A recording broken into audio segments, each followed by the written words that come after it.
Sir, you're charged with especially aggravated kidnapping. You're also charged with aggravated assault, and you're charged with theft of a firearm worth less than $2,500. You're talking about stuff that is not relevant. Hello and welcome to the Court of Public Opinion. I am the recovery addict, and boy do I have a case for you today. Why is the dog chewing on this guy? I think they have got the wrong guy there. Got the wrong guy, and the dog was biting him. He roughened him up quite a bit. There's a lawsuit. 9 out of 10 judges prefer watching the Recovery Addict live stream in their courtroom. The fireworks are not done. Now we're doing commentary on the kids. Dati mihi Anglican for his service Latino.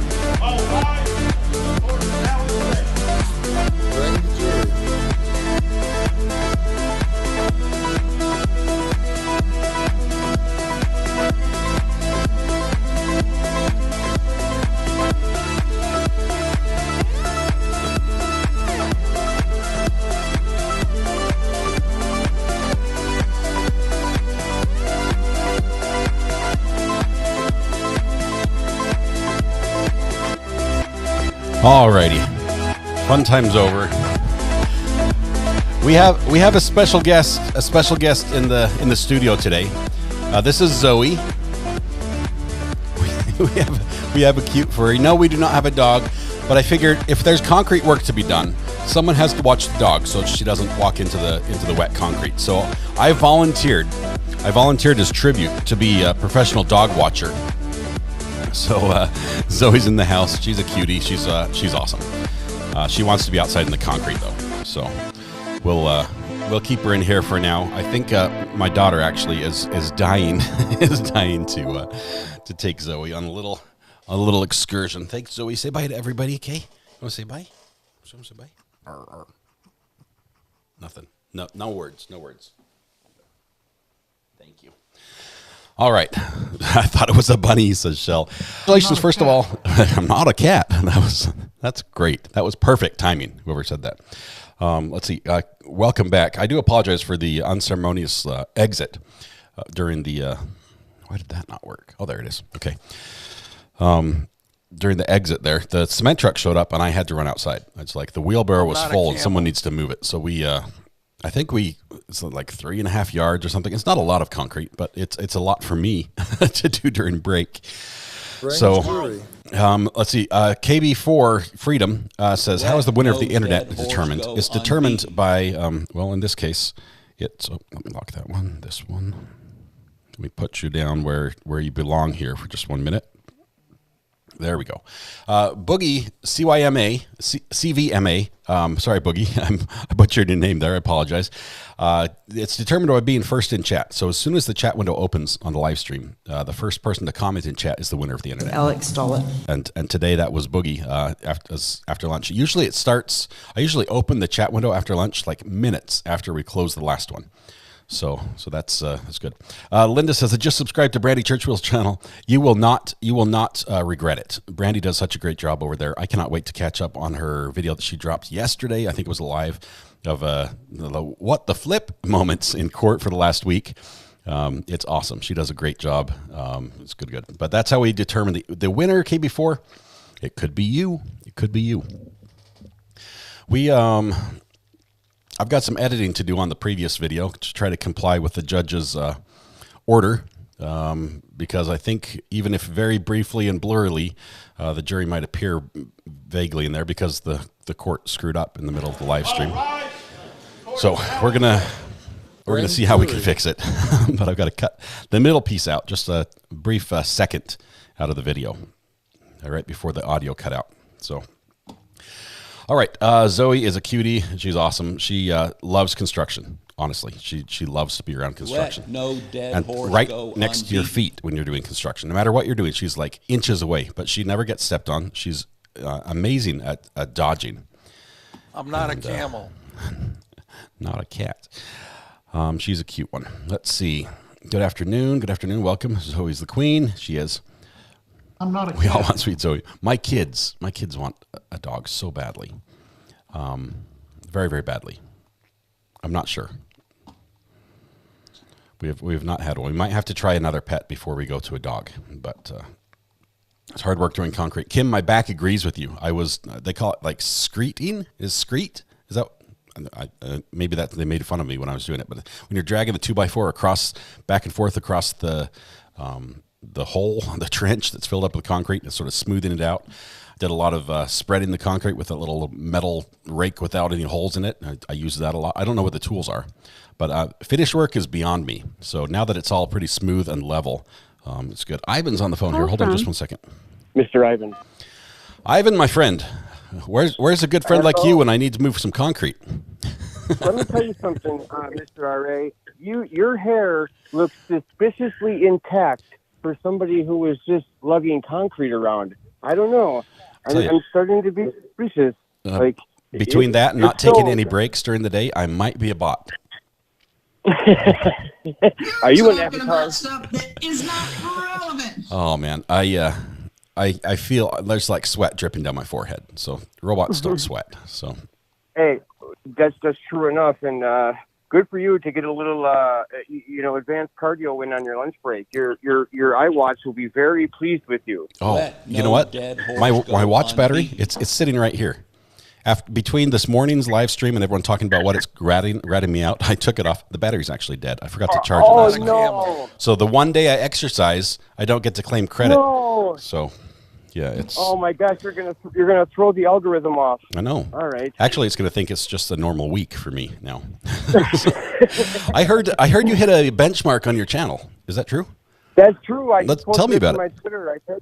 Well, Rebel's channel went over 40,000 views, and as of 3 months ago, before I found you, or however long it's been, we were at like 3,000 because I just didn't have anything on there, and then I started recording, walks and such, and so we went over 40,000 views today or last night or whatever, and big thanks to you and Brandy and JT's channel who have been promoting it and filtering people or funneling. Yeah, funneling people there. So, but yeah, in just a matter of a couple months, we've had 40,000 views and over 600 subs now and going strong. Sweet. And I promise whatever I do next with it will make Rebel proud and everybody who follows. Awesome. I'm in the advanced or preliminary, I should say, preliminary stages of seeking out a new min pin because I don't think I can own any other dog. Like I said before, Rebel's like I was never a small dog guy. I was always the guy that kind of laughed and sort of like sort of like mocked small dogs. Mm-hmm. I was always around pit bulls or boxers or Rottweilers and taking it easy. all the kind of dogs that the crowd that I hung out with usually had. Yeah. And then we got Rebel on Christmas one year, and everything changed, and I became a small dog sucker, and so they're awesome. And so like basically, I've always loved Dobermans, and basically having like a mini version of that is perfect because like when a little Doberman gets out of line, it takes one swipe of the hand. Yeah, right. Yeah, exactly. Yeah. Well, Ivan, that is awesome. So, we'll make sure your channel gets posted here in chat again if somebody can post it real quick. For sure. Well, what I wanted to say about the case is that I did not think it was humanly possible for me to dislike this woman any more than I already did. But man, oh man, she's not on my favorites list. I will not be sending her a Christmas card. I mean, that exchange of text, like, and kudos to that DA or police department or whoever put that timeline together. I don't know who is responsible or who can take the credit for that, but that might be the best timeline outside of Brandy. Best timeline for any court official.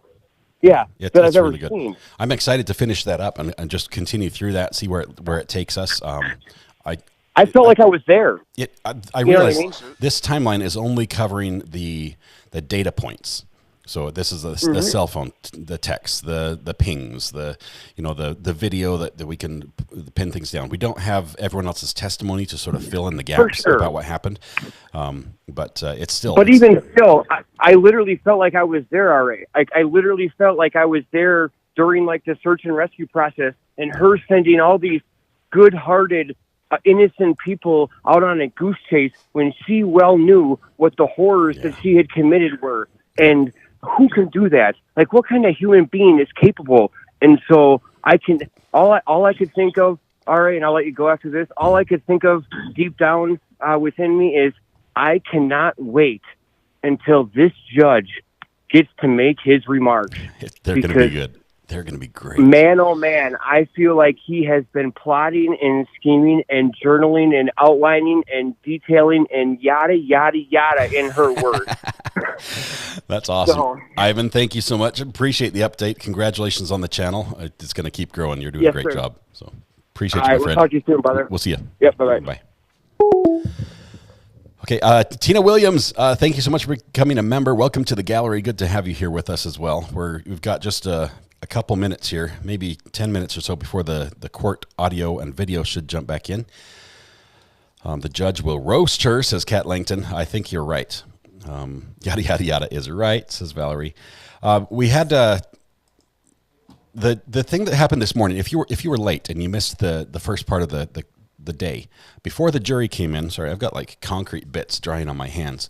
This is going to be fun. When we first came into court, the prosecution got up and said, Your Honor, there's something we've got to talk about. The defense, expert witness, Dr. Lewis, met with the defendant in jail for 3 hours yesterday. And we want to know why. And they're like, oh, it was nothing. It was just, she's just familiarizing herself with the case. And like for 3 hours, when she's already made her report, when she's already done her findings, when she's already ready to testify in the next 24, 48 hours, for 3 hours, she has to meet with the defendant one more time. And the judge basically laid the hammer down and said, hey, I'm sticking to my ruling. You were supposed to have all your expert witness findings in and submitted to the other side 35 days in advance.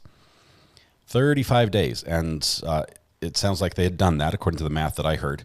But anything she did, any new discussion she had that's not in her report, she is not going to be allowed to testify on. So I think what we're going to see is the prosecution being very vigilant on this front. And that anytime something comes up that seems to be not specifically spelled out in that report, they're going to object. And I think the judge is going to have to sustain it. And they're going to pin her down to that 6-page report, and that is it. So Alice Wilson says, did you see the video of Hillside Strangler claiming to have DID who was tricked into revealing he was pretending? At least he had some doctors fooled. I have not seen that one. News mom in PA strangled her son. Oh, wow.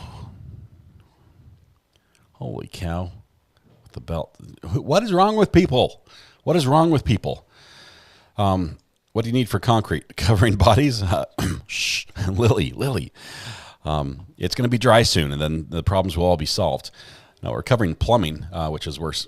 I do think that I've got like a gaping hole under my driveway, though, because it rained very hard. It probably rained harder over this last weekend than any hurricane I've lived through. Just a little storm that came through. The water came down faster and harder than any hurricane I've been through. And it all ran down this trench, which I'll share a picture. I think I've got a picture of it. Let's see. Give me a minute to send it over to my device. Hold tight. Okay. Well, I have like after pictures, but where are the before pictures? Well, I'll show you an after picture. That'll be good. Squirrel. Okay, squirrel. Send it to my laptop. Bring it over here.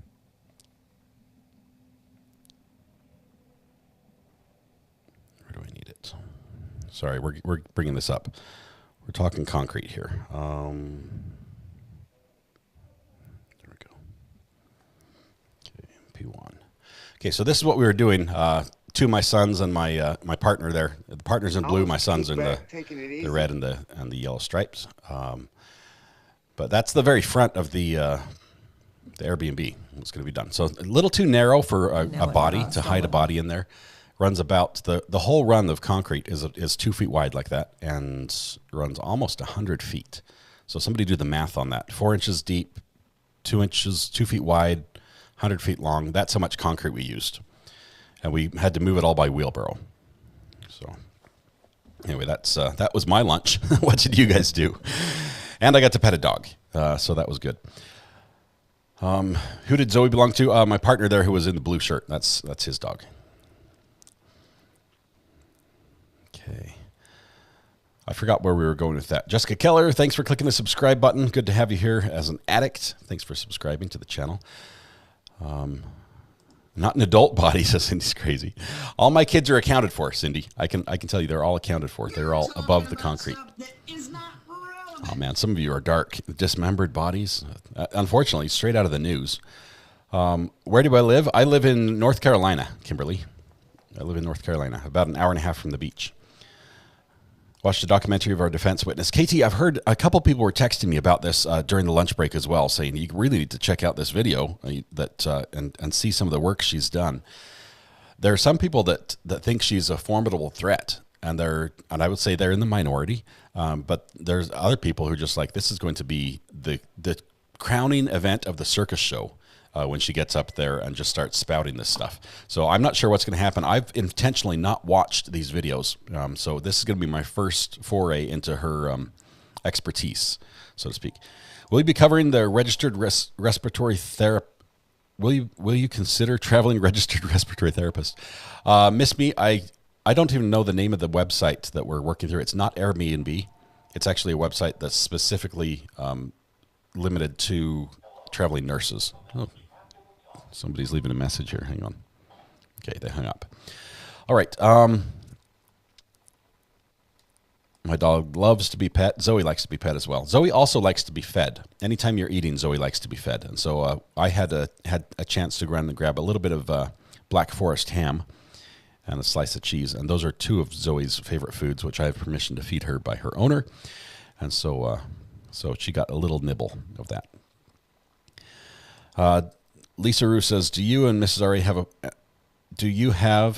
Mrs. R.A. and a partner? Business. What do you need? Lemonade for you. You need lemonade? No, I need lemonade. I need lemonade. I do. Thank you. I've been working away in here. These live streams don't run themselves. Mrs. R.A. is out there smoothing concrete. And she comes in here to say, give me your mug. I need to get you some lemonade. The partner is a business partner. So, Lisa, just for clarification, Mrs. R.A. and I are husband and wife. The business partner is a friend who is also involved in construction. He's helping us with this project. Write your name on it or handprints. Content lasagna, I have forbidden my kids. And I've told them, I will know who it is, okay? Because everyone's different size, but I will know who it is. I've forbidden them from touching it, from even trying to guess when the concrete's going to be dry. Don't throw a rock at it. Don't poke a stick on it. Nothing. Oh, this lemonade looks yummy. Just FYI, your youngest has locked himself in our room because he's mad about that edict. My cup has a hole in it. That was good. It was not pink lemonade, though. That was delicious. Are you watching what Littlest RA is doing right now? Fresh concrete is a temptation. Yes, he has locked himself in my bedroom because he's not happy with me because I wouldn't let him play in the concrete. So I think he has a device and he's playing Minecraft or something. Feel so bad for RA, all those good people in chat, but a lot don't click the like button to show a thank you. Wendy, thank you very much. I'm hydrated. Mrs. RA is feeding me lemonade at a rapid rate. I'm going to save this one because I can't drink too much. All right. As we're waiting for court to start, we have about 6 minutes roughly if the judge is on time. Put a cash baby in Recovery Addicts Concrete. It's tradition to put your hand in concrete. I know it's tradition, but I want to be able to sell the house eventually and not have it be like marked as someone else's. Miss Bella, no need. I was desperate need of that drink. No fun. I tell you, I forbid it, but they're going to do it. They're going to go out there and they'll find a little corner where they think no one's watching, and they'll stick something in there that will be stuck in there forever, and we'll have to fix. But Ivan says, I love Mrs. R.A. She answered my call. You called the burner phone when she was out getting groceries with my phone. She's awesome. Let's see. No palm prints, no evidence. Found some pickles at the Walmart here. You're right. They are the best. Thank you for recommending. Tammy, I would only recommend the best for you. And those, spicy maple bourbon pickles are delicious. Oh, a silver dollar in the cement? Art attack. As a metal detectorist, I am offended. I'm deeply offended. I would have to chip the concrete apart to get it out. I need a cam system for them. As far as a camera system to watch my kids. Anyway, all right. Enough about me. Let's get ready to go back to the case here. Please make sure Ninja RA doesn't jump out the window right onto the cement. He's not going to do that. He was upset because he was sure that I told him he should use my studio setup to play Minecraft while I was out doing cement, and I was telling him it's probably not a good idea because I have to go live in moments' notice. And he thought I said yes, and I told him no. So he's confused. All right. I'm charting data. Brandy says, I'm charting data for Valo, so I'm lurking, but I'm here and listening. Brandy, we've heard great things about charts today. We're impressed. We have to say we're impressed with the chart that the state has put on here in this case today. It's really good. It's easy to follow. We wish we could see it a little bit better, and we wish the audio wouldn't cut out for 20 minutes in the middle. It was like 2 minutes, but still it felt like 20. But other than that, it's good. It's not a Brandy Churchwell chart, but it's close. Does the DR meeting with the LS make you think that or the doctor meeting with the LS make you think that she was being prepped for being on the stand? Haley's comment, I have to wonder what it was. Why do you need to meet for 3 hours if you've already made your findings? What new information do you need that, the judge has said is not allowed? I have leaf impressions of my concrete pool deck. Can't stop leaves from falling. They're cool looking now, though. Well. Oh, man. My ex-boyfriend put a puzzle piece on his mom's wall and painted over it. Man, good stuff. Good stuff. I'm looking forward to Brandy's Valo chart. That'll be good.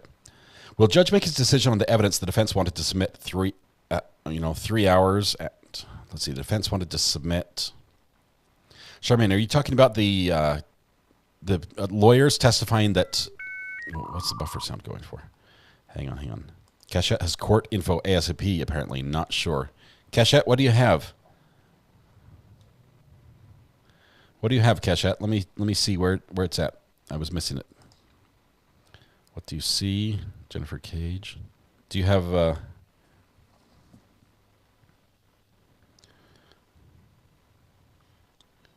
Jennifer Cage in chat seems to be in the courtroom wearing blue and white stripes. Jennifer Gage.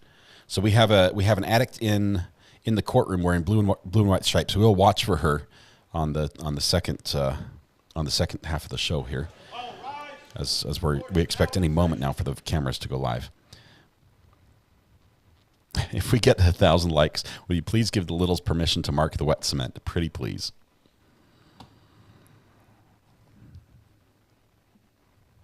We're already halfway there. 1,000's a very low number for me to live with that defect in the concrete for the next 20 years. I don't think they need to know about that little offer of yours, Melissa. But how are you going to know what they truly talked about? Or the cam system? No, I trust my kids. They're good kids. We've met Letecia. She probably did all the talking like nails on the chalkboard. Oh, my goodness. Would that be hilarious if Dr. Lewis is like, please let me out? 3 hours is all I can take of Letecia. Where does Letecia go during breaks? She probably goes in a holding cell, Sea Monkey. I don't think she'd be transferred back to the jail just for lunch. They probably bring a lunch over to her. It's probably not Chick-fil-A, but she gets to eat lunch and then come back out. Let's get it going, says Andy. Yeah, we're about to. It's about to start here any moment now. I think 20 seconds. We've got audio up. Let me just check everything. We're good there. I'll move the chat up to the top of the screen as soon as we start as well. Hello to JB in Canada from James Britnell. Yes, we'll go ahead and pass JB the hello. I think Sharon McDonald also wished him a good morning. Ricky, Ronnie, everybody, we want to wish you all a wonderful day. Which of Leticia's other characters was the doctor talking to? Well, the others, it has to be, it couldn't have been Maria unless Maria was triggered, because Maria can't force that one. That's the only one that comes out on our own. You brilliant people here mentioned that you speed up the audio to catch up to where the live is, or lifesavers, and thank you. Though I must say, Recovery Addict at 2x speed is hilarious. I don't know if I can handle me at 2x speed. That's Recovery Addict, 3 billable hours. Hey, I'm counting it, all 3 hours. Okay. I'm not a cat. Let's check to make sure we have everything set up. There's our cameras. Where's our super source? Oh, I don't have that part yet. Okay. I'm not a camel. I'm not a camel. No. Trying to pull up the WebEx, and on my iPad is Jetpack Joyride, which apparently was what my son was playing, not Minecraft. Ashy Snow, thank you for the super sticker. Ashy Snow just sent a super sticker with 3.99. Jay Bruce is here as well. Jay Bruce is Brandy's podcast partner. He does a great job. Just a good person all around, no matter what he's doing. And he's always doing something, which is not sleep. You're talking about stuff that Is not relevant. Hey, Mrs. R.A., do you want to talk to anybody? She says, they're making me work. I'm hiding. It's hard work. I'm like, I need a fan in here, I think is what we need. Blackbird Speak says, I'm sitting here editing my video going up on my other channel. If your child wants to build a big XP farm in Minecraft, send him over. Blackbird Speaks, can you text me your channel information on the burner phone? MCAT just gifted a membership. Congratulations goes to someone. It looks like that went to Pagel or Pagel. I'm not sure which one. P-A-G-E-L. Pagel or Pagel. You guys can vote. Or I guess Pagel can tell us. All right. Mrs. R.A. is fantastic. She was out there shoveling concrete with the rest of us, doing a fantastic job. And now, honestly, it's starting to look good. Right? I mean, it looks like, our partner is very good at construction. He can do all of it. Everything from plumbing, electrical, mechanical, framing, concrete. He does it all. And he does it really well. Okay. I'm not a cat. I'm not a cat. Okay. I don't see any questions about what happened this morning. It was a little bit crazy. I will say this before Judge starts. We had over 5,000 people in chat. I think that was the first time we've had that many since verdict day. Oh, here we go. Court's starting. Anyway, if we get any trolls in here, the best thing to do is just ignore them. Don't be saying, hey, everybody block so-and-so. That makes it harder for us to find the messages. As everyone's trying to say to block, it makes them actually scroll faster, and our mods accidentally start blocking the wrong people. We will try to take care of it as best we can. And if there's somebody that just rubs you the wrong way, go ahead and just block them and just keep it to yourself. All the messages about who you want to block or who you're not going to follow anymore, they make it harder for everyone else to follow the chat. Ivan Victor just sends a super chat, says, for the chat, thank you so much for how nice you've been to me. As you can probably tell, this isn't my norm, and it really means a lot to me. Thank you so much for how nice you've been to me. As you can probably tell, this isn't my norm, and it really means a lot to me. Happy to know you and call RA a friend. Ivan, thank you very much. You are a friend. I appreciate that. We're super excited. Your channel's going to grow. We're gonna get it to grow. It's good. Ivan is one of the most authentic people. Presence of the jury at this point in time. Prosecution. Just one issue briefly. Co-counsel Angelina Gratiano was in an elevator and needs to share some overheard conversation that a juror in our case had. Okay.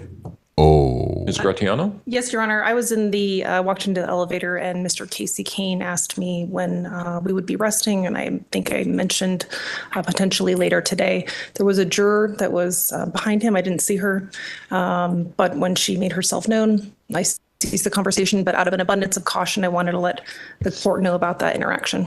Okay. All right. Defense, do you want me to inquire any further into that? No, I'm fine. Okay. All right. Is there anything else that we need to take up prosecution?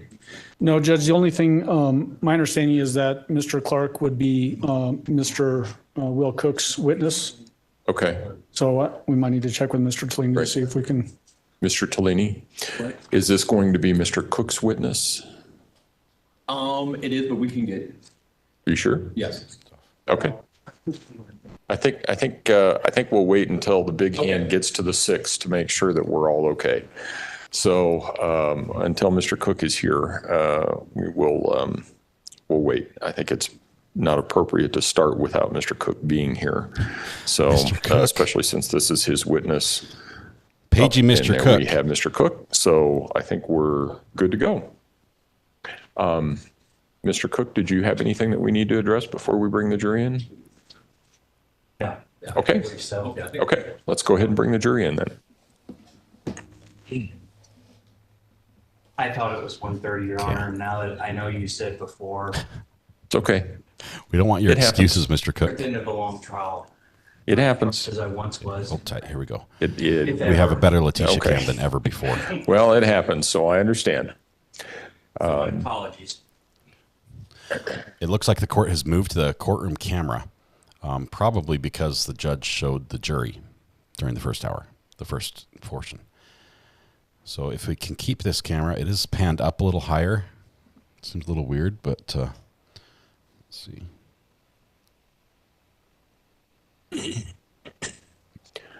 So if this goes down again, you ought to just be able to start it. And we're going to have the same view. Windows Zoom. Never forget, chat. All of you are valuable. All of you are worthwhile. All of you are loved by somebody. Please never forget that. You matter. I love you. Hand gesture with light skin tone saluting face. Red heart hands with light skin tone pressed together. All rise for the jury, please. Yeah. Thank you, Ivan. Appreciate that. No.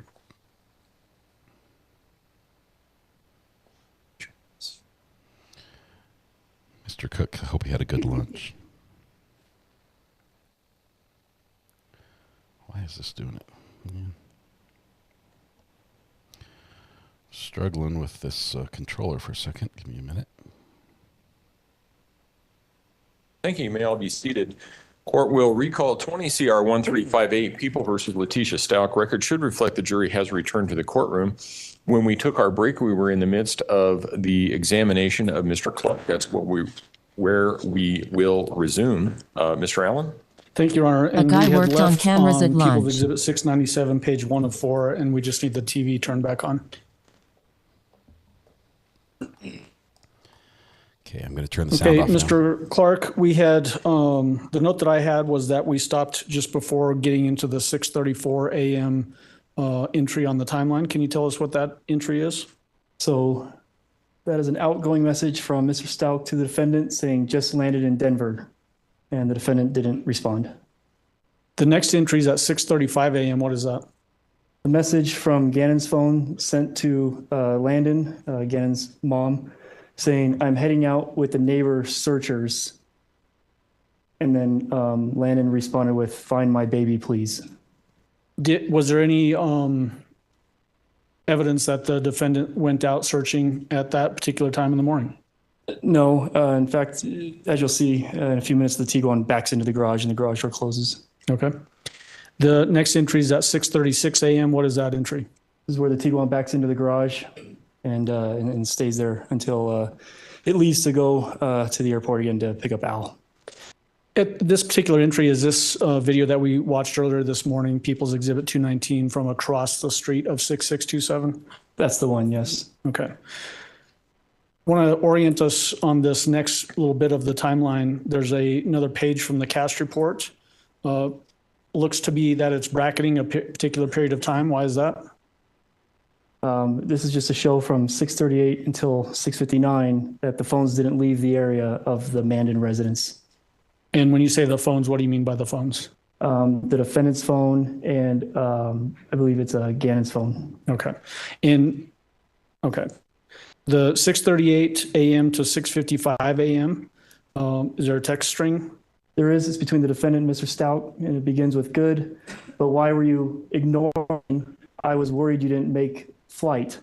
Mr. Stauch responds with not ignoring. I lay down. I airport. Haven't really slept. Flight leaves here at 7:30. The defendant responds with, I understand you are upset, but you are my teammate, and parents stick together and not take it out on each other. He's coming home today. Mr. Stauch replies with, how's Lena? And the defendant says, she is tired, and Landon said they are coming, and if they could stay. I said they had to ask you, that I wasn't making decisions like that. And Mr. Stauch says, yes, in times like this, we put our differences aside. And he forwards on a text message that he received saying, hello, Al, my name is Janie Cadenas. I have been in contact with you. Let me stop you for just really quickly, just so the court reporter is aware of the spelling on the name. Spell the name that you just said. Of course. JaneyCadenas. Okay, so pick up where you left off there, please. It says, I have been in contact with your wife throughout the night. I am a neighbor here in Lorson Ranch. Canberra gave me your info. I wanted to let you know I sent T a Facebook message that the news sent me with their contact info. They said if you can call their newsroom, KKTV, they can get a statement released ASAP. We need someone from the family to call our newsroom. If you know them or know someone who does, please pass along our information. It's a 719 number with the last four X'd out. Praying for you all. We are currently getting a meal train set up for you all, so you have one less thing to worry about. Please do not hesitate to reach out if you need anything. Let me ask you about that particular text message. Does this indicate again the neighborhood mobilizing, trying to search for and help and support the family while Gannon was missing? They really came together at this time, yes. That's indicative of that. There was in that prior text message where the defendant texted to Mr. Al Stauch, I understand you're upset, but you are my teammate and parents. Stick together and not take it on each other. He is coming home today. The he reference there, does context tell you who that he was? The he in reference is Gannon. Don't want to be ridiculously obvious, but did Gannon come home that day? No. Picking up after that long text message that Al got that he passed on to the defendant about the meal trains and all that, did the defendant respond to that? She did. She replied, okay, I don't agree, but it's your choice. Mr. Stauch replied with, just got that, referencing that message from Ms. Cadenas. And then the defendant responds with, yes, that's Jane. She is out here searching. She's out her searching with us. Mr. Stauch replies with, call the news, please. The defendant says, it's on 5 stations. Please don't change your plan because I want you guys to be able to be together, but I'm probably going to stay somewhere else, Z. So let me break in there for just a moment. What is this in reference to when talking about staying somewhere else and doesn't want to break up the plans? Landon is coming out to help look for Gannon. And is this in reference to Landon potentially staying at the 6627 Main Dam Drive house, the Stauch residence? That was the plan, yes. And the defendant is indicating that she's going to stay somewhere else while Landon is in town. That's what that means, yes. Okay. So jumping in after that, did Mr. Stauch respond to that? He did. He said, then do that. And the defendant says, okay, I don't want anyone here cursing and flipping out. Thank you, Z. Well, I'm heading out to the searches. Mr. Stauch says, okay. The defendant says, can you call me? And Mr. Stauch says, in a minute. And then the defendant says, well, somebody saw him, but I guess you are too busy talking to someone else instead. There's a couple of references here coming from the defendant's phone about heading out to the searches and that kind of thing, similar to the question I asked a moment ago when this was brought up before. Did the defendant ever leave during this period to go help with any searches? She did not.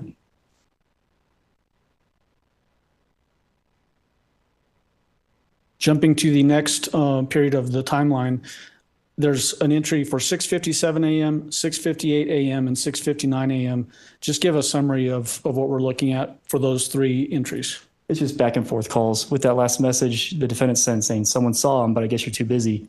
She got the result she wanted because Al called, and they spoke for 52 seconds.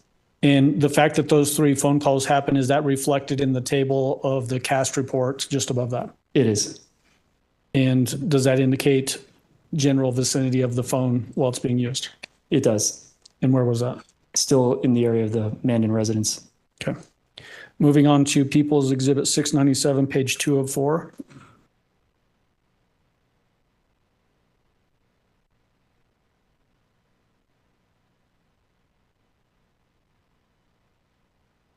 So give us a reference as to the sources of information for this portion of the timeline. It's still the same sources. We have the download from Mr. Stauch's phone, the download from the defendant's phone, the download from Harley's phone, and the FBI CAS report, the download from Gannon's phone, and the blue line that extends across this time period indicating Gannon is still missing. Okay. And then the date and time frame for this particular portion of the timeline? We're still on Tuesday, January 28th of 2020. And this section, page 2, looks from 6:59 a.m. to 1 p.m. All right. So starting with that first timed entry, 6:59 a.m. to 7:15 a.m. What is that? So you recall the last page ended with a phone call between the two, between the defendant and Mr. Stauch. And then this message immediately following saying, "OMG, what happened to Albert?" From the defendant. Mr. Stauch replies with, "I'm trying not to lose it in the airport." The defendant says, "Please don't push me about the location. I don't understand things if you don't communicate." Mr. Stauch replies with, "Text it." The defendant replies with, "Last night around 6:30 p.m., we saw him running in the rain off Academy and Fountain Road area. The boy was running westbound on Fountain Road. Good luck on your search and sending prayers to you and your family. I can't imagine what you guys are going through. I was telling you to see what you want me to do. We have over 100 people searching." Was that basically a text message that, that the defendant receives from somebody else and then forwarded this to Al? That's what it is, yes. Okay. How does that conversation continue? Mr. Stauch says, "Do what you think is best." Defendant says, "And willing." And then Mr. Stauch says, "If he was in that side of town, he was taken and was trying to run." I think he meant then he was taken and was trying to run. The defendant replies with, "Wait, where is that? The bad Burger King? Okay, a team is going that way. Lena can't go to school. She is falling out crying. What's our plan when you get here?" Mr. Stauch replies with, "Let me get there and we will make a plan." The defendant says, "Okay, Landon said she is going to whatever neighborhood that he was seen last night and knocking. How did Jane contact you? Everyone said she is trying to get me, but I haven't gotten anything." Mr. Stauch says, "Text, that one I sent." The defendant says, "Okay, neighbors were asking me." And Mr. Stauch says, "That's all I got."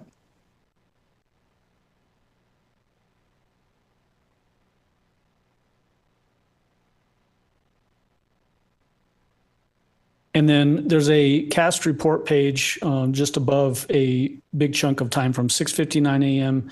to 7:56 a.m. What is that in reference to? That's in reference to the defendant's phone and Gannon's phone, and they haven't left the Lorison Ranch area. So the area where the 6627 Mandan Drive residence is? They're still at or near their home at this time, yes. Okay. The next entry is at 7:02 a.m. What is that? During this text string between the defendant and Mr. Stauch, Gannon's phone makes an outgoing call for 6 minutes and 49 seconds to Landon. Again, this is during the time that Gannon is missing. Based on who was at the home, who was using the phone at this time? It was the defendant. 7:17 a.m. What's that entry? The defendant's phone makes a search for Priceline.com, find cheap car rentals. Is it on this day, January 28th, later on, where the defendant actually rented that white Kia Rio? She did, yes. At 7:25 a.m., what's the next entry? Harley messages the defendant with a KKTV contact request. Reached out over social media, and Harley screenshotted that and sent it to the defendant. And then the defendant calls KKTV at 7:27 a.m. for about a minute and a half. The next entry is at 7:27 a.m. to 7:41 a.m. What is that? The defendant tells Mr. Stauch over text, "Talk to the news," or "Talk to news." Mr. Stauch replies, "Okay." The defendant says, "Yeah, I tagged a few of them in an Insta post." She's referencing Instagram, which is another social media platform. Principal just called TPO. I think that's supposed to mean two. Principal just called two. "Do you have the case number? I can't find the card and the news needs it." And then Mr. Stauch replies with Deputy Sean Donahue, El Paso County Sheriff's Office, with a phone number and the case number. The defendant says, "Are you going to be driving a loft?" But then changes it to a lot. Mr. Stauch says, "I assume so. Why?" Defendant says, "Okay, I was going to get a small economy car for miles and for gas. You think that's okay?" Mr. Stauch says, "Sure." Defendant says, have you left Denver? Mr. Stauch says, on the plane, airplane mode, only like a 30-minute flight. The next entry is from 7:36 a.m. to 7:37 a.m. What is that? During this text back and forth between the defendant and Mr. Stauch, Harley's trying to FaceTime the defendant twice with no connection. The next entry is at 7:56 a.m. to 8:13 a.m. What is that? It's another local person with a 719 area code. That's a text message to the defendant saying, hey T, any updates? How can we help right now? What are police saying? It's Christine Garcia, Jocelyn's mom. And the defendant replies with, my coworker has a video of a boy running. Did he have jeans, white shoes, and a blue jacket? And then sends it's like a little video clip of a ring floodlight. And was this another one of the tips that came in of potential sighting of Gannon that was chased down and determined to not be Gannon? Yes.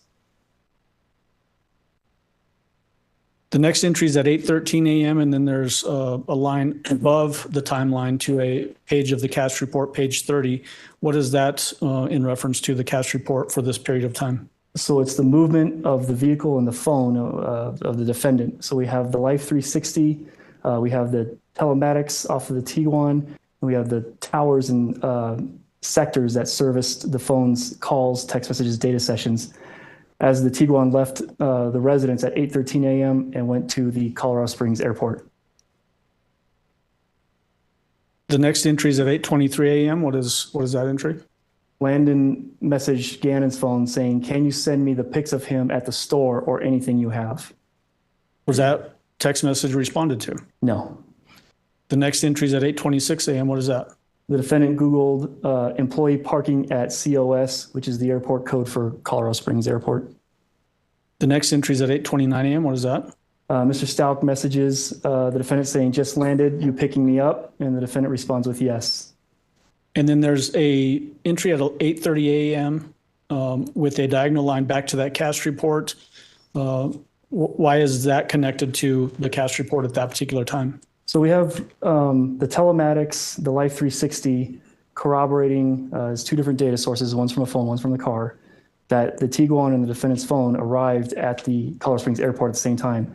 And then we have a receipt that was recovered in the Tiguan, exhibit number 325, that shows the ticket was pulled at 8:30 a.m. That morning. Corresponding with that same time frame, 8:30 a.m., there's a bracket going above that says defendant at the Colorado Springs airport. Why is it bracketed in that particular fashion? All of these events that occurred during that time, this is when the defendant is at the Colorado Springs airport, renting the Kia Rio and picking up Mr. Stauch. Okay. The entry at 8:32 a.m., what is that? That's a FaceTime for 16 seconds between Harley and the defendant. 8:33 a.m., what is that? Another FaceTime for 15 seconds between Harley and the defendant. What is at 8:37 a.m.? A message from the defendant saying almost inside to Mr. Stauch. Did Mr. Stauch respond to that? No. The next entry at 8:42 a.m., describe that. Harley attempted to FaceTime the defendant, but it did not connect. And then there's a second entry at 8:42 a.m. The defendant, within that same minute, FaceTimes Harley and it connected for 47 seconds. Then there's a time entry for 8:44 p.m. to 8:48 a.m. Is that a typo? Oh, yep, my mistake. That should say a.m. So from 8:44 a.m. to 8:48 a.m., describe that entry. It's text messages with picture messages between the defendant and Harley. The defendant asks, what shoes are at the front door? Harley responds with a picture of shoes by the front door. The defendant says, are you working? Harley says, no. The defendant says, pull your car in the garage. Harley says, I don't have work until TMMR, which is short for tomorrow. Okay, right now? And the defendant says yes. So I want to ask about the picture and the shoes. Did you learn that in the course of this investigation, the defendant's shoes were located in the laundry room that had Gannon's blood on them? Yes, they were. And then there's a request here from the defendant to Harley to pull her car into the garage. Was there blood found on the boards that the cars would park over? Yes, there were. Okay. 8:50 a.m., what is that entry? The defendant picks up Al at the airport, in Colorado Springs Airport, in the rented Kia Rio. And then as it relates to the VW Tiguan assigned to the defendant. Does it stay at the airport now until later the evening, this evening? It does. It stays in the short-term parking lot until 7:02 p.m. on this Tuesday. Is there any indication as to Gannon's location during this time frame? Gannon's in the back of the Tiguan. 8:54 a.m. What is that entry? Harley responded to the defendant saying cars pulled in. Did the defendant respond to that text message? No. There's another reference to a CAS report, page 31, that's bracketing a particular period of time from 9 a.m. to 9:22 a.m. What is the significance of that page of the CAS report as it relates to the timeline? The defendant and Mr. Stauch are returning back to the Mandan residence from the airport. During this time, they leave at 9, and they get to the residence at 8:15 a.m., and then they stay in the area until 9:22 a.m. Between 9:09 a.m. and 9:14 a.m., did the defendant make a series of phone calls to two different people? Yes, one's an unknown, but it has the same South Carolina 843 area code. They spoke for 3 minutes and 30 seconds, and then 2 calls to the defendant's mom at 9:13, 9:14. Just so that the record is clear, the defendant's mom's name is what? Deborah Locklear. At 9:15 a.m., is that what you just referred to, that defendant and Mr. Stauch returned to the 6627 Mandan Drive driving that white Kia Rio? That's correct. Tell the jury about 9:19 a.m. and 9:22 a.m. 9:19 a.m., KKTV News calls the defendant, but the call is sent to voicemail. And then at 9:22 a.m., the El Paso County Sheriff's Office calls the defendant and connects for 6 minutes and 26 seconds. The next entry is at 10:10 a.m. What is that? This is a group message outbound that Harley sent to a whole lot of her friends and associates saying, "Hey guys, my little brother is missing. So if you could keep an eye out. We haven't seen him since 4 p.m. yesterday. He could be anywhere now because we know he's been traveling in a vehicle. He's only 11. I'll keep you guys updated. So if you guys could just keep an eye out, thank you." The next entry is at 11 a.m. and there's a bracketed portion above that goes to CAST report page 32 and goes to 11:30 a.m. What's the significance of the CAST report as it relates to this portion of the timeline? It's more movement of the Life 360 off of the defendant's phone, the house, and just the phone's moving around Lorson Ranch now. Okay. And then the entry for 11 a.m., what is that? The El Paso County Sheriff's Office does a social media release with the first bulletin of Gannon missing. Is that essentially the same bulletin that the authorities in the Pensacola area used to give a tentative identification of Gannon when they discovered his remains? This is the one, yes. 11:03 a.m., what is that entry? It's a message from an unknown, well, we know who, but from an area code 210 saying, "We have hit up all the fountain businesses and Walmarts."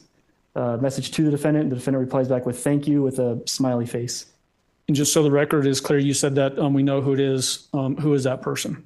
I can't recall. They weren't a significant player in this. Okay. 11:09 a.m. to 11:20 a.m. appears to be another text string. Tell the jury about that text string. It's messages between the defendant and Mr. Stauch. It starts at 11:09. The defendant says, "You inside?" Mr. Stauch says, "Yes." The defendant says, "Any luck? What are they doing, babe?" Mr. Stauch says, "Talking." The defendant says, "What are they saying?"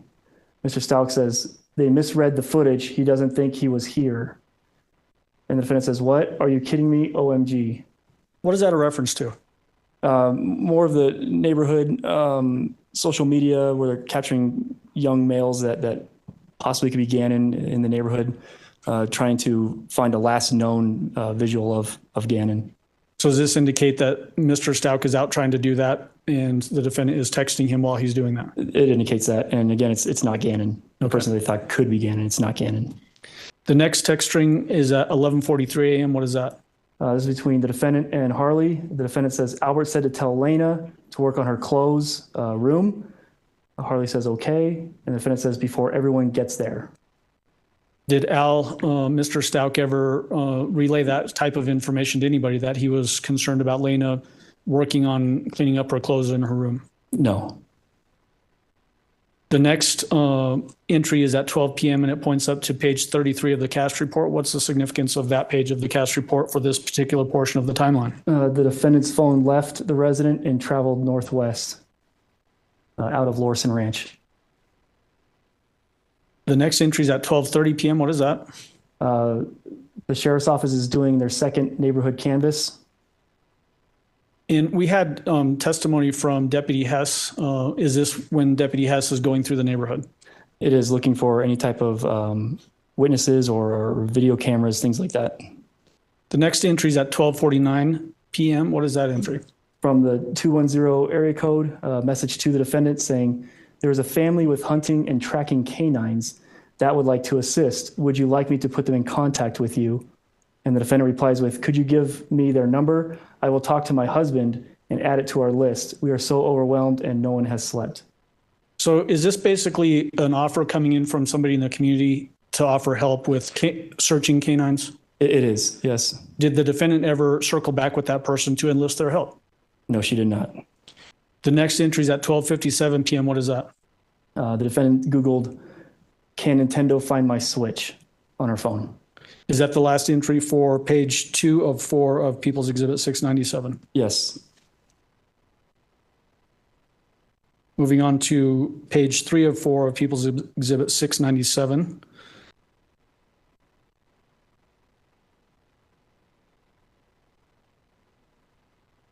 What are the sources of information for page 3 of 4 of People's Exhibit 697? We have Owl's, Mr. Stauch's cell phone download, the defendant's cell phone download, Harley's cell phone download, the FBI cast report, and Gannon's phone is not on this timeline anymore.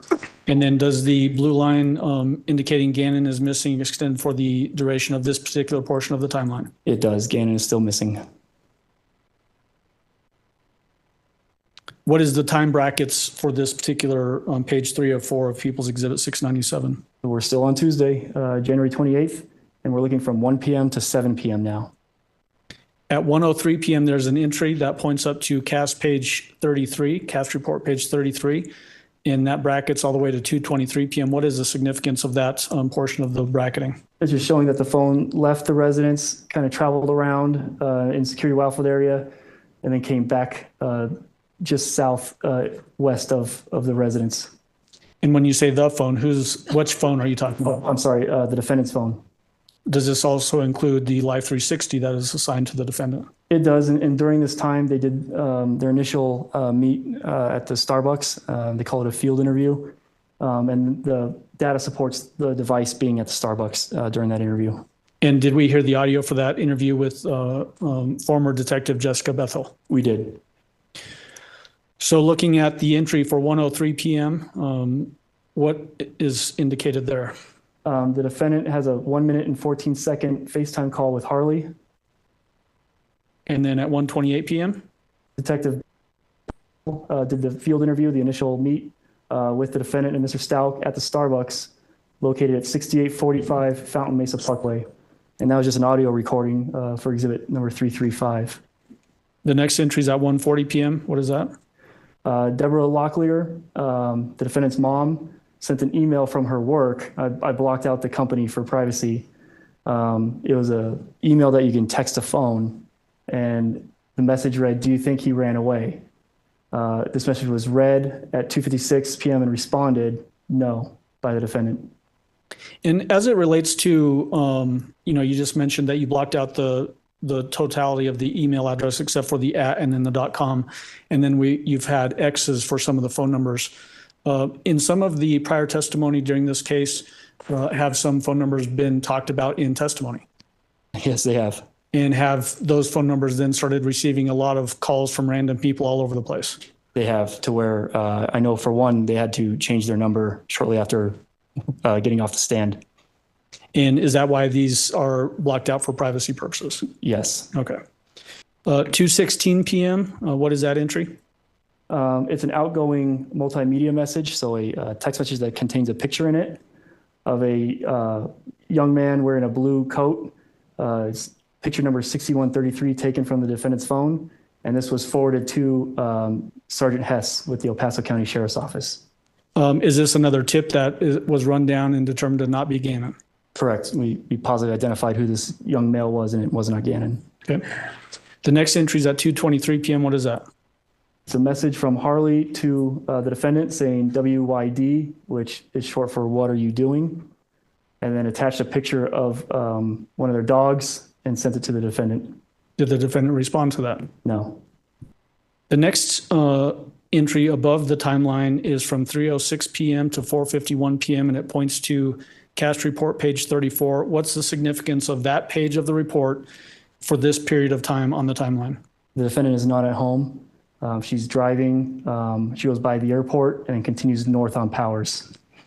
And when you say that the defendant is not at home, is that because her phone and the Life 360 is showing her being away from home? That's correct. We have the Life 360 and the towers and sectors corroborating when and where the device is at. Okay. The next entry on the timeline at 4:03 p.m. is what? Mr. Stauch requesting the address to the El Paso County Sheriff's Office from the defendant. He says, send address, and she replies with 27 East Vermajo Avenue, Cross 4 Courthouse, OTS, which is short for the Office of the Sheriff. And is that the actual address for the Sheriff's Office? It is. The next entry is at 4:04 p.m. and stretches through 4:17 p.m. What is that? It's a series of messages. 404 to 417 is between the defendant and Detective Jess Bethel, well, I guess former Detective Jess Bethel. The defendant starts with, we have a question. Detective Bethel says, okay. Defendant says, want us to look rag or Band-Aids from our burns from the candle. It may also have DNA to go with the toothbrush. It may be in the trash downstairs. And she corrects herself and says, look for. And says, did not want to gross you out. And Detective Bethel says, a brush or toothbrush should be sufficient for right now, but if it's readily available, bring it. No need if you have to search for it right now. And the defendant replies with, okay, no problem. What time do you leave? The next entry is at 4:25 p.m. Describe that. There's an outgoing call from the defendant to Mr. Stauch for 1 minute and 41 seconds. The next is from 4:26 p.m. to 4:38 p.m. What is that? This is between messages between Harley and the defendant. It starts with Harley saying, where did you go? The defendant says, I will text you in 10 minutes or so. Harley says, huh? Where's Lena? NVM, which stands for never mind. She's here. The defendant says, she was on her bed. Don't open for anyone. Harley says, okay, where are you going? And the defendant says, I said I would text you in 10 minutes. Harley sends a question mark. The defendant says, something isn't right. I think they are hiding something. Harley says, who? The police? And the defendant says, they asked for toothbrushes. Yes. And Harley says, HMM. What do you think they're hiding? Question mark. As it relates to the reference to the defendant that somebody's hiding something, who during this period of time was actually hiding something? The defendant was hiding Gannon. 4:40 p.m. What's that next entry? 4:40 p.m. Al goes to the Office of the Sheriff and does his first interview. And that's where he brought Gannon's toothbrush and Gannon's comb. The next entry is at 4:41 p.m. What is that? So at this time, with the cast report above, we know that the defendant's not home. Harley doesn't know where the defendant is. Mr. Stauch tries to call the defendant at 4:41 p.m. and it has a 0 duration and a code. AT&T has a code CFNR, which means call forwarding not reachable, which is different than when you call a phone and it rings 6 times and then goes to voicemail. This means the phone wasn't on the network at that time, at 4:41, when Mr. Stauch tried calling the defendant. The next entry is at 4:41 p.m. What is that? That's the Colorado Springs Airport parking slip recovered in the Rio, showing just a real quick trip through the airport parking lot. Did the defendant return the Kia Rio at that particular time? Not at that time. The Tiguan is still in the parking lot, and the defendant continues to drive out of the airport and northbound on Powers. Is this basically just a quick status check through the parking lot of the airport? Yes. The next entry is at 4:42 p.m. What is that? Mr. Stauch has a 24-second FaceTime with Harley. 4:42 p.m. to 4:51 p.m. Describe that. After this FaceTime, Harley messages the defendant saying, Albert said you need to go where he is at. It's been 10 minutes. The defendant says, huh? And Harley says, IDK for I don't know. He FT for FaceTime. So I don't know. He FaceTimed me and said you need to go there, question mark. Is that a reference to Mr. Stauch trying to get the defendant to go to the sheriff's office where he was still in the midst of an interview? Correct. The next entry is at 4:51 p.m. What is that entry? So the defendant makes an outbound call to Mr. Stauch that lasted 52 seconds following this exchange with Harley. Describe it 5 o'clock p.m. Harley messages the defendant with a question mark, and then the defendant replies back with, okay, I called them. What is that in reference to? Harley's trying to figure out what's going on, where everyone's at, and the defendant's saying, okay, I called them. Any indication as to who them is? She's making reference to law enforcement, which she'll do a couple other times, but she really called Al. She didn't call any law enforcement. Okay. The next entry is at 5:04 p.m. What is that? Harley has a 56-second FaceTime with the defendant. And just so we're clear, when there's a FaceTime call that actually connects between two phones like this, is the actual content of that call ever captured? No. So it's just like a phone call, unrecorded? Unrecorded. Okay. The next entry above the line, referring to cast report page 35, brackets 5:18 p.m. through 5:57 p.m. What is the significance of that page of the cast report for this portion of the timeline? For this period of the timeline, the defendant travels from where she was north on Powers back to the residence. At 5:18 p.m. to 5:23 p.m. Below the line for the content, what is significant for that portion, that entry? Mr. Stauch says, what did she say? And the defendant says she wouldn't answer. Mr. Stauch says, okay. And the defendant says, I'm about to head that way. I need to finish trying to use the bathroom. Mr. Stauch says, okay, well, I'll see what they say. The defendant says, why are they holding you there? Mr. Stauch says, not holding me, just getting all of this recorded, I guess. The defendant says, have you started? And Mr. Stauch says, done, I think. And the defendant says, so you did a recording without me? And Mr. Stauch says, huh? And the defendant says, like they have you separate and you aren't talking to the lady and you're done yours? And Mr. Stauch says, when you get here, I will sit in with you. And the defendant says, you need to ask for attorney. This doesn't make any sense. You should already be finished with your recording. They have lied and treated us like crap. Is this in reference to the defendant not being happy with Mr. Stauch sitting through an interview with the sheriff's office? Yes. At 5:22 p.m. to 5:28 p.m., what is that entry? The message between the defendant and Harley. The defendant says, I'm talking to him to go. Harley replies with, huh, question mark. The defendant says, Albert. Harley says, to go where? The defendant says, they said I have to go back to the place. They are treating us crappy. Who is there with you? Harley says, just me and Lena, question mark. Defendant says, who was at the ring earlier? Harley says, nobody was at the ring. And the defendant says, what did Albert say to you? Harley says, to tell you to come there. And the defendant says, I told him this is nonsense to come there again. Is this again referring to Mr. Stauch being at the sheriff's office being interviewed? It is. The next entry is at 5:36 p.m. What is that? Harley attempts to FaceTime the defendant, but it doesn't connect. And then 5:37 p.m.? The defendant attempts to FaceTime Harley, but it doesn't connect. And then 5:37 p.m.? Mr. Stauch tries to call the defendant, but it doesn't connect. So he replies with a text message saying, hey, call, which the defendant does do. And they connected for 12 minutes and 28 seconds. At 5:38 p.m., did Harley try to do a FaceTime call that did not connect? She did, and that's because the defendant and Al were on a phone call. Okay. At 5:45 p.m., what is that? It's a message from Harley to the defendant saying someone is here with pizza. The defendant says, it's pizza. Harley asks, do I open? And the defendant says, yes. Is that essentially Harley Hunt asking for permission to open the door to accept a pizza delivery? Yes, she was instructed earlier not to open the door for anyone. 5:52 p.m., what is that entry? The defendant makes a FaceTime for 3 minutes and 34 seconds to Harley. And then the next entry above the line references from 6 p.m. through 6:56 p.m.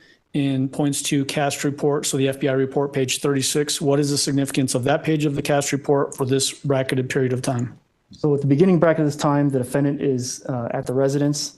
And then at the end of the bracket of time, the defendant has made her way back to the airport in the Kia Rio. All right. So let's dig into this portion. 6 p.m. What is that entry? The Special Victims Unit of the Sheriff's Office called the defendant for 34 minutes and 57 seconds.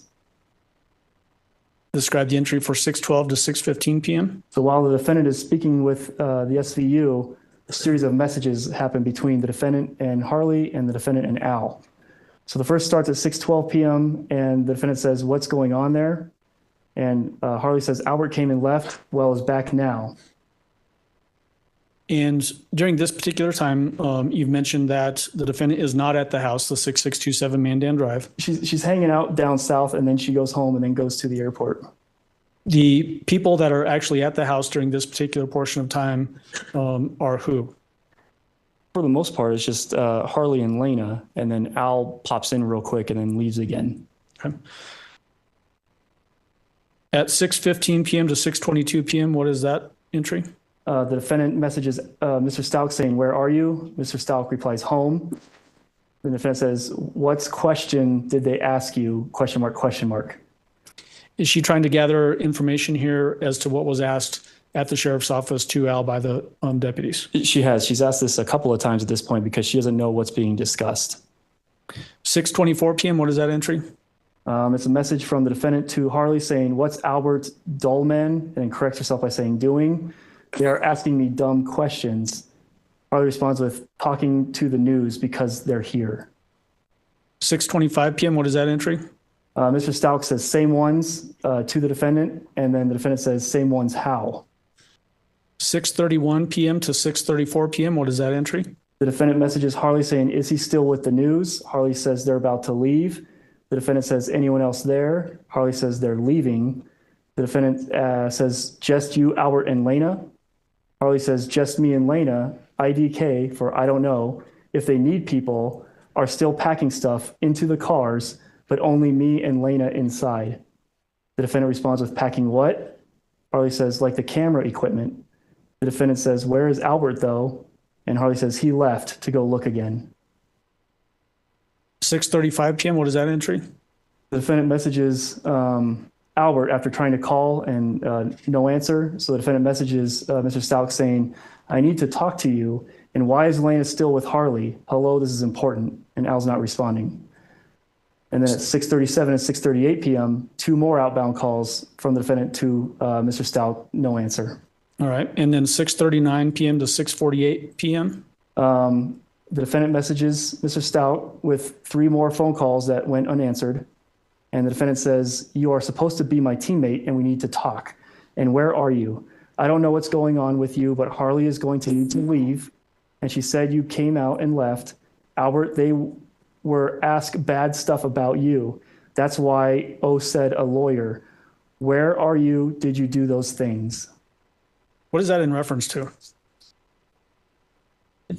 She's alluding to Al that she's talking with someone that's asking bad stuff about you. She's not with law enforcement at this time. She's trying to make it sound like she's meeting with people to try to find Gannon. Okay. And then the next entry at 6:56 p.m., what is that? It's an outgoing call from the defendant to Harley for 3 minutes and 38 seconds. And then the very last entry, what is that? So at this time, if you go up to the cast, she's been making her way up to the airport at this time.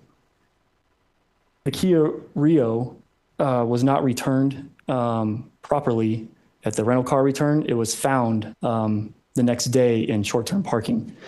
And so this is the point where her phone is going up to the airport and she leaves the Rio in the short-term parking lot. How does she leave the airport? In the Tiguan.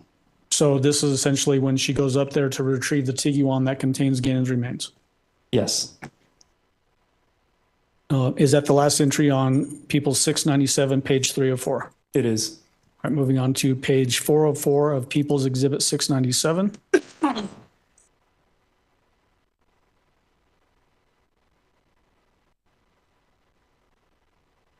Again, tell the jury what the sources of information are for this particular portion of the timeline.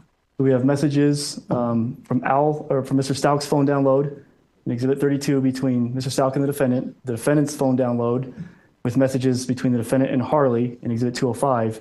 And now we're going to see some messages between Mr. Stauch and Harley in Exhibit 206. And we still have the FBI cash report.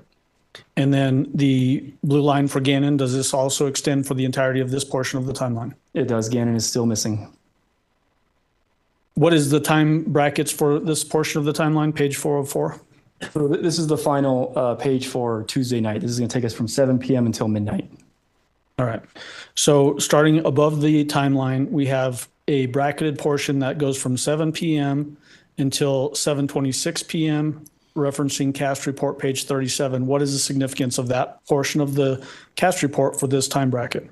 So the defendant, her phone, and the Tiguan leave the airport, exit the airport, go north on Powers, go northeast on 24, and stop. There's a strip mall at Meridian and Woodman where the defendant loiters for a little period of time. Okay. Now going below the line, 7 p.m., what is that entry? It's another outgoing call from the defendant to Mr. Stauch with a no duration. 7:01 p.m. to 7:08 p.m., what is that? This is a series of text messages the defendant sends to Mr. Stauch. Starts with, why add you ignoring me and going get Landon? I'm assuming it means, why are you ignoring me and going to get Landon? I've been home to meet you, like you said. I've called and called. I called the lady and told her you are now missing. Off the face of the earth, ANS, which I think is supposed to be and, was supposed to be going to get Landon, and you were supposed to take Lena, and Harley said you left, and then I went there and you weren't there. And then what is what's the next entry for that time slot? So it's the receipt. You see when the entry time to the airport was this day at 8:30 a.m. And then you see the exit time when you go to the booths, the tolls, and you pay the $9 in this case to have the little arm go up and leave the airport short-term parking at 7:02 p.m. So we have multiple sources of data. We have the parking receipt, which is Exhibit 325. We've got the defendant's phone with the Life 360 app on it with the cell phone towers, and we've got the Tiguan telematics data, all corroborating that there's movement from the airport to the Falcon northeast part of town. And that the defendant has left the airport at 7:02 p.m. in that Volkswagen Tiguan. Correct. The next entry is at 7:03 p.m. What is that? An outgoing call from the defendant to Detective Bethel for 3 minutes and 52 seconds. The next entry at 7:17 p.m. What is that? A message from the defendant to Mr. Stauch saying, well, Harley was supposed to help me meet this team. I do know where you are and got worried. I'm sorry, I just wanted to be with you afterwards. And did Mr. Stauch respond to that? No. The next entry is at 7:21 p.m. to 7:23 p.m. What is that? So Harley and Lena are at the house at Mandan, and Harley messages the defendant saying someone is here. The defendant says, who?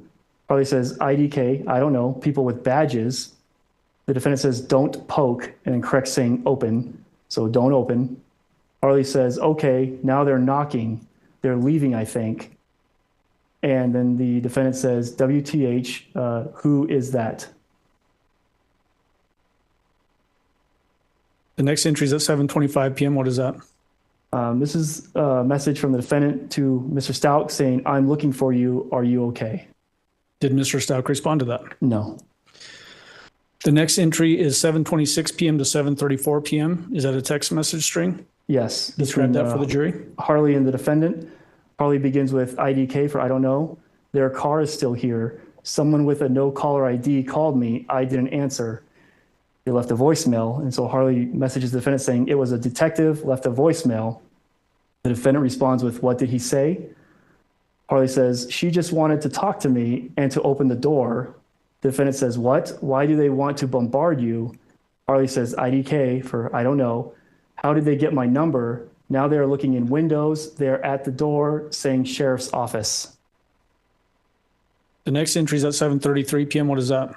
Al's doing his second interview now at the office of the sheriff.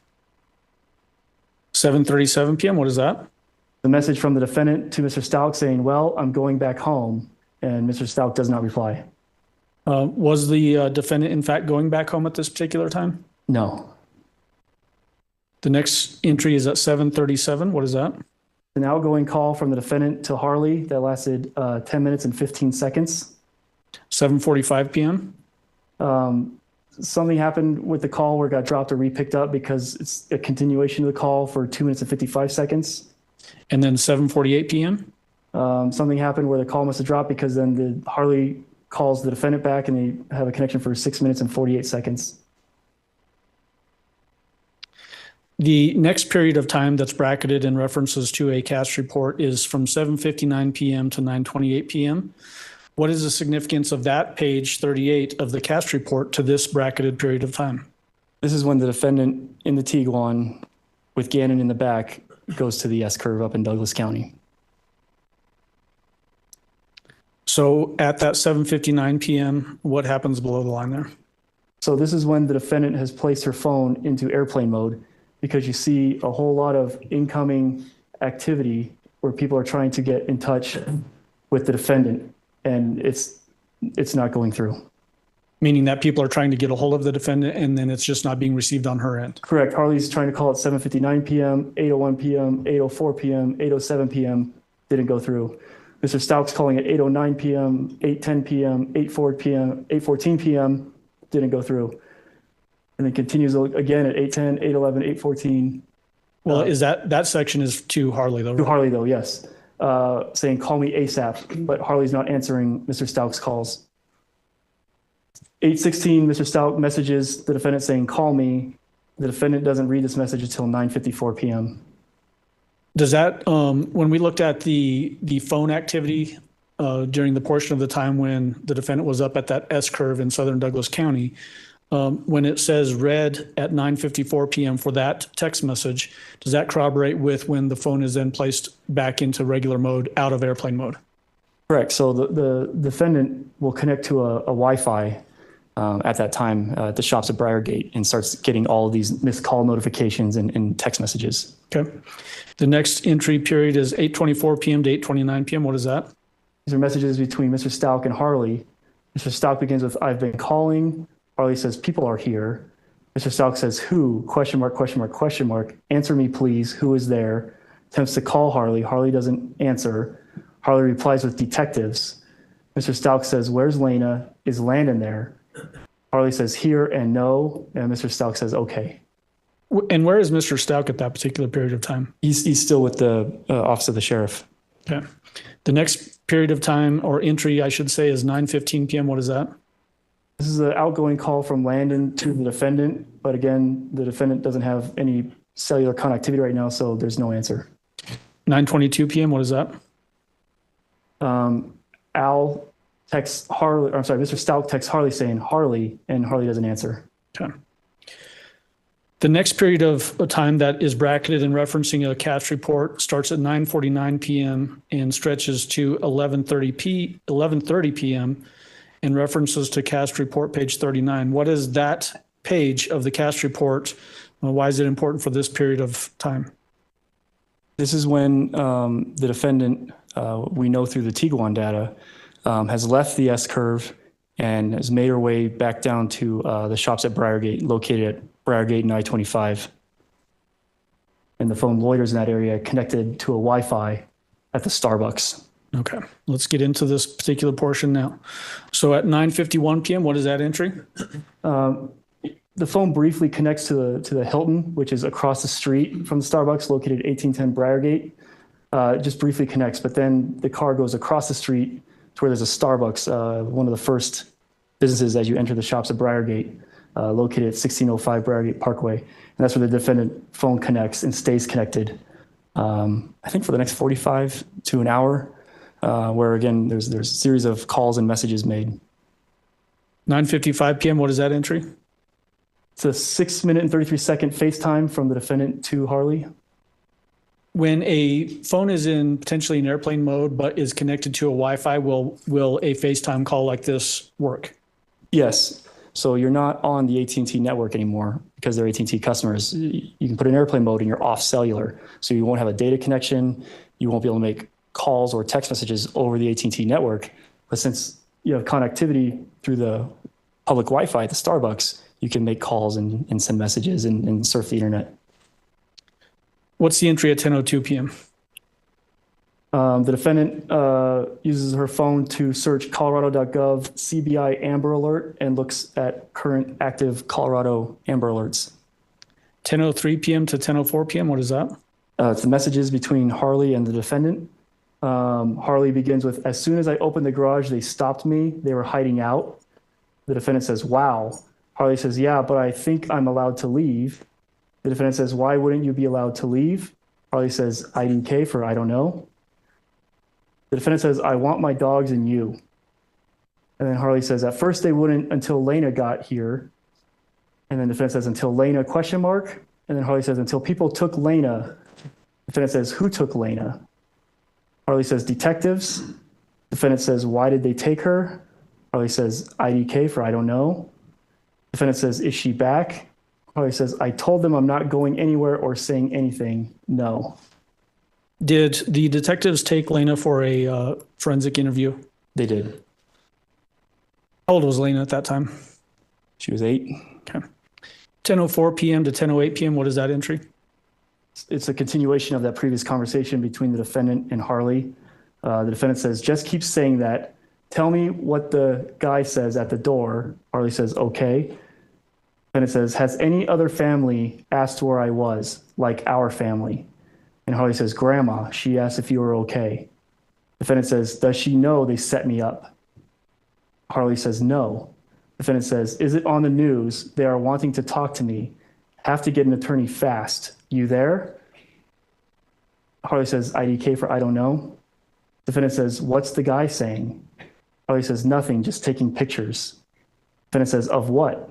Harley says, "The entire house." Defendant says, "What's Landon been doing?" Harley says, "She's not here."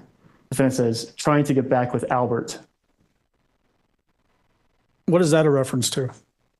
She's insecure in the relationship and she thinks that Albert and Landon are going to hook up while she's in town. And this is during the period of time when Gannon is missing. Gannon's still missing. 10:11 p.m. to 10:12 p.m. What is that entry? A continuation of the previous conversation between the defendant and Harley. Starts with the defendant saying, "Who is there?" Harley says, "Just me." Defendant says, "I've been set up. So just you and Albert?" Harley says, "No, just me." Defendant says, "Where did Albert go?" Harley says, "And dogs. He hasn't been here." Defendant says, "Why is there a detective there with you, an underage minor?" Harley says, "IDK for I don't know, but I'm asking if I can leave." Defendant says, "Tell them you are uncomfortable with these men." Harley says, "Okay." And defendant says, "If you need to call 911 and tell them they are making you stay there." Where was Al still during this period of time? He's still at the office of the sheriff. 10:16 p.m. is the next entry. What is that? The message from the defendant to Al, and it says, "Why? Tell them one of their own met me and told me what was going on and how you turned on me. I can't believe you. I'm not stupid. They said for you to say that. It will come out I'm being set up. I knew you were lying the whole time this afternoon. It has already been leaked to me. Makes me thankful there are crooked people in the blues who is working just as hard pushing back secretively." Did Mr. Stauch respond to that? No. Is there any context to that particular text? She's alluding that she's got an in within the police department who's giving her privileged information about details on the case. Did she in fact have an inside informant with the investigation that was giving her that kind of information? No, she did not. 10:17 p.m. to 10:20 p.m. is the next entry. What is that? 2 messages sent to Harley from the defendant saying, "Hello, I don't like you there. Harley, I don't like you there by yourself." Harley didn't read that message until the next day at 1:36 a.m. The next entry is at 10:23 p.m. What is that? Harley has a 16-minute and 15-second FaceTime with the defendant. And then at 10:24 p.m. Al's still doing more interviews with the El Paso County Sheriff. And during that time, all the way up to that 10:24 p.m., where is the defendant? She's still at the shops at Briargate, connected to the Starbucks Wi-Fi. Is that after returning from the S-curve in southern Douglas County? Yeah, immediately. She went directly from the S-curve in Douglas County to the shops at Briargate. The next entry is at 10:45 p.m. What is that? It's a message from the defendant to Detective Bethel, and it reads, "What do you want from me? Because I have nothing. One of your very own leaked to me what you guys were doing. I did nothing and or am being set up. I'm not really even sure, other than that being told that by another blue with El Paso. I was told I couldn't go home to sleep, and on top of that, men were sent to a home with a minor female, and she was forced to stay there, not to even leave for food. Every conversation that's said, even at this moment, I can hear inside. What do you want from me?" And Detective Bethel responds at 11:39 p.m. saying, "Come in to talk to me. I would just like information to find Gannon." Up to this particular text message, have the defendant actually gone to the sheriff's office yet for a formal interview? No. In this text message and in ones that we've seen prior to this, there's references to I and me and that sort of thing. Is that consistent throughout these text messages coming from the defendant's phone? Yes. The next entry has 4 time slots on it. Tell us about that. 10:52, 11:02, 11:10, and 11:24. Harley is trying to call the defendant, but they go unanswered. And then this is the return of the cast report where it's bracketed to 11:30 p.m. Is that correct? That's correct. And the reason why these calls went unanswered was because the defendant is now moving and is off the Wi-Fi. So it has now disconnected from the Starbucks Wi-Fi? Correct. So there's no connectivity to the phone at all, not on AT&T or on Wi-Fi because the defendant's traveling. Does that indicate that the phone is still in airplane mode then? Yes. Okay. 11:26 p.m. to 11:31 p.m. What is that entry? Harley is trying to FaceTime the defendant 2 times, and they did not connect. 11:42 p.m. to 11:50 p.m. What is that? The defendant has logged onto a Wi-Fi and has sent the message to Detective Bethel saying, "My life is being ruined. Am I able to go to my home? I have nowhere to sleep. You said you asked me questions already. I tried to call." So she's now connected to the Holiday Inn, located at 3431 Cinema Point, which shares a parking lot with Massage Envy where Harley works. Harley's en route to pick up the defendant, and Harley testified that she was under the impression that they were going to stay at this hotel the night, but the defendant, in fact, just got into Harley's Jetta and they went back to the Mandan house that night. So if we're understanding you correctly, did they then leave the Tiguan at that, basically in that parking lot for the Holiday Inn? Yes, they left the Tiguan at the parking lot of the Holiday Inn, and Gannon was no longer in the back at this time. 11:51 p.m., what is that?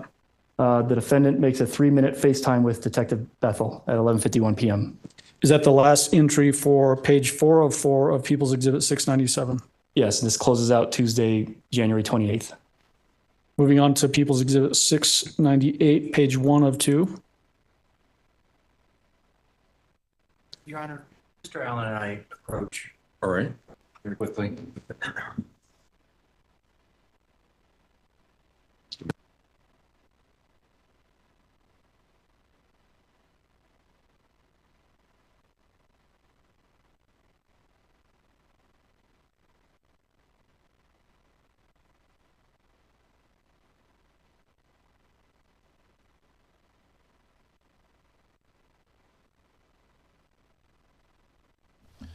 We're waiting for this bench discussion to get over.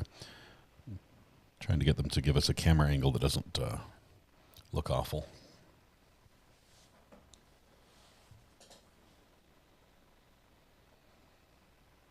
With them standing right next to the camera, it messes up the white balance, the light balance.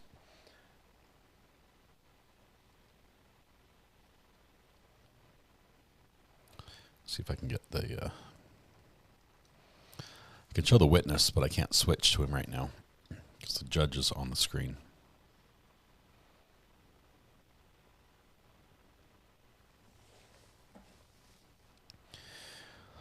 Let's see.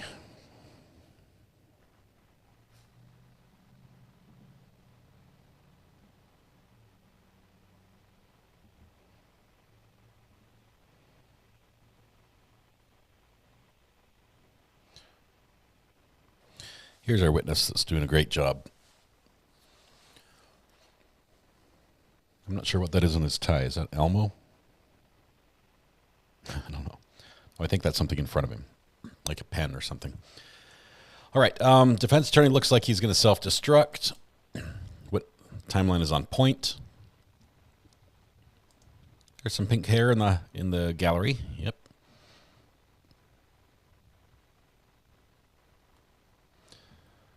She threw herself under the bus. Let's see. Do you think she will talk back when the judge lays into her? Possibly at the end, Jamie. Mr. Allen? All right, so we have moved on to People's Exhibit 698, page 1 of 2, and let me zoom in on this and have you do the same thing that we've done with the rest of the exhibits, plus the source of information for this timeline. Mr. Stauch's phone download, the defendant's phone download, and Harley's phone download, and the FBI CAS report. For the period of time that is referenced on People's Exhibit 698, page 1 of 2, does the blue line indicating Gannon is missing extend for the entirety of this portion of the timeline? It does. Gannon is still missing. Starting at the beginning of this timeline, tell the jury what date and time we're focusing on for page 1 of 2 of People's 698. So the phone is still connected to the Wi-Fi at the Holiday Inn. We hit midnight, so now it's January 29th, Wednesday. And this timeline is going to cover the periods from midnight to 11 a.m. on Wednesday morning. Okay. The next entry is at midnight through 12:22 a.m. Tell us what we're seeing there. The messages between the defendant and Mr. Stauch. And it starts with the defendant right at midnight saying, "Are you able to talk now? Harley would like to get all her things because she has to work and start school and she has nowhere to go. And she was left there with men. I tried to talk to you forever tonight and you ignored me. You have all this wrong. You told some dude what I was driving for what? I have talked to everyone. You left her with Lena there and then wouldn't even tell her anything. Wouldn't talk to me. I thought something was wrong. Now you bring your ex to our home and refuse to talk to me. This is all wrong and you have this wrong. I have paid for my share of things at my home. This is stupid." Mr. Stauch responds with... So let me break in there and just ask you, so let's unpack that text message because it's a little bit long. There was a text message earlier in one of the exhibits of this timeline where there was a reference by the defendant to Landon coming into town. Do you remember that? I do. Was it a surprise to anybody that Landon was coming into town after Gannon was reported missing? No.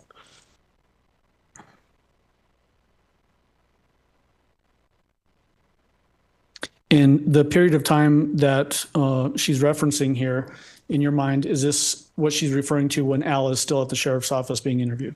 It is, yes. Mr. Stauch, I should say. It is. All right, pick up from there with Mr. Stauch's response. Mr. Stauch responds with, "I'm not refusing anything. This was the plan. There is so much you are withholding from me, and I see that now. PLZ, which is short for please, do not come back here tonight or at all until you are ready to talk." And the defendant replies with, "It is my home and I am. You can't kick us out. I have nowhere to go. Harley has nowhere to go. The utilities are in my name." Mr. Stauch replies with, "Do not come here and cause problems. Where are y'all then? Where is Gannon?" The defendant says, "I'm not coming there to cause problems. I own over half the stuff there." Mr. Stauch says, "Take it." The defendant says, "So you don't want to be my husband? Why? Why are you doing this? I will talk to you and only you. Call me first. Hello? Albert, it's cold. It's not what you think. I don't know where he is. I am your spouse, and you have your ex-wife in our home. It was not the plan. I said I would talk to you." Mr. Stauch responds with, "No, my missing child's mother is here. Come talk then." The defendant says, "I have every right to be that whole," and corrects herself to home. Mr. Stauch says, but it better start with the truth or I'm calling the detectives. The defendant then says, what are you talk about? Truth about what? You can't call detectives on me for speaking or not. I did nothing wrong. Talking, call me. Mr. Stauch replies with, I'm home. That's all I'm worried about right now. And my boy, mom is on the way. The defendant replies with, I have sympathy, but you are turning on me. And the other guy who told me what they said to you, I want to sleep in my bed with my dog, and Harley wants to sleep in her bed. It's my home. There is no law that prevents me from sleeping in my home. Mr. Stauch says, yep. And then the defendant says, so can we sleep in our home? We are outside with our dogs with nothing, and this is Rudolph's ridiculous. That Rudolph's ridiculous, based on your understanding of phones, what do you indicate that to be? It's the autocorrect. She meant to say this is ridiculous, but it inserted Rudolph's twice. The next entry is at 12:50 a.m. to 12:52 a.m. What is that? It's a continuation. The defendant says hello, and Mr. Stauch says where? And the defendant says, where is everyone going to be? I want to sleep in our bed. Question mark, hello. Mr. Stauch says, I don't care. The defendant says, our dogs need to go out. You said to talk to you, and I asked where is everyone going to be? I need to sleep. Mr. Stauch says, Landon is with Lena. Brandon is on the couch. Harley has her suite, and you get the bed. And then the defendant says, and your mom? And Mr. Stauch says, her and Becky are in G's room. I need the truth. And the defendant says, what time are they getting there? Is anyone going to say anything to me? Mr. Stauch says, nope, I need the truth. The next entry is at 12:53 a.m. What is that? The defendant attempts to call Mr. Stauch, but it doesn't connect. The next entry from 12:53 a.m. to 12:56 a.m. What is that? So within the same minute after not connecting, the defendant sends a message to Mr. Stauch saying, so what exactly are you doing if I come in and go to bed and don't bother you? Mr. Stauch says, I'll be on the couch. The defendant says, okay, and everything is all good and not one is bothering anyone? Mr. Stauch says, you need to tell me the truth. The defendant says, see how you don't accept the truth so I can sleep? Mr. Stauch says, sleep all you want. I need the truth. The defendant says, where is everyone going to be while we are walking in? Mr. Stauch says, in bed, stop dodging. I need the truth. The defendant says, I'm asking you, is everyone in bed so we can come? Mr. Stauch says, yes, except for mom. She isn't here yet. Yes, except mom isn't here yet. Truth? Question mark. The defendant says, what time is she getting there? Mr. Stauch says 20. The defendant says, okay, so how long before they will be in bed too? Mr. Stauch says, whatever. The next entry is at 1:04 a.m. What is that? The defendant's phone connects to the Kentucky Fried Chicken located at 2835 New Center Point, which is slightly south of the Massage Envy and then the Hilton or the Holiday Inn. And that Holiday Inn, the Massage Envy, and this KFC, is that basically on the Powers Corridor? It is. It's between Constitution and South Carefree along the Powers Corridor. Okay. 1:04 a.m. to 1:12 a.m. What is that? Messages between the defendant and Mr. Stauch begins with the defendant saying, we will be there. Please don't let anyone bother our dogs. Will you let me know when she is there? We can wait close by. Question mark, question mark. Albert, I have to work. I'm not getting paid out. Question mark, question mark. And Mr. Stauch doesn't respond. The next entry is at 1:15 a.m. What is that? It's a message from the defendant to Deetra Moss. And the message reads, I came back home because they said they were doing that to see. But it's still sketchy. I can be here. I have to leave soon. I can't take being a punching bag anymore. I should have left last week when I said it. The next entry is at 1:17 a.m. to 1:18 a.m. What is that? It's text messages between the defendant and Mr. Stauch. Starts with the defendant saying, I'm trying to talk to you. I asked one simple request to let me know where everyone is in bed because it's cold and the dogs need to go out. And Mr. Stauch doesn't respond. The next entry at 1:23 a.m. has a reference to cast report page 40 above the line. What is the significance of that? So the defendant is using the tower that provides coverage to the house, indicating that the phone is at or near the residence. Does that bracketed time start at 1:23 a.m.? It does. And when does it end? 8:25 a.m. Okay. Going to that 1:23 a.m. below the line entry, what do we have there? The defendant messages Al saying, or Mr. Stauch saying, "We are outside if you want to talk." And then 2 phone calls were placed from the defendant to Mr. Stauch at 1:23 a.m., 1:25 a.m., and they did not connect. There's no answer. What's the next entry at 1:36 a.m. to 1:40 a.m.? So the defendant and Harley are now inside the residence. And the defendant is messaging Harley saying, "Is Chance okay?" Harley says yes. The defendant says, "They tore up my clothes and went crazy in here, threw stuff everywhere." Harley says, "Wow." The defendant says, "Your stuff?" ? Harley says, "It's fine." And the defendant says, "And what did the downstairs look like?" And Harley says, "IDK for I don't know, it's dark." Based on your knowledge of the case, did anybody go into the defendant's clothes and tear them up and throw them everywhere? They didn't tear them up and throw them everywhere. They photographed the scene. Okay. 1:42 a.m., what is that entry? Message from the defendant to Mr. Stauch saying, "You felt the need to destroy my closet." Did Mr. Stauch respond to that? No. 1:46 a.m., what is that? Messages between Harley and the defendant. Harley starts by saying, "Should I lock my door?" The defendant says yes. Harley says okay. Is that fairly consistent throughout all of your review of these text messages where Harley Hunt, the defendant's daughter, will ask permission before she does a specific thing, like open the door for the detectives or get pizza or locking her door? Yes. 1:50 a.m., what is that entry? The message between the defendant and Mr. Stauch with a voicemail that was forwarded from the defendant's phone to Mr. Stauch's phone. And the text message says, "So this was on purpose, that I have a few voicemails with her talking crap about you, working all the time, and the kids not getting love." And was the voicemail itself relevant to the investigation? No. Who was the voicemail from? So earlier in the night when the defendant put her phone in airplane mode and was traveling to the S-curve, Landon attempted to call the defendant, and the phone didn't hang up in a open mic, essentially. There was a voicemail left where they were talking about some things. They being who? Landon, Mr. Stauch, and episode deputies. At 1:51 a.m. to 1:54 a.m. is the next entry. What is that? The messages between Harley and the defendant. Harley starts with saying, "You and Sadie can come sleep down here if you," I'm sorry, "You and Sadie can come sleep down here with me if you want." So let me break in there just so that the court reporter, for her benefit, Sadie, spell that name first of all. Sadie. And who is Sadie? Sadie's their second dog. Okay, so pick up from there. The defendant responds with, "I honestly don't want to walk around them. Sadie has to go out so bad. She is at the door begging." And does that basically just continue with discussions between the defendant and Harley about what they're doing in their separate rooms in the house?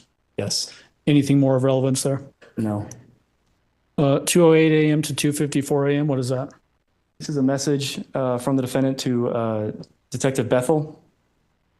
At 2:08 a.m., it's a series of messages for essentially the next 40-ish minutes, ending at 2:54 a.m. And it starts out with, "Can we talk soon? I appreciate all your hard work. I have information. Gannon was upset about the candle. I didn't know that he had cut himself with it because he had on a blue undershirt and the long sleeves, and he had a small burn area. I did too. When we came back inside from the smoke, there was blood on both of us. I didn't know what to do. I was scared I would get fussed out about it, and I didn't know if he should go to the doctor. I kept trying to add the candle thing, but Albert kept saying it was small and minor. I was scared the basement was smoky, and when I threw the covers on everything, we both had blood. You don't understand how hard it is to be a stepmom. I get judged for everything, and he was scared for being ground. So then the next day, this is where I need to talk to you." Okay, so let's unpack that first of all. The candle that was referenced in this, and as it relates to the burn, was that candle actually recovered from the trash can on the outside of the house? It was. Was any glass broken? No. In your mind, did it make sense that there would be a reference to Gannon being cut by a candle with no broken glass? It does not. And is this the first reference that we have to there being blood involved in whatever happened again? It is. Okay, pick up from there with what is responded to that long text from Detective Bethel. So Detective Bethel replies with, okay, can you come in to talk? And the defendant says, yes, I'm sorry I wasn't ever hiding anything from you. You don't understand the pressure I get put under about not doing enough.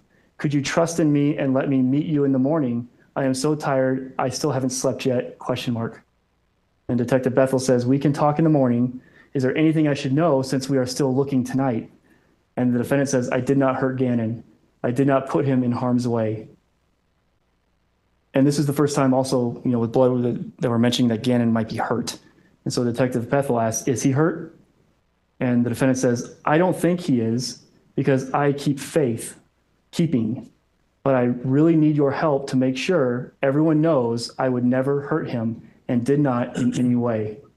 So let me break in and unpack that a little bit. The first reference to Gannon potentially being hurt is introduced by who? The defendant. Okay. And during this whole recitation of text messages, does the defendant continue to refer to herself as I?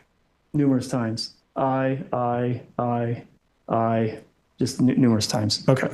To that last text message that you just read about the defendant saying, and did not in any way, read from there with the Detective Bethel conversation. Detective Bethel responds with, what time can you come in today after you sleep? The defendant responds with, I don't want you upset with me for all your hard work and everyone else's.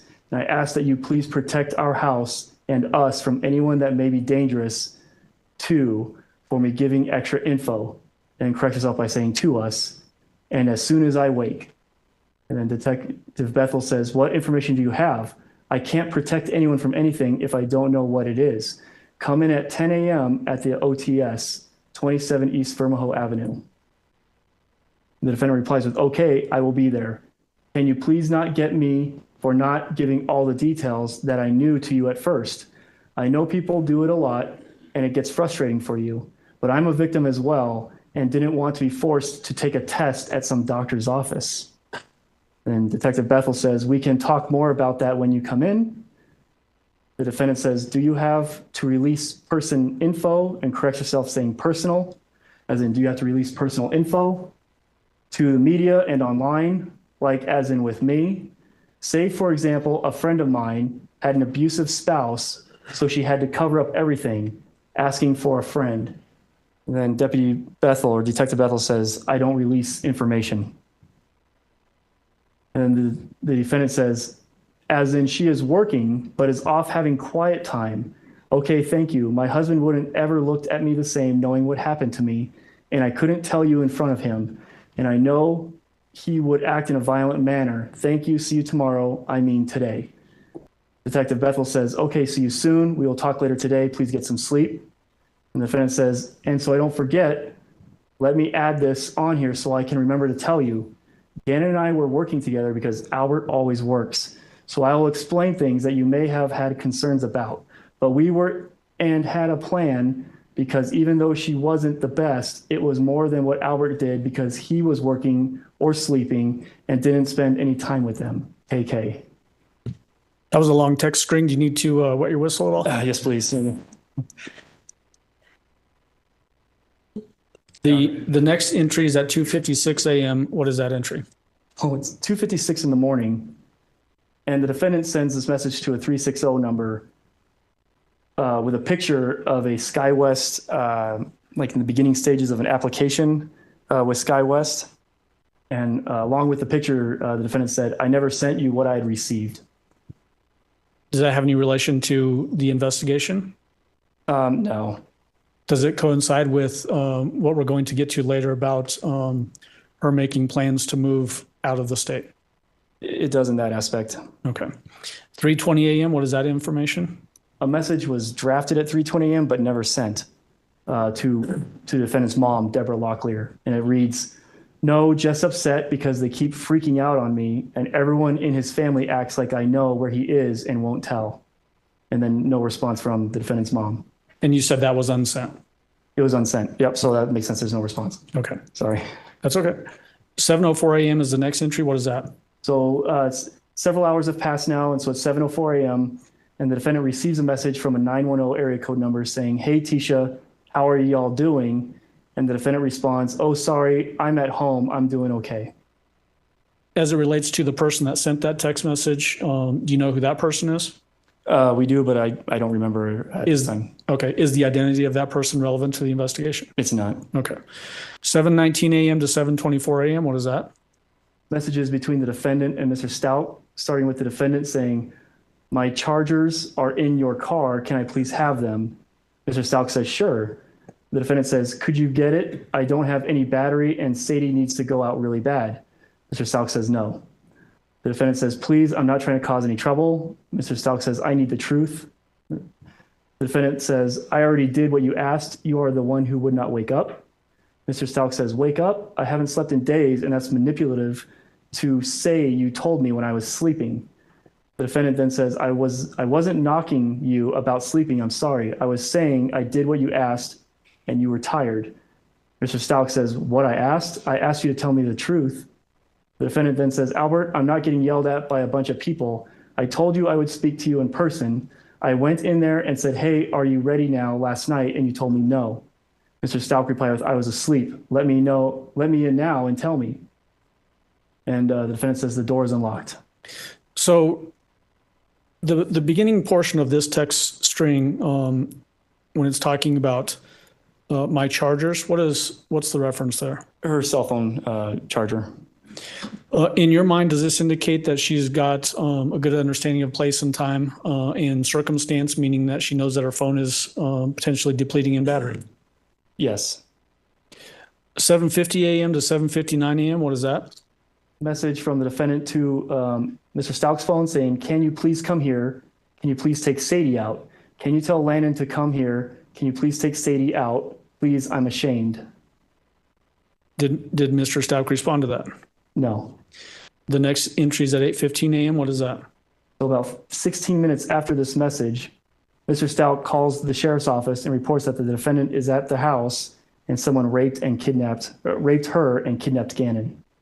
Is this the first reference very explicitly that there was a report of a rape by the defendant?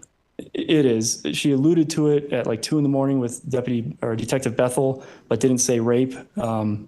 She mentioned that, she couldn't tell because her husband wouldn't look at her the same, but this is where the first time we see the rape story come out. Okay.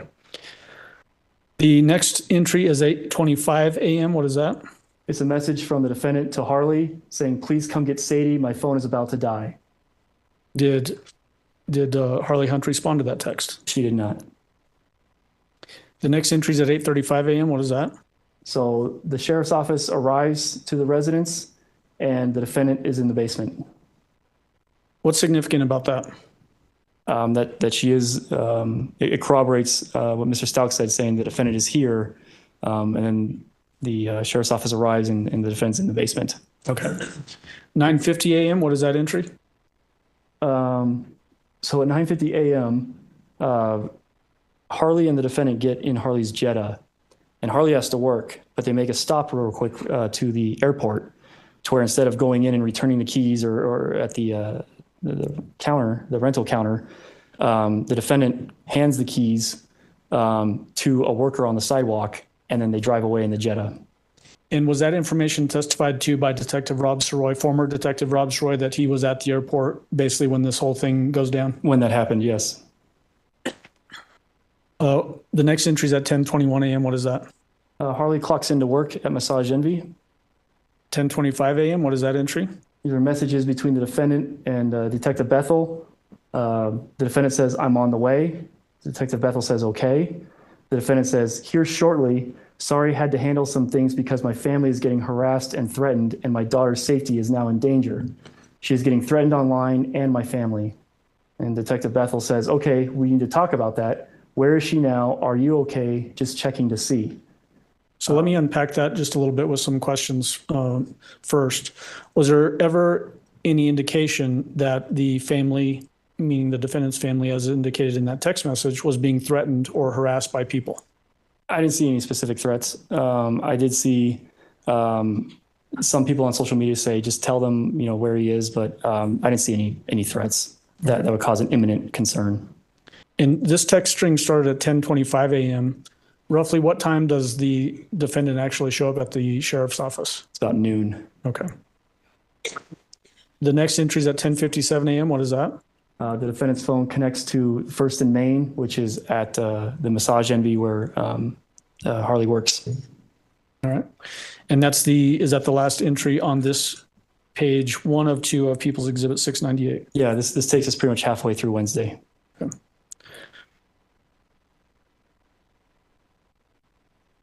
Getting into People's Exhibit 698, page 2 of 2. Again, what are the sources of information for this portion of the timeline? The sources are Mr. Stauch's phone download, the defendant's download, and Harley's download. But Mr. Stauch's not communicating over text anymore with the defendant. And then we have the FBI cast report. Okay. And then, same as before, is the Gannon is missing line extending for the duration of this portion of the timeline? Yes, Gannon is still missing. What is the date and time relevance for this portion of the timeline, page 2 of 2 of People's 698? So it's still Wednesday, January 29th, and we're looking from 11 a.m. until midnight. All right. For reference purposes, from 11 a.m. to 11:51 a.m., you've got a line going above the line pointing to cast report page 41, which is the FBI report. Why is that portion of the cast report relevant for that time frame? So we still have Tiguan telematics data, and we still have the defendant's cell phone call detail record data with the tower and sector, and we still have the GPS off the Life 360 app on the defendant's phone. And we see all, both the vehicle and the phone leave the Massage Envy area and travel to the office of the sheriff, the El Paso County Sheriff's Office. Does this corroborate essentially the arrival time of the defendant at the sheriff's office on January 29th? It does. Starting at the 11 a.m. to 11:02 a.m., what is that information on the timeline? This picks back up with the defendant messaging Detective Bethel saying, resend the address, please. I found it. Detective Bethel responds with, okay, how long until you're here? Defendant says 10.8 miles. Detective Bethel says, okay, great. 11:03 a.m., what is that entry? After that text exchange, the defendant calls her sister, Amy Lowry, AIMEELOWRY, for 19 minutes and 36 seconds. 11:26 a.m., what is that entry? Detective Bethel reaches out to the defendant asking, where are you? Would you like a coffee or soda? And the defendant doesn't respond for about 10 minutes. The next entry at 11:36 a.m. to 11:40 a.m., what is that? In response to the coffee or soda, the defendant says, diet, parking, thank you. What's the continuation of that conversation between Detective Bethel and the defendant? Detective Bethel says, okay, where are you parked? Do we need to make sure a meter gets fed or do I need to validate parking? The defendant says, I'm not sure. That's what I'm trying to figure out where to go. And then Detective Bethel says, you can park in the garage behind the building and I will validate for you. By indications of the investigation, did the defendant in fact park in the garage at the sheriff's office? Yes, she did. The next entry at 11:57 a.m. to 11:58 a.m., what is that entry? The defendant asks Detective Bethel, what's the name again? Detective Bethel responds, Office of the Sheriff. The defendant says, I'm here. They said you would be out shoring, and then corrects herself and says, shortly. And then we heard testimony from other detectives about the vehicle showing up and it appeared to have been washed and was still wet. Does that corroborate with this information, the defendant showing up and the vehicle was wet at that time? It was, and that's when we seized the vehicle. The next entry is at 12 p.m. What is that? The defendant does the interview with the El Paso County Sheriff's Office under Exhibit 337, and that's when we seize the defendant's phone. Okay. And then, so does that essentially then, as the investigation progresses from that point forward, do we get any Tiguan telematics data after that point? No, we seized it and we're searching it and we're taking it apart to get the telematics data. And then as it relates to her phone call detail records and that sort of thing, any data from the phone going from the end of that interview at roughly 4 p.m. on the 29th forward until she's arrested, do we have any data for that particular phone? No, we seized the phone to download it, and so there's no more call detail records with this phone number. There's no more Life 360 GPS hits with this phone. And so now the defendant is without a car and a phone. Okay. The next entry is at 2:18 p.m. What is that? Harley messages the defendant saying uncle wants you to call him. And this is getting towards the halfway point of the interview, and the defendant messages back, okay, love you. And so does this text message actually come into the defendant while she's in the interview room? It does, and this is the last message the defendant sends using this phone. Okay. The next entry is at 4:20 p.m. What is that? We played the interview, and so towards the end, the defendant started complaining of shortness of breath and chest pains on top of a rape story. And so the defendant is transported from the sheriff's office to Memorial Hospital. The next entry is at 5:30 p.m. What is that? Harley clocks out of work. The next entry is at 7:52 a.m. You have a squiggly line in front of the 7. What does that squiggly line mean, first of all? So that's approximately. So it's going to be around 7:52 p.m. The defendant left Memorial Hospital. Why do we have an approximate time there as opposed to before when we've had very specific times? We don't have the phone anymore with the Life 360 GPS or the towers or anything like that. So it's just based on witnesses and their account. Does this coincide with the testimony that we had from forensic nurse examiner Amanda Van Nest about the defendant leaving from the hospital before completing the examination? This part, yes, when the defendant left the hospital. The next entry is at 8:31 p.m. What is that?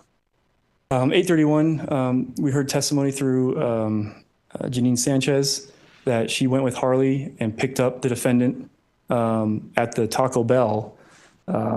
And then they went and stayed the night at Ms. Sanchez's residence. That Taco Bell, what's the address of that, first of all? The Taco Bell is 390 North Union. Is that in fairly close proximity to the hospital, Memorial Hospital? It's very close. It's within walking distance.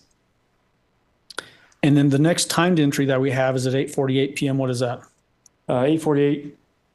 So the defendant's phone is no longer in play. So now we have Harley's phone.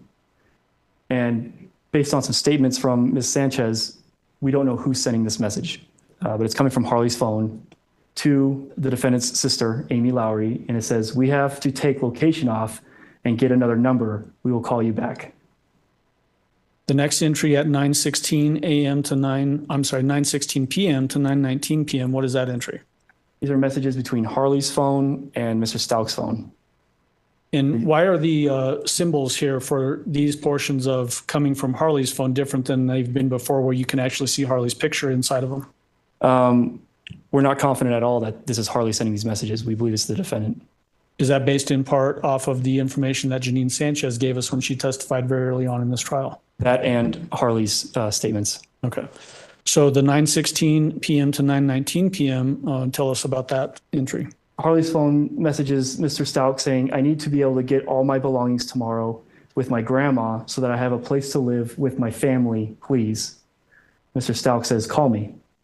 Then the reply is, no, I don't want to. I do not want to live there. I just need to know that I can do that privately with my grandma present. Mr. Stauch says, okay, whatever you need, I will support you. You taking Chance and Sadie, those are the two dogs. And the response is, will that be okay to load up all of my things alone? And Mr. Stauch replies with, Harley, I will be there to help you. Obviously, I want you to stay, and you know that, but I understand your feelings. And the response is, I need their supplies too. They were left with no way to go out, and I feel I will give them a better care. Mr. Stauch says, not true. The deputies took them out and fed them. I made sure if that and went home once to check. I think he meant I made sure of that and went home once to check. The next entry is at 9:19 p.m. to 9:24 p.m. What is that? This is just a continuation. The response to Mr. Stauch was, they need love, not just going out. Mr. Stauch says, we all do. The response is, again, is it okay that my grandma and I load up my things? Mr. Stauch says, yes, and I will be there to help and support you. The response is, I asked you, could we be alone? I do not want you things. Mr. Stauch says, I will not bother you, but I have a responsibility to you, and that isn't changing. And the response to Mr. Stauch is, I will get my cell changed tomorrow. Thank you. My family would like to be with me, and I'm asking that you understand that and let me get them. I want my mom's things too because we wear a lot of the same things, and I have all my memory boxes.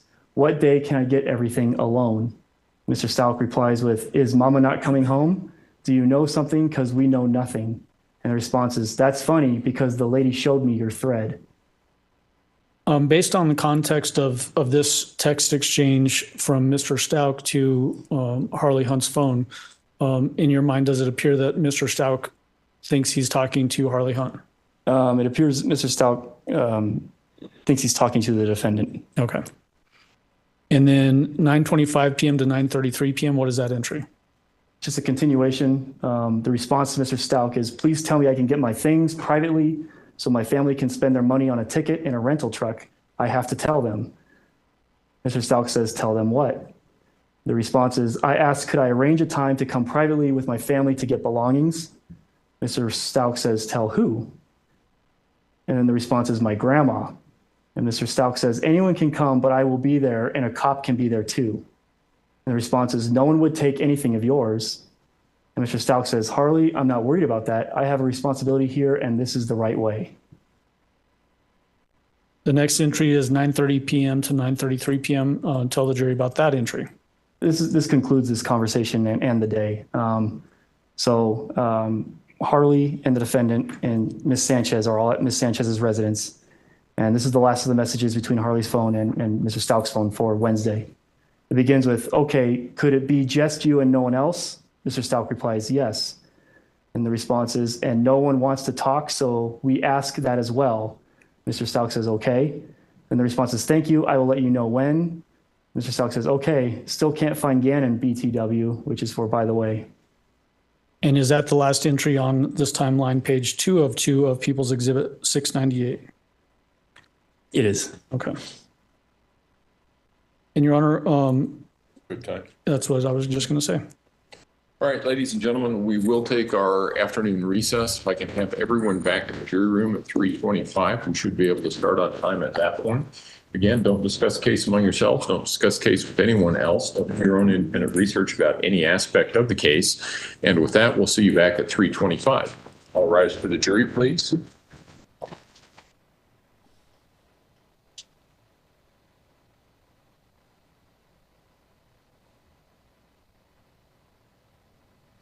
Looks like it's hot there in the courtroom.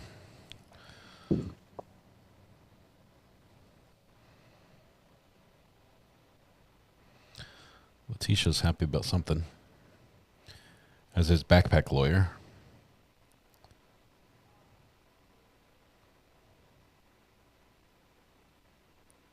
May all be seated. Mr. Clark, you can step down if you would like. We'll see everybody at 3:25. That's the small hand on the 3, big hand on the 5. Love this judge. All rise. Okay, I don't know who we have. They cut it off. All right, it is time for a break.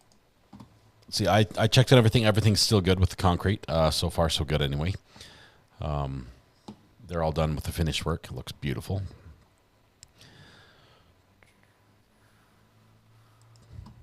Kelly, yes, we're looking forward to the Sarah Boone trial. That's going to be, it starts on January 24th, the same day the Shabusiness trial starts. So we're going to try to cover both of them. I just won't sleep. We'll do Sarah Boone during the day and Shabusiness at night. And then start over again the next day. It's going to be awesome. Let's see. Chris, they do seem a little friendly. That's as far as I'll go. They seem friendly with each other. BTW means by the way. By the way, thank you, CG, for that. Judge did say the heater was turned on this morning. Yes, now that it's summer here, they've fixed the heater, which is usually how it works. It's 70 degrees today in the Springs. It's pretty nice here as well, about the same. I wouldn't say overweight. She doesn't look like she's unhealthy as far as starving to death goes. You need DID in order to stream both. Rachel, I'm actually trying to figure out what we can do to stream both. We might be able to stream both at the same time. Okay, that's That's as far as I might go. We may be able to stream both at the same time on different videos, so you can watch one or the other. I would only be able to do one myself in person, but we might have a special guest on to help us with another one. Are you getting driveway, sidewalk, or patio done? This is actually repairing the driveway where we had to cut open the driveway, dig a trench, lay new sewer, power, cable, internet, gas line. All the utilities go through there. Let's see, water, it's all in there. At different depths and the appropriate spacings apart, so it's all up to code. When the judge unzips his robe, they need to turn on the AC. Apparently, that's the one thing he cannot control in the courtroom is the temperature. The clock direction might have been for the backpack guy. He was late again today. Again late. Yes, he's had some trouble with his timing. Everyone's roasting in the court. Oi, it's hot. I think it looks like a bulletproof vest under there. You think? It's pretty toasty. What happened to our Letecia emoji? Did it disappear on you? Let's take a quick look. I thought it was still available. Let's see. Emoji. It's still there. The ring emoji is still present. Ooh, RA is hiring. I can't afford you, Jim Bob. Can't afford you. Sarboon will last a few days. Who's saying that? BK will go on for weeks. Yes, BK. When we get a date on BK, that's going to be awesome. I think it is going to go to trial. I think he's going to fight this to the bitter end. I would also love to see him testify in his own defense because I think he thinks he's really smart. Let's see. Please don't make a cachette and start listing bad puns. I could care less if you like this stream, but don't make a cachette list bad puns in chat. Like it for all of our sakes. Beautiful Messy Beakle. I don't know what that is. Beautiful Messy. Welcome to the gallery. Good to have you as a member. Thank you so much. And Kelly Parker, thank you for gifting a membership as well. Awesome to welcome new people in with a free gift like that. Make sure you have the gifts turned on if you want to receive those gifts. So you can do that by typing !gifts in chat and just selecting the setting to enable gifts on this channel. And then YouTube may be able to award you with one if one's given out. It looks like this one went to Mabali Mashali. You guys are giving me a hard time with these names.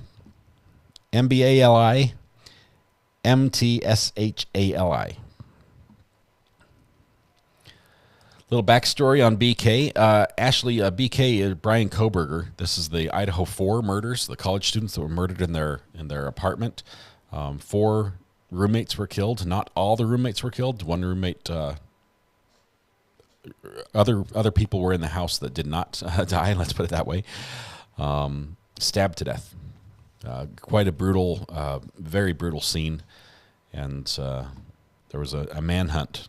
They followed him all the way across the nation and arrested him back on the East Coast, then flew him back over to Idaho to face the music, so to speak.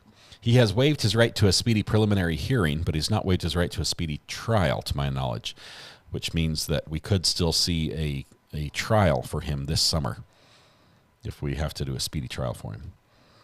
It's Beautiful Messy Ball. I made a typo when I set up the account. I can't figure out how to fix it. All right, I will remember Beautiful Messy Ball. Thank you very much. Thank you for being a member. That would be a good time to throw a body under new concrete. Good thing they don't find one digging it up. Patoofle. We found extra pipes that weren't supposed to be there. We were looking for the sewer line when we dug the trench, and it was not where it was supposed to be, where they marked it and said it should be there. It was not there. We found another line running parallel to the trench that should not have been there, and then we found the sewer line on accident where it shouldn't be.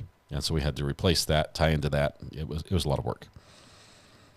Do they have free unpaid interns for YouTube channels? Maybe we should. Maybe we should start a thing. Free unpaid interns. Your business will need to be put in one of those Hannibal hand trucks for her trial. That will be monstrous. She did attack a previous lawyer in court. So yeah, she went full Monster Energy drink on him. As far as my name goes, don't blame me, blame my mother. That's why all my kids have short and simple names. That's awesome. Okay, we've got somebody calling in on the burner phone. Let's see if we can pick that up. Hey, this is Recovery Addicts. Who's on the phone? This is Charmaine. I wasn't going to bug you again, but this is important about retrial. Okay. The state's presenting everything and everything, right? So there's not a retrial? You're breaking up a little bit, Charmaine. I can't hear you very well. Can you hear me now? Yes, that's better. A lot of people in chat are saying something about it's a retrial. What I think this is, it's the first trial, and the evidence that the state's presenting is so there isn't a retrial, correct? Yes, they want to be very thorough and do it properly so that there is not an appeal and a retrial. Those are expensive. And a retrial. Okay. That's all I need to know. I'm glad you got your... Not a problem. Thank you very much. We'll see you, Charmaine. Bye. All right. Do you think most people convicted of murder are narcissistic? Michelle, I don't know enough. I haven't studied enough of the convicts to be able to answer that one. We've definitely seen some narcissistic characteristics among some of the people we've watched just on this channel. It's interesting that there's a parallel there. Lauren sneaked her membership in over the weekend so as to avoid you, says Lisa. Awesome. She was sneaky. We'll catch her. We'll catch her. Did I miss it? Where did she put Gannon after she killed him? Okay, so I am second. In the timeline, it clearly spelled out that Gannon, after she killed him, she put him in I believe in the suitcase in the Tiguan, in the car, and it was in the garage. It was in the garage. He was there when the police did the search of the house that night when they were looking for a missing, like a runaway child. It was there. The police did not look in the car. Apparently, somebody said in chat that the body cam, you can see the suitcase in the back of the car as they looked in the garage and briefly looked in the car but didn't open it up and check it. So it was there, and then he stayed in there. She kept the suitcase in that car until she went to the airport and put that car in short-term parking and left it there. His body and suitcase was still in the car that whole time. When she rented the Kia, there was one time where she was nervous when they started asking about toothbrush and looking for DNA. They're like, oh no, they're not telling us something, what's going on? She was worried that they had his body. They wanted to do testing, DNA testing, to make sure it was him. So she runs out, she rents the Kia, she drives through to make sure the Kia is still there and the cops haven't towed it away or something. And it's still there. She just drives through and leaves. Eventually she gets the car back and goes and drops his body off up at the curve, the S curve or whatever she said. Anyway, so that's where it was. That was the order. But yeah, so she drove Gannon to the airport to pick up Al. And she left Gannon at the airport and picked up Al in the rental. That's what it seems like to me. Did Scott say Sarah Boone starts in January? Starts in July. July 24th is the date. Heather, thank you very much for being one of the 17,200. It's awesome. Thank you. It's amazing. Yes, there's the ring emoji you guys were looking for of Letecia. Boone is set to start July 24th. It's been delayed quite a few times, so I think it's game on July 24th. I agree. I think the judge is sick of it being pushed. We know that the defense has issues with finding a expert witness that will testify for $10,000 and say that this was all because she was a battered wife or a battered spouse. The battered defense is not flying, I don't think. So they're going to have to go ahead with that anyway. Got another call on the burner phone. Let's see who it is. Call from Ricky Watson. Is it Ricky Watson? Yes, sir. Ricky, how are you doing, my friend? Good, doing well. What you thinking? Hey, I lost track of the hearing right yonder. Mm-hmm. I had to go out and see the horses. Mm-hmm.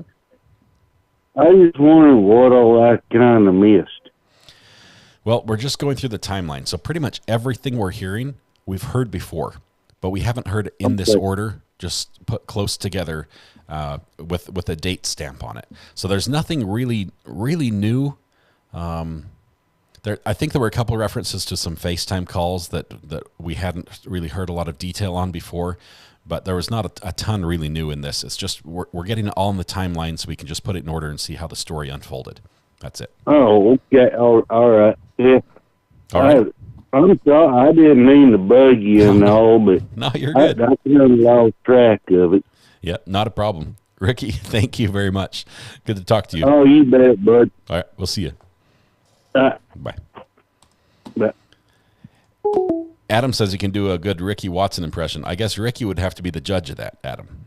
But let's see. Let's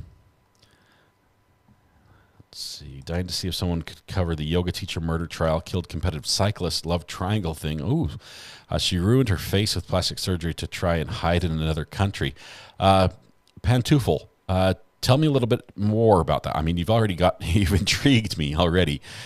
Do you know anything about the dates and where the trial is? Like, when I say where, what state? Some states are easier to get video from than others. Let's see.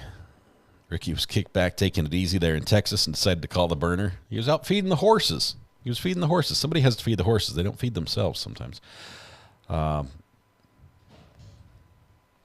should go back and read the comments. Tell me a little bit when you're not live. Allison Wonderland. I apologize if I've missed some comments. It goes very, very fast. I do apologize for that. I tried to read as many as I can when I'm not taking a little bit of a nap myself. I'm just kidding. I got a little tired during that time. I did not fall asleep. Patricia, good to see you. Green Courthouse next to your name. Thank you so much for your continued support. And 4 months of support. I now don't dread Mondays. Thanks for everything, RA. 7, thank you so much for your continued support. Awesome to have you here. Would not be the same without you. That's awesome. Thank you. Is timeline posted somewhere? T-Trev, here's the problem. It is not. These documents are not being released at the end of the day. Like, we don't just have everything handy right now. So this is being shown on a television screen in the courtroom, and we have a camera that has a crooked angle of the television, and it's awful. The resolution is small, the font's too small. Even zoomed in with my best tools to sort of smooth it out, it just is almost barely readable. And so, you can't even get screenshots and see what's happening here. I've had it blown up on my big screen here, just close up on it, and you can't even see what's going on.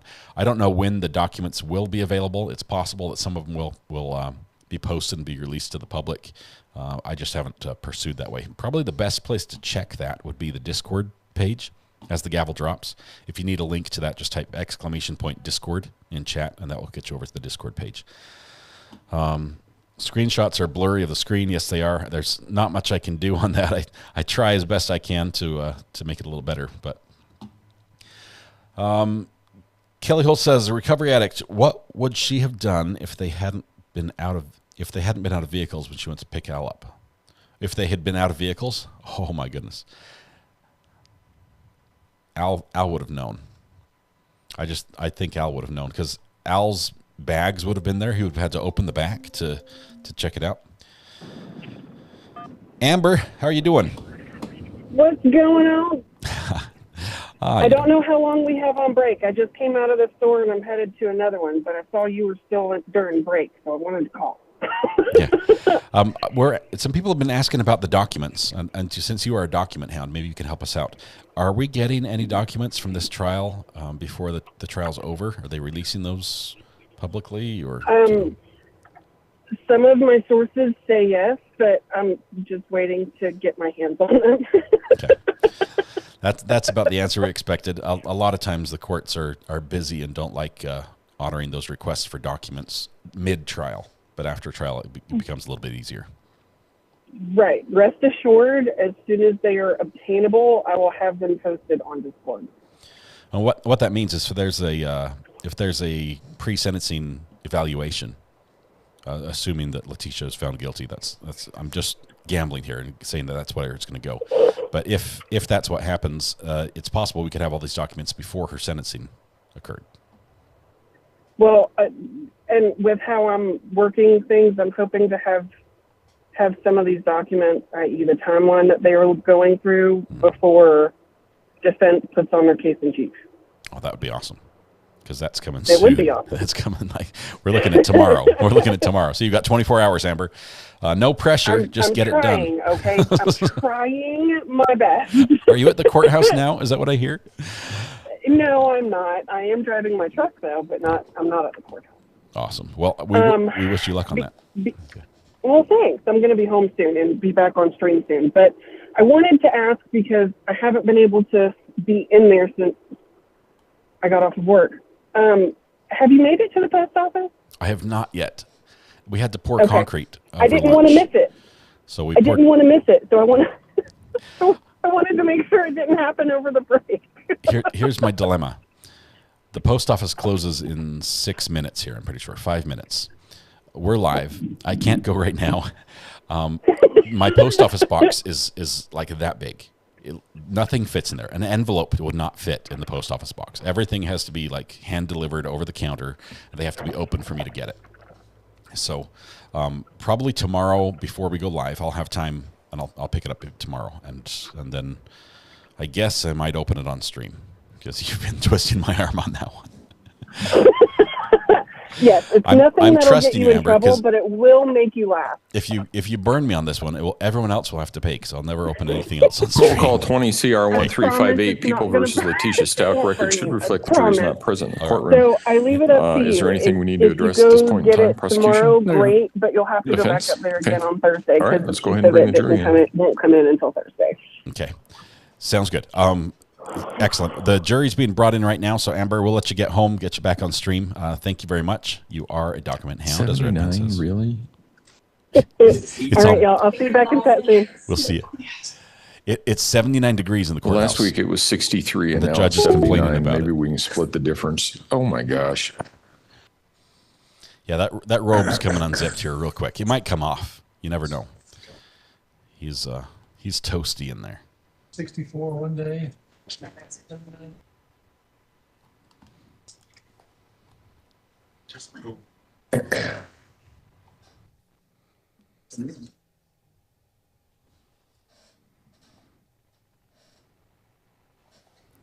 Let's take a better look at Letecia here.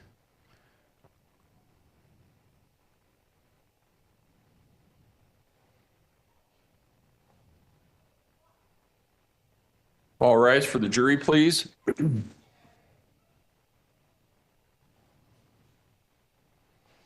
Just getting her fingers ready. I've heard from a couple people that she flipped somebody off twice today, but I have not seen it.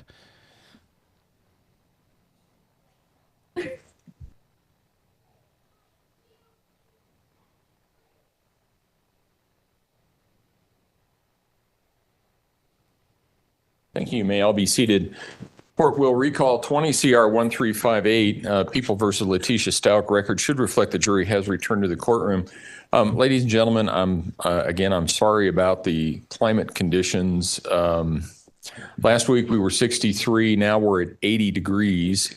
So I don't know. Maybe there's maybe we can split the difference somewhere. I don't know. But I will give counsel. I know it's hot, and I know that jobs are difficult. I'm going to give counsel the options to remove their jackets if they want to do that. Okay, so, thank you, Judge. Because I don't want anybody falling over.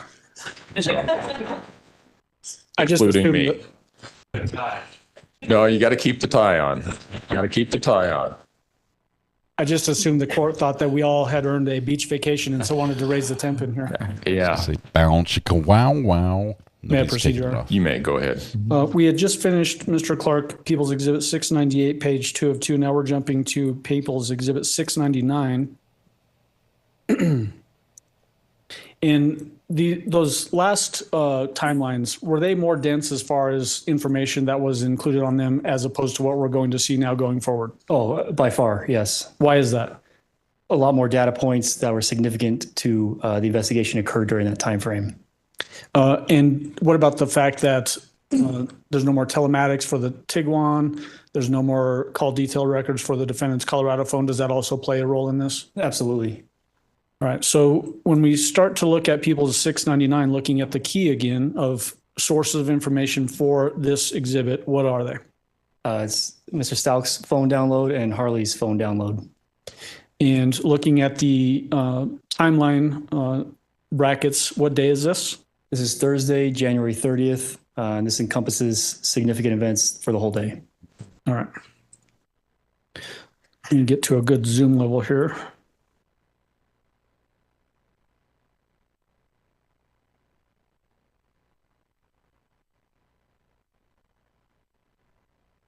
All right.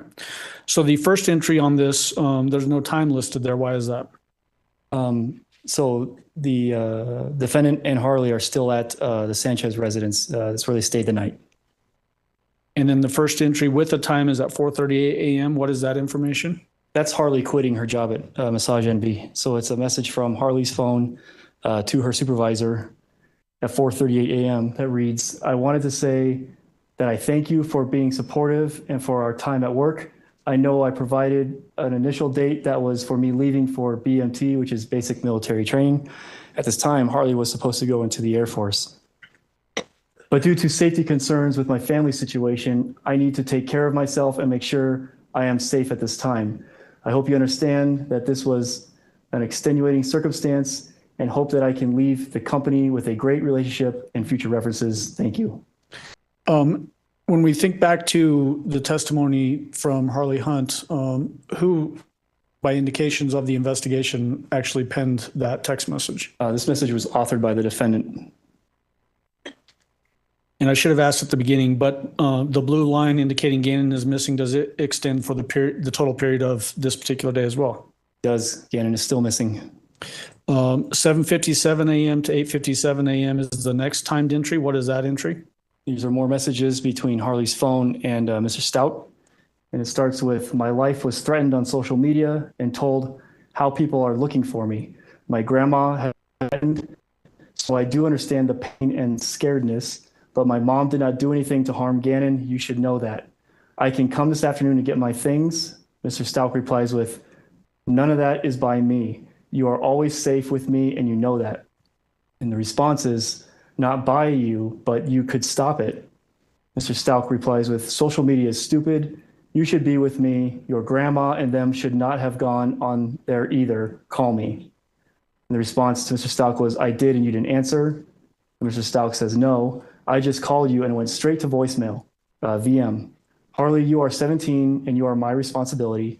I know you are scared and confused about all this, but I'm making this very clear. I'm asking you and Amy to come see me. I need to verify your safety. If you leave without seeing me first, I will fear for your safety and have to report it to police as missing runaway. If your mom signed consent, like you said, I must see it ASAP and have a copy, and it must specify who you're allowed to leave with. This is the issue I was trying to avoid by sending you to safety yesterday, but you chose to not do that. Either way, maintain constant contact with me and keep me informed of your location. I will not come and try to bother you, but I have to know you are safe at all times. Love you." And let me break in there just so we can make the record clear. You referenced Amy, spell that Amy's name? AIMEE. And who is that in reference to? That's Amy Lowry, the defendant's sister. Okay. And then picking up there after that text from Mr. Stauch to Harley Hunt's phone, what is the response to that? The response is, "I'm not scared. Why would you do this when I don't want to be around you? Be with Landon. You turned on my mom. I want to be with my grandma, my uncle, and my aunt. I'm not your child, nor will ever be." And then Mr. Stauch responded with, "I disagree, but I respect your opinion. I have to visually confirm your safety. After that, if you decide to leave with your family, we will work through that. Where can we meet? I'm about to go to Lena's school so we can meet there or close to the house." The response was, "You promised I could get my things with my family, and you said no one would be there but you." And Mr. Stauch responded with, "Yes, but you are not working with me." And for context purposes, when we're talking about this Thursday, January 30th, does this coincide with, or what day did it occur when the defendant and Harley went back to 6627 Mandan Drive to get things out of the house? That's going to be the next day. That's on Friday.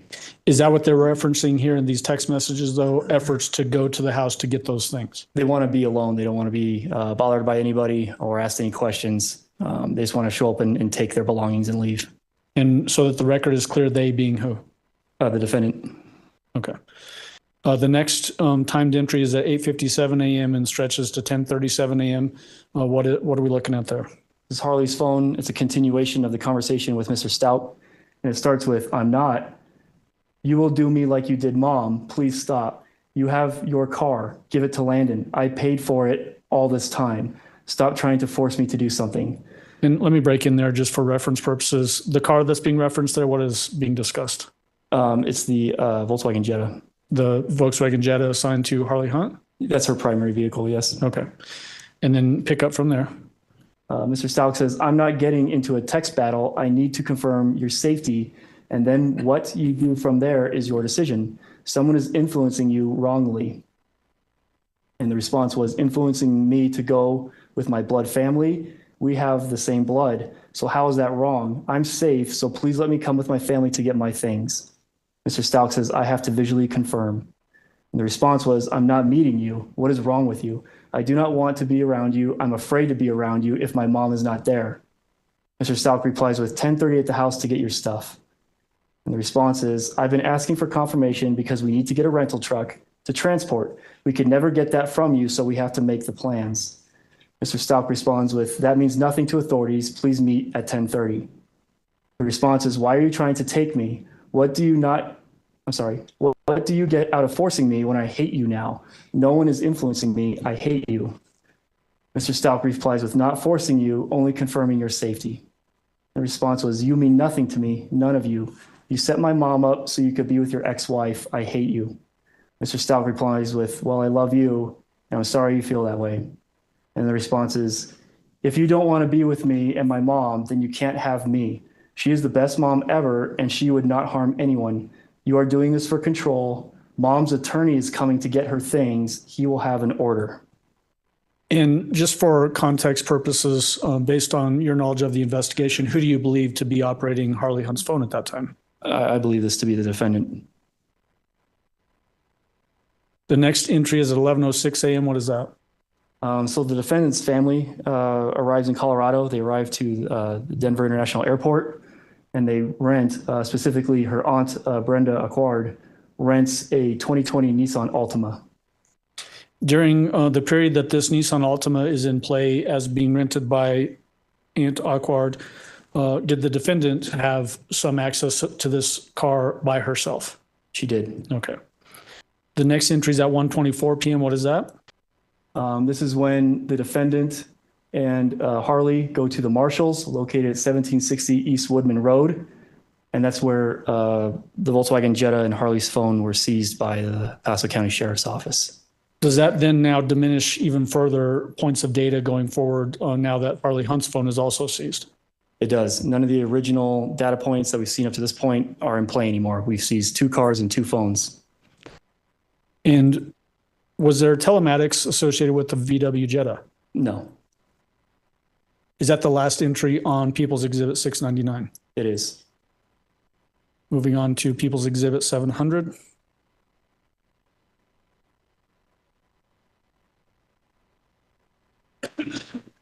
And while I'm zooming in on this, these same exhibits that we're looking at on the screen, are these printed out and on boards back on the back wall there? They are.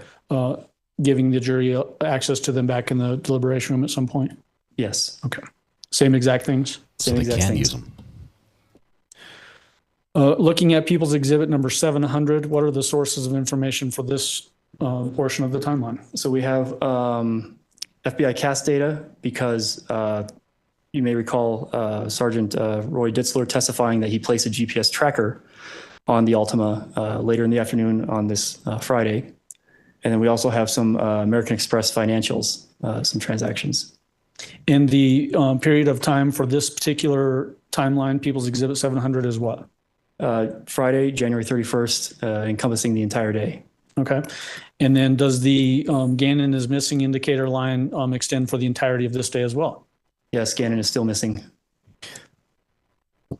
Starting at the first times entry on the timeline at 9:44 a.m., what do we have there?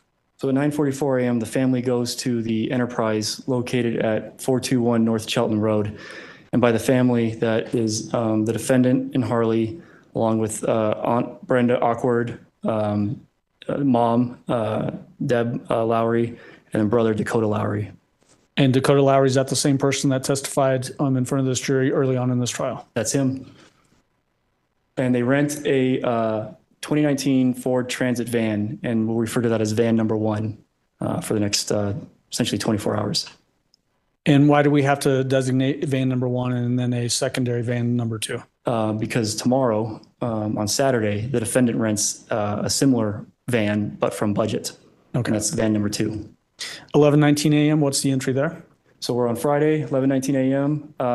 The van with the family and the Nissan Altima with the defendant, and the family means all of them, they all arrived to 6627 Mandan Drive to take out the defendant and Harley's belongings. And then the next entry at 12:10 p.m., what is that? That is when the KKTV interview was done by Spencer Wilson with primarily the defendant and with a brief appearance by Harley. And we heard testimony from Spencer Wilson on that point as well, is that right? We did. And then in the frame, you actually see the back end of the van number 1. How many times roughly during that interview did the defendant reference Gannon's name? You know? It was 9 to 12, if I remember correctly. And you have, I'm sorry, finish your sentence. I think it was less than, it was no more than 16. I think 12 is the number that comes to mind. And then how many references by the defendant to I, me, or my? Do you have any idea? It was over 100. Okay. The next entries at 3:26 p.m. and 3:38 p.m. What is that information? So after the interview, the family with the 2 vehicles returned to where they're staying, which is the Extended Stay of America located at 5855 Corporate Drive. And we know that the defendant stayed in room number 103. And so they arrived there at 3:26, and the tracker went on the Nissan Altima at 3:38. And then looking above the line, there's a reference to CAST report, page 43. Why is that particular page significant for this portion of time on the timeline? The Altima returns to the S-curve. All right. So going below the line, looking at 3:45 p.m., what is that indicating? So the tracker was placed at 3:38. Less than 10 minutes later, the Nissan Altima departs the extended stay and starts traveling north on I-25. Based on your understanding, who was in control of the Nissan Altima at that time? The defendant. There was some testimony during Harley Hunt's testimony about the defendant and actually also with Dakota Lowry leaving for a period of time and nobody knew where she was. Is that this period of time that we're about to talk about? Yes, it is. All right. The next timed entry is 4:41 p.m. What is that? That's the Nissan Altima pinging with the GPS tracker at the S-curve. And what is the time brackets where this Nissan Altima goes up to southern Douglas County to that S-curve and then returns back down? It's not long. We've got from 4:16 p.m. where it went further north and then double backed to 5:13 p.m. So it's about an hour. Okay. And then the next entry is at 5:37 p.m. to 5:41 p.m. The Nissan went through the Starbucks drive-through located at 1150 Interquest Parkway. And so we have GPS data and we have a financial transaction from American Express for $5, I think. And so this is after the Nissan Altima is at the S-curve, goes to Starbucks? Yeah, it goes to the S-curve and then it comes back down and goes to Starbucks. Based on your knowledge of the investigation, what did the defendant do up at the S-curve? So this is when we believe that the defendant picked up the suitcase that had Gannon in it from the S-curve. And then subsequent to this, so after this point, is that when the board was found at some point later on in the investigation? Yes, we found a piece of the board, which I testified to a couple weeks ago, that matched the photo in Al's phone of the same type of board, same shape, same damage, that kind of thing. I believe it's the same board. That was found at the S-curve in a little ravine. The next entry at 5:56 p.m. to 6:19 p.m., what is that entry? The vehicle goes to Petco, the same one that the defendant went to with Gannon in the red truck on Monday, located at 5020 North Nevada Avenue. And there was a financial transaction for $32. And then the last entry at 6:23 p.m. to 6:26 p.m., what is that? It arrives back to the extended stay and then parks at its final spot for the night at 6:26 p.m. All right. Is that the last entry for the timeline of 700 on January 31st, 2020? Yes, this takes us through Friday, January 31st. Moving on to People's Exhibit 701.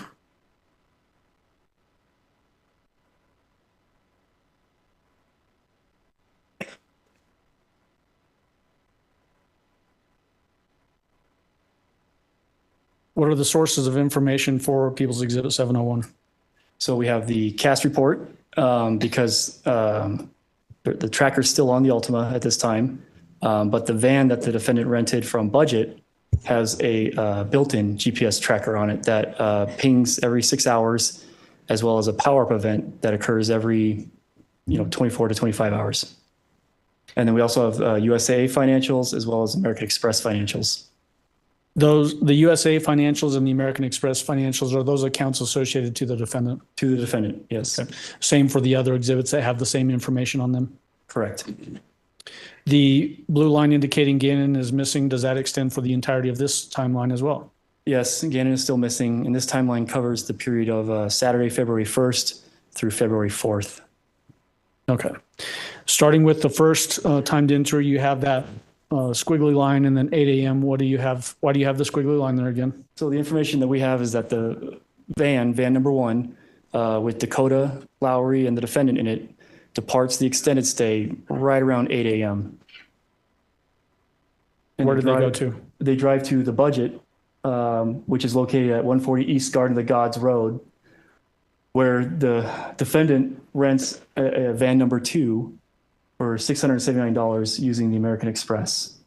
Does that coincide with the testimony that we got from the person from Budget about that van rental and went through the receipt and all of that sort of thing? From him as well as her brother Dakota. Okay. And then I just want to have you point out visually the two different vans. Do they look different on the timeline? They do. So van number one has windows. Van number two does not have windows. This is more accurate depiction of what van number two looked like, the one that they drove to South Carolina. Okay. And then moving on to 10:10 a.m., there's a line above that goes to cast report page 45. Why is that significant for that timeline? The van has left Colorado Springs area and is at the Love's gas station just outside of Pueblo. Is that what's the source of that information? That's going to be the ping data from the built-in GPS tracker on the van that Budget places on their vehicles that go out of state. Okay. And does that show a purchase being made at that Love's Travel Center in Puebla? Yes, so we have a coinciding purchase for $8.34 at the time that the van gives a ping. Okay. The next timed entry is 11:57 a.m. to 12:20 p.m. What is that entry?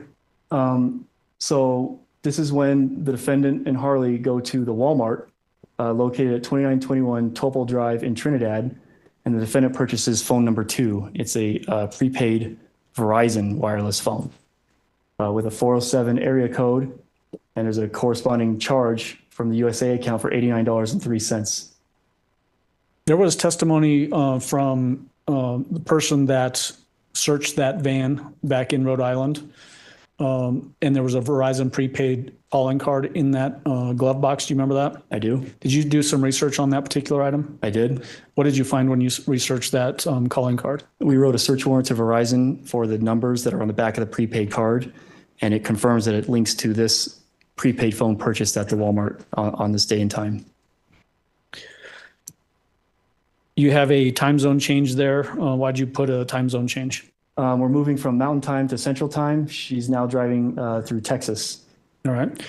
The next timed entry, 7:49 p.m., is above the line, referencing cast report page 48. Why is that significant for that time frame? So this is now, instead of AT&T like we saw earlier, it's now her Verizon phone number two. We have, works the same technology. You have a date and a time, a cell phone tower that provides service to the phone, and then a direction, a sector as to where that phone is at. So the cast report shows phone number two, the Verizon phone, purchased at the Walmart earlier that day at the hotel where they stayed the night. And then going forward now, are we going to have potentially two sources of data, both the GPS information from the van and then call detail records for this phone that was bought in Trinidad, Colorado? Yes, that's what will be in the cast report, and then we'll also have financials that'll be on the timeline. Okay. The entry at 11:10 p.m., what is that? So that's the 6-hour scheduled ping for the van, and it's in the parking lot of the Candlewood Suites, located at 18 Western Plaza Drive in Amarillo, Texas. And we have a corresponding charge a few hours earlier for $91. The next entry, I'm sorry, do we have a date change there? Yes, so they stay the night at this Candlewood Suites, and then the van sits at that Candlewood through the morning of Sunday, February 2nd of 2020, with the scheduled power up to 12 a.m. and then the 5:10, 11:10 a.m. Pings. Does this indicate that they're still potentially at the Candlewood Suites, have not started driving for that day? That's correct. Maybe slipped in or something like that? That's correct. It hasn't moved. 7:38 p.m. Is that the next entry? It is. There's a $25 charge on the American Express. This time, Candlewood Suites, but in Decatur, Texas. 601 West Thompson Street is the Candlewood Suites, and then we have a corresponding 11:10 p.m. GPS ping. So they traveled from Amarillo to Decatur on February 2nd. Do they spend the night in Decatur, Texas into the morning and day of February 3rd? They do. What's the next timed entry at 3:14 a.m. to 5:10 a.m.? We have the power-up event, and then we have the scheduled 6-hour ping alert, and the van is still at the Candlewood Suites in Decatur, Texas. And I should have asked you to clarify this, but on those van schedule alerts, you have in the line, it says stopped, stopped for those different references. Yes. Why do you have that word stop there, and what does that mean? It means it's parked. So we mapped out all of the pings, and sometimes it was traveling on the highway. And when it's traveling, it gives you where it's at and how fast it's going. And so this is just important, showing that it's just parked in the parking lot of the hotel. Okay. And then moving into February 4th, did they spend the night in Decatur, Texas? They did. And then the next timed entry is at 12:22 a.m. What is that? So we're now into February 4th. It's a Tuesday. At 12:22 a.m., the defendant's American Express was charged for $106 at the Candlewood Suites located at 1953 North Cross Lane in Pensacola, Florida. Why is the stop at that Candlewood Suites in Pensacola, Florida significant for the investigation? That's where Gannon would later be found nearby under a bridge. Okay. Let me ask you whether you know this or not.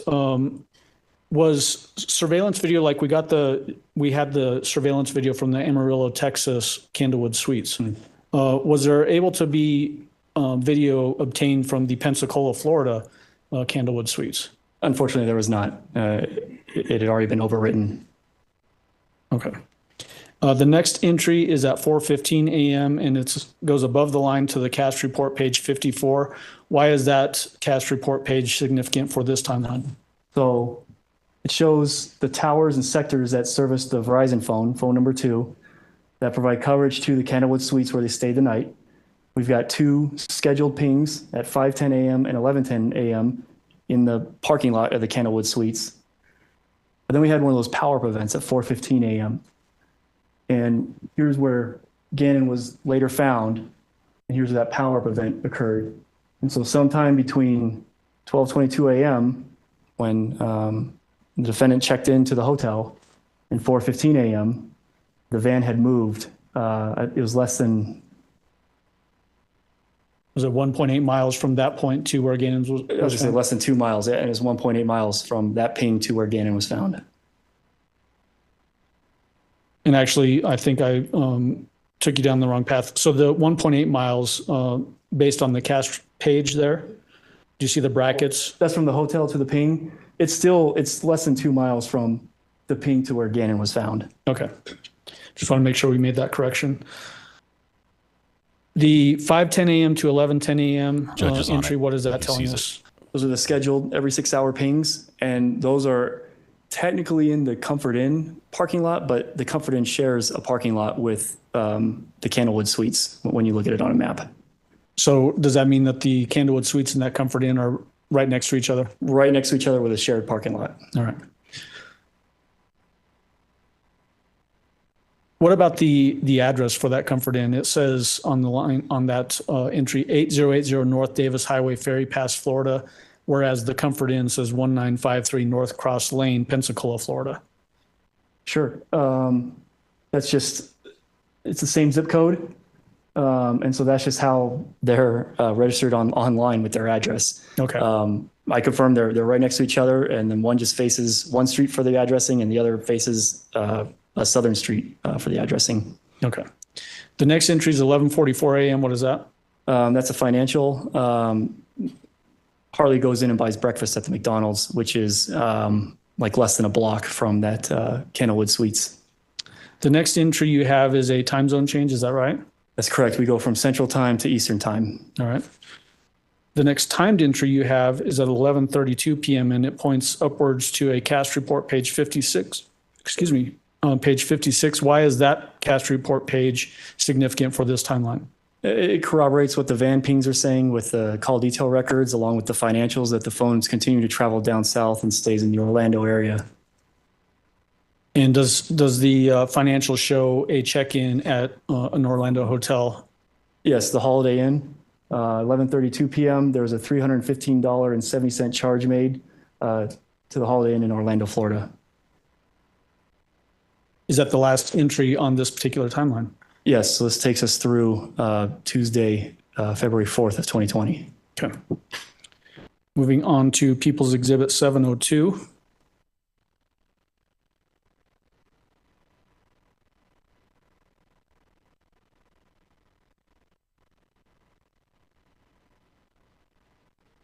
Again, for reference purposes, what are the sources of information for People's Exhibit 702? We still have defendant's phone number 2, the Verizon phone that you purchased at the Trinidad Walmart, as well as the scheduled and power-up pings off of the rental van that are in the cast report. And then what are the relevant time spans for this particular exhibit? So this goes from February 5th, which is a Wednesday, all the way till March 17th of 2020. Does this cover then the time frame of when the defendant is ultimately arrested in South Carolina? It does. Does it stretch all the way to the point when Gannon's remains are found under that bridge? It ends when we find Gannon. Okay. So the first entry on this is which day and time? So this is February 5th. It's a Wednesday, 2020. And then you've got a line going up to cast report page 57. Why do you have that going up to that particular page at that time? This shows where the van and the phone are at during this time. Does this basically just show the van and the occupants, Harley, Hunt, and the defendant traveling from Orlando up to South Carolina? It does. They stayed the full day in Orlando and then started traveling up Thursday the 6th to Myrtle Beach, South Carolina. They arrive and they return the van to the budget located at 1400 Cannon Road, Myrtle Beach, South Carolina. And the van was returned sometime before 6:10 p.m. because that's when it has every 6-hour scheduled ping. And then for reference purposes, you have the line going above the timeline to cast report page 58. Does that corroborate the cast report page 58, returning the budget van at the budget rental place in Myrtle Beach, South Carolina? It does. It also corroborates the residence that she was staying at for the interim at the Abernathy residence. Okay. Will you just point that out on the map? Sure, it's right up here. Thank so you have this tower with this sector that provides coverage to the Abernathy residence, and you have a van ping here. Okay. And then moving on to the next entry on your map, or I'm sorry, on your timeline, February 8th, 2020. What is indicated on February 8th, 2020? So the defendant gets her third phone, and we refer to this as her South Carolina phone. And was that phone seized during the investigation? It was on her arrest. Did we have testimony from a detective that was involved in seizing that phone as well? We did. The next indicator is February 15th of 2020. You've got 2 entries on that. Explain what we're looking at there. So the first one is we find the board with Gannon's blood on it at the S-curve on the state on Saturday, February 15th of 2020. Also on this day, the defendant makes a post on her Facebook account. Do you want me to get into that? Yeah, so that particular post, was that Exhibit 50 that was admitted during Mr. Stauch's testimony early on in this trial? It was.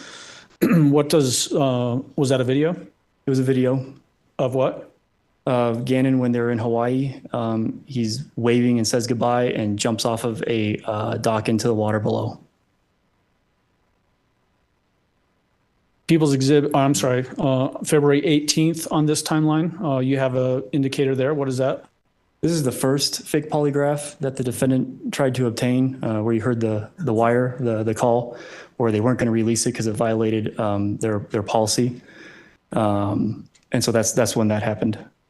And then February 19th entry, what is that?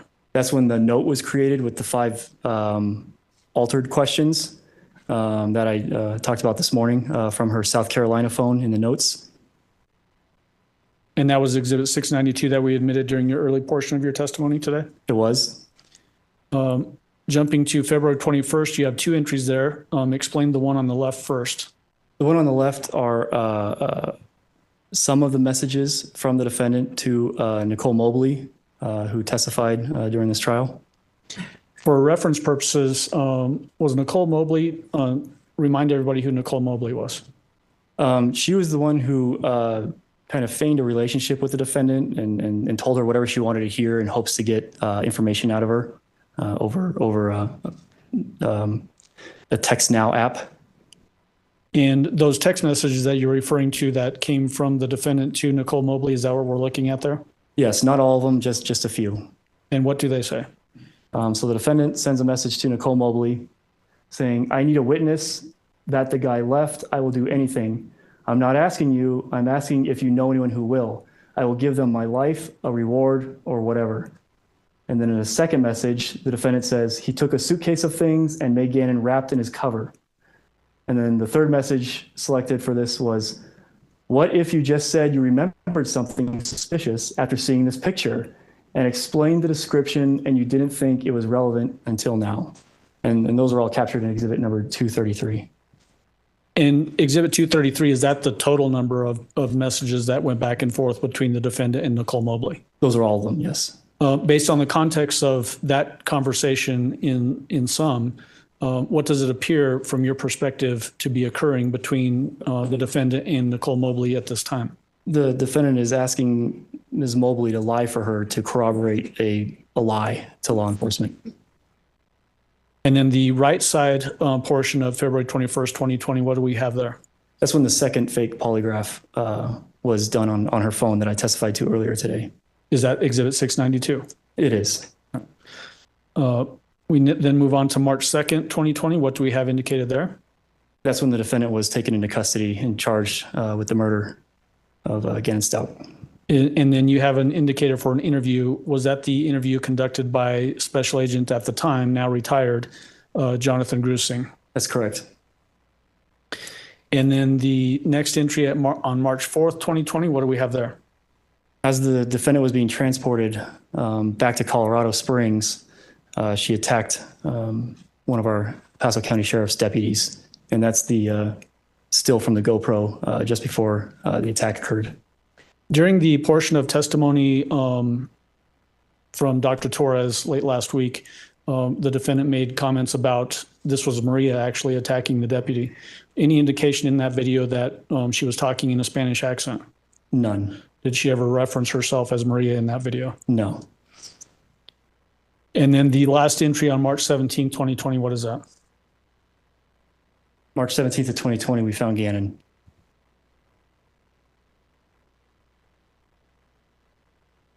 All right. Your Honor, may I approach and set up the easel? We can turn the TV up. We're going to go back and watch when there's a break. We're going to watch her antics, everything she's doing with the tissues, the paper, the Post-it notes, the mouthing the words. See if we can make heads or tails out of that. But I've got it queued up to go back and watch it. We'll see what happens here.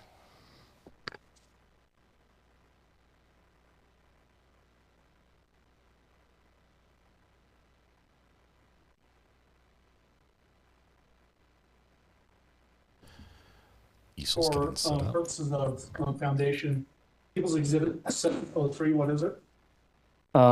It's some of the defendant's Google searches on her Colorado phone number 1.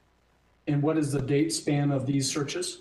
January 21st of 2020 through January 29th of 2020. January 29th, for reference purposes, is that when the defendant's phone was seized by law enforcement? It was. Is that why that's the end of the searches on this particular exhibit? It is. Is it fair and accurate? It is. And then as it relates to 722, 720, 721, and 722, what are these exhibits? These are Google searches from the defendant's South Carolina phone, phone number 3. 720 spans February 18th of 2020 through February 23rd of 2020. Exhibit 721 spans February 24th, 2020 through February 26th, 2020. And then Exhibit 722 are searches conducted from February 27th, 2020 through March 1st of 2020. These all fair and accurate representations of searches that were found on the South Carolina seized phone. Yes, phone number 3, the South Carolina phone. This time I'd move for admission of these exhibits 720, 721, and 722 as it relates to the South Carolina phone, and then People's Exhibit 703 as it relates to the Colorado phone. Mr. Cook? No objection, Your Honor. Exhibit 703, 720, 721, 722 will be admitted. Go ahead. Thank you, Your Honor. And permission to publish 703 at this time? You may go.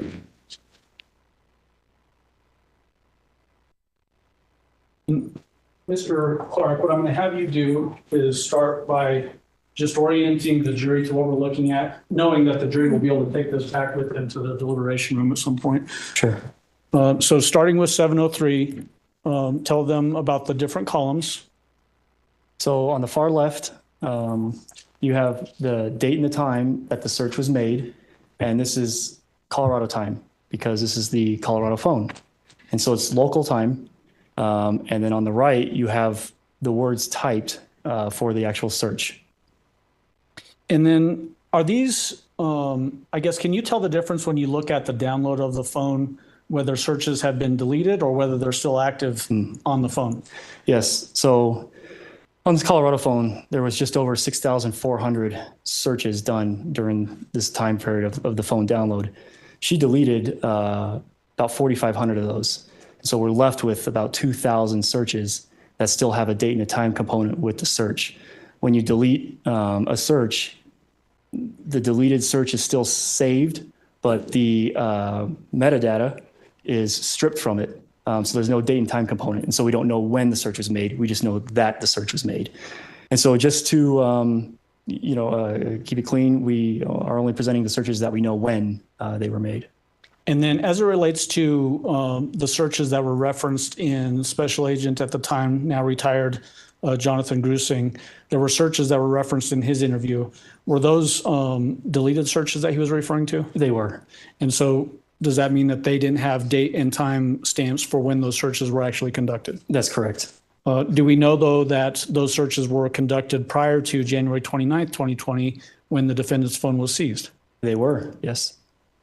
And then as it relates to, you said, I think, roughly 2,000 undeleted searches on her Colorado iPhone. Did all of them have any relevance to the investigation that we're talking about? Not all of them, no. The searches that we have on People's Exhibit 703, do they have relevance to this investigation? They do. Starting with the first entry, what I'd like to have you do is just tell us the date and time of that first entry. Sure. So the first one we selected, and this goes in chronological order. And it's also important to note that all of these were searched at least once. So the first one was January 21st at 9:05 p.m. The defendant searched Landon Marie Hoyt.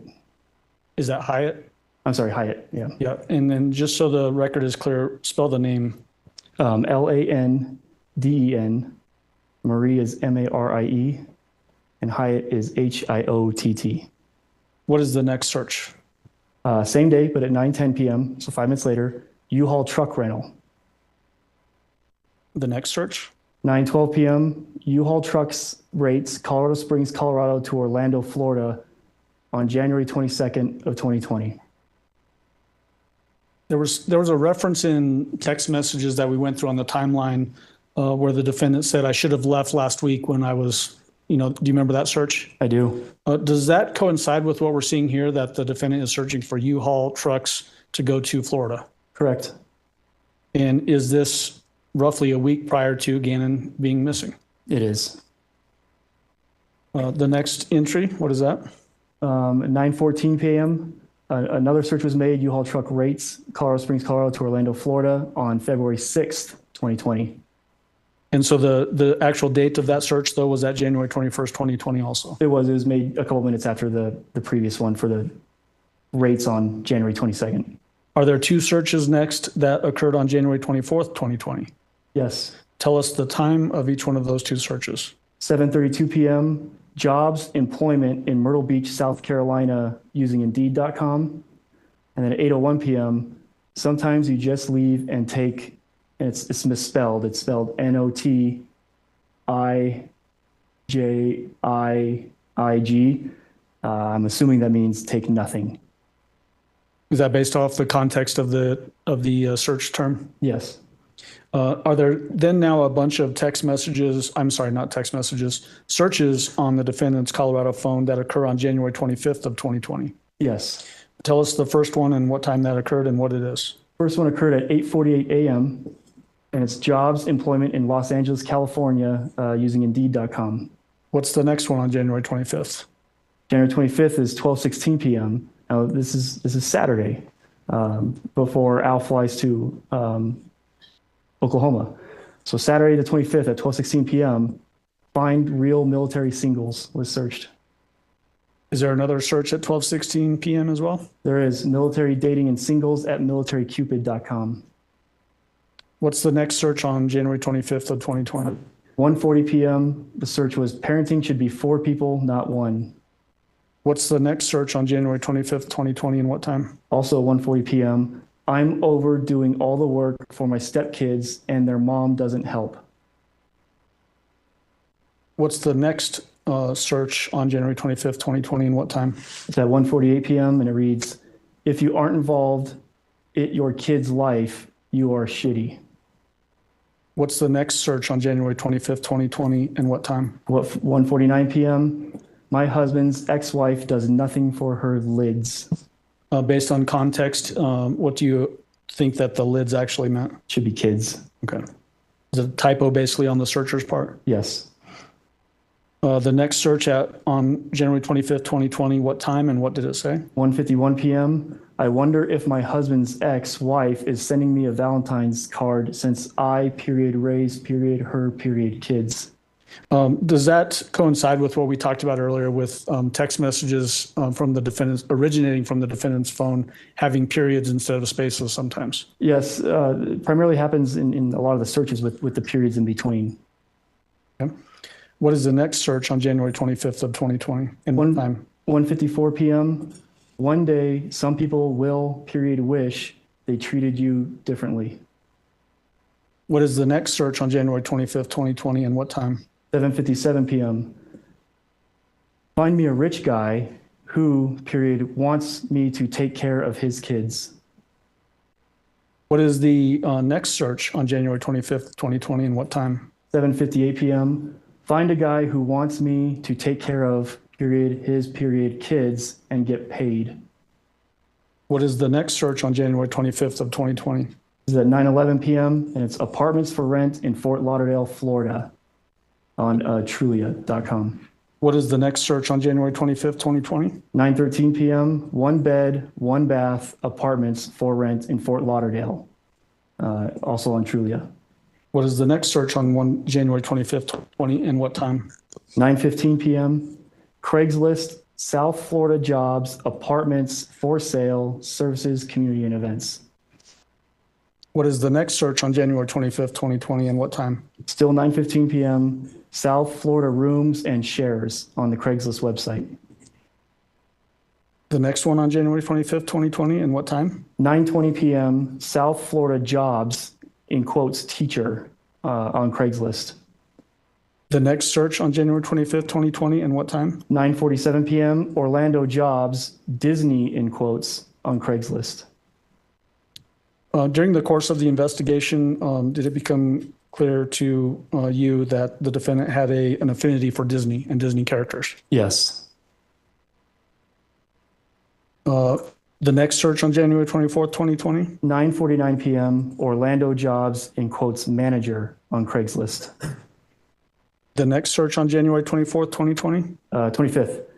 Still 9:49 p.m. Orlando Jobs Cruise Port, in quotes, also on Craigslist. What did I say? I think you said 24th. Okay. And you corrected me to the 25th. Thank you. What's the next search on January 25th, 2020? 9:49 p.m. Orlando Jobs Airport, in quotes, on Craigslist. Based on all these searches for apartments and jobs in the Florida area, to your belief, did it appear that the defendant was trying to look for a way to move from Colorado and go to Florida without the family? Right. 1 bedroom, 1 bath apartment for rent. That means you're not moving a family of 5. And then do we have searches, 3 searches that occurred on January 27th, 2020? We do. Tell me the first one on January 27th, 2020. 12:09 a.m. My son, period, burned the carpet. How, period, do I fix it? Is there a period between the fix and the it? There is. I just couldn't see it from this angle. How do I fix, period, it?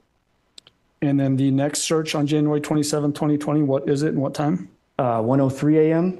Son sick. Can he stay, period, home? And then the next search on January 27th, 2020, what time? 2:42 a.m. Craigslist, Orlando, Florida, jobs, apartments, for sale, services, community, and events. And for context purposes, is January 27th, later that day, the day that the defendant called 911 to report Gannon as a runaway? Correct. We have then several searches on January 28th, 2020. Is that correct? There are, yes. What is the first one on January 28th, 2020? 4:15 a.m. What is the process for, period, our runaway child? And the next one on January 28th, 2020? 4:16 a.m. Police steps for our runaway. The next search on January 28th, 2020? 4:16 a.m. Police steps for, period, our missing child. The next search on January 28th, 2020? This was the 7:17 a.m. one, find cheap rental car deals on Priceline. Does this coincide essentially with the defendant renting that Kia Rio at the Colorado Springs Airport on this particular day? Correct. The next search on January 28th, 2020? At 8:17 a.m., $37 a day compact car. And then the final search on January 28th, 2020? 12:57 p.m., can Nintendo find my Switch? And then now do we have 2 searches on January 29th? Correct. Tell us the first search on January 29th as it's relevant to this investigation. Both were at 2:34 a.m. And the first one reads, I want immunity because it was gang related. And the second one is this GregHillAssociates.com. She read an article about be careful about being granted immunity and not testifying. And does that immunity theme come up in the recorded phone calls between the defendant and Mr. Stauch during those consensually recorded phone calls that we heard testimony from? Numerous times. All right. I'm going to switch out the exhibits and move on to People's Exhibit 720.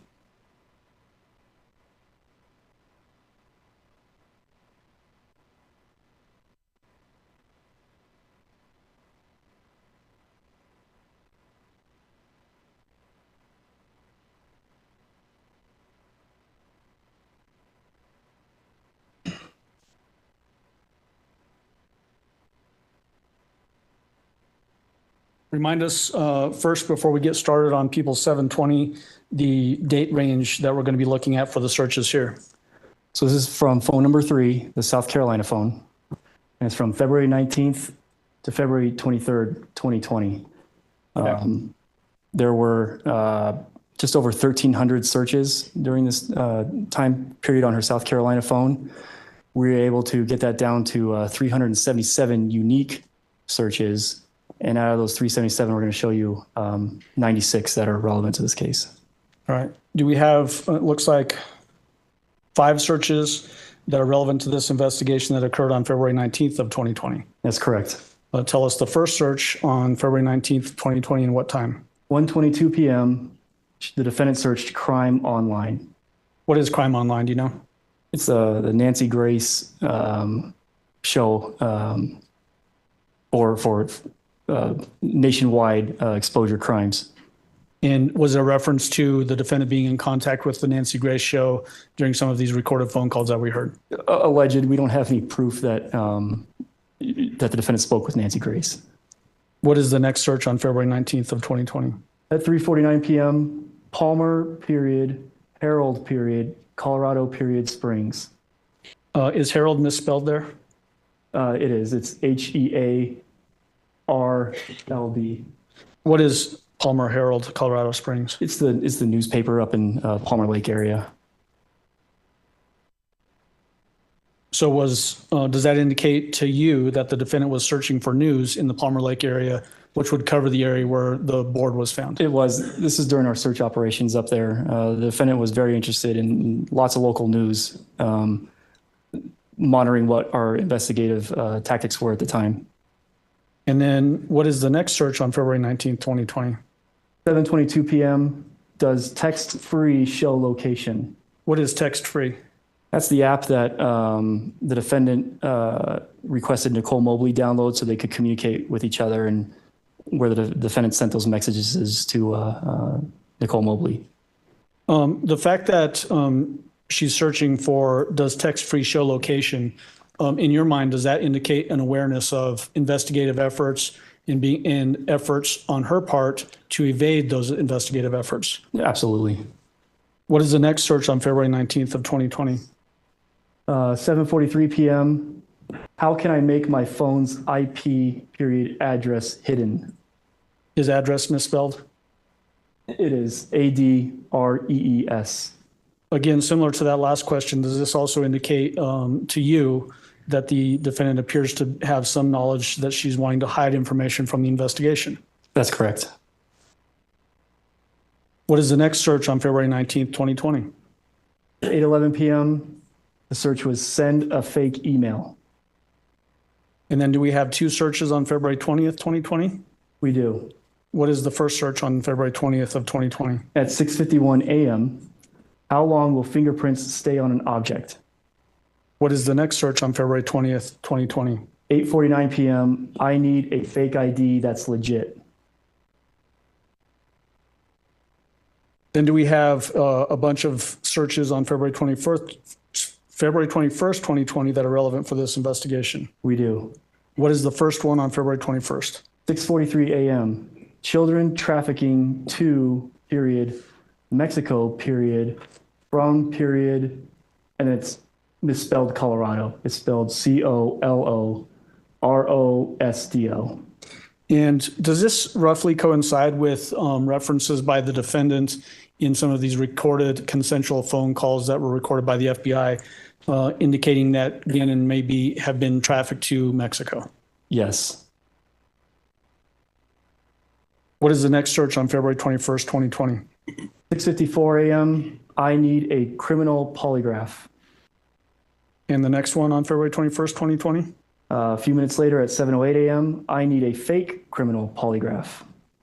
The next one on February 21st, 2020? 7:21 a.m., fake polygraph test. The next one on February 21st, 2020? 7:35 a.m., can you get away with fake lie detector, and it's misspelled, DETEXTR website. These searches for needing a criminal polygraph, fake criminal polygraph, and can you get away with a fake lie detector test? Does this indicate in your mind that the defendant had some awareness of trying to evade the investigation in this case? Yes. What is the next search on February 21st, 2020? 9:52 a.m., Gannon, Stauch, El Paso, period, searching in landfill. Was there in fact searches of landfills trying to locate Gannon's remains? There were. Was that publicized? Briefly, if I recall right. And then what is the next search on February 21st, 2020? 11:26 a.m., search efforts for Gannon, Stauch. The next one on February 21st, 2020? 6:46 p.m., I need, and it was misspelled MEED, to change my look to hide. And the next search on February 21st, 2020? 6:47 p.m., face disguise. The next search on February 21st, 2020? 6:49 p.m., full face and then change, but it's misspelled CHAMGE. And the next search on February 21st, 2020? 6:51 p.m., first face transplant woman. The next search on February 21st, 2020? Also at 6:51 p.m., full face transplant. The next search on February 21st, 2020? 6:51 p.m., face, but it's misspelled FAVE, transplant near me. The next search on February 21st, 2020? 6:53 p.m., full face plastic surgery. The next search on February 21st, 2020? 6:56 p.m., full face plastic surgery, Atlanta. Those searches, as it relates to this plastic surgery, face transplant, and that sort of thing, in your mind, did that indicate an effort to change her appearance to evade the investigation? Yes. What is the next search on February 21st, 2020? 7:23 p.m., need a guy who wants me to move in. The next search on February 21st, 2020? 7:24 p.m., find a man with a place to let me move in. And then do we have, let me see, 4 searches on February 22nd, 2020? Yes. What is the first one? 9:50 a.m., change my facial appearance, but appearance is misspelled APPEARMCE. And the next search on February 22nd, 2020? Also at 9:50 a.m., drastic ways to change your appearance. The next search on February 22nd, 2020? 2 minutes later, see what my face will, but misspelled SILL, period, be with plastic surgery. And the next search on February 22nd, 2020? Also at 9:52, plastic surgery, Myrtle Beach, SC. Did this indicate to you that the defendant is still indicating a willingness or want to change her appearance to evade the investigation? Yes. And then do we have 4 searches on February 23rd, 2020? We do. What is the first one? 3:08 a.m., Gannon Stauch found. Was he found on February 23rd? No. What's the next search on February 23rd, 2020? 8:24 a.m., replacement passport.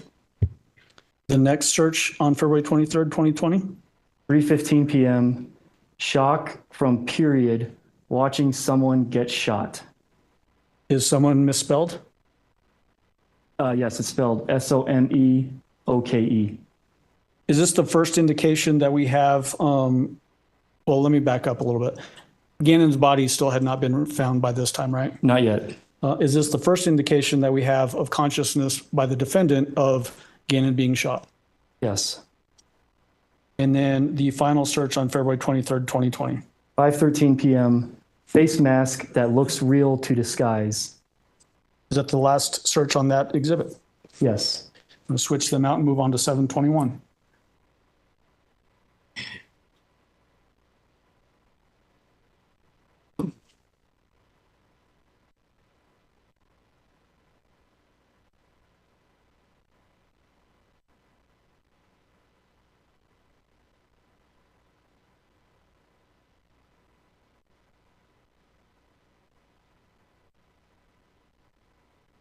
What are the date ranges for People's Exhibit 721? So again, still from the South Carolina phone number 3. February 24th, 2020 through February 26th, 2020. We have what looks to be 7 searches on February 24th, 2020. Yes. What is the first one?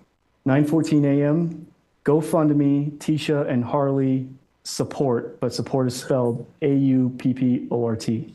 And the next search on February 24th, 2020? 1:23 p.m., how long does it take to get DNA? Next search on February 24th, 2020? 1:24 p.m., how long does it take to get DNA from crime? And the next search on February 24th, 2020? Also 1:24 p.m., how long does it take to get DNA results from a crime scene? The next search on February 24th, 2020? 1:26 p.m., how long does it take police to get DNA results? The next search on February 24th, 2020? 1:39 p.m., how long does it take police to get DNA results in Colorado? And then the final search on February 24th, 2020? 1:39 p.m., how long does it take police to get DNA results in Colorado Springs? And then are there 5 searches of relevance to this investigation that occurred on February 25th of 2020? There are. What is the first one? 5:49 a.m., make a security video. And the next one on February 25th, 2020? Also at 5:49 a.m., make a security video, past tense. As it relates to that particular search, in your mind, does it appear that somebody is trying to create what would look like an old security video to throw off the investigation? And alter it to whatever narrative you want it to fit, yes. Okay. The next search on February 25th, 2020? 4:12 p.m., I need a new social security number to hide. The next search on February 25th, 2020? 4:28 p.m., apply for a social if I lived on an Indian reservation. And then the final search on February 25th, 2020? 6:56 p.m., cadaver dog. And then the remainder of the searches on this Exhibit 721, do they all occur on February 26th of 2020? They do. All right, let's start with the first one. What is it? 6:18 a.m., do they check in ditches under bridges? The next search on February 26th, 2020? 6:18 a.m., maintenance under ditches under bridges. The next search on February 26th, 2020? 6:57 a.m., can I get a plea with no jail time? The time is misspelled, just IME.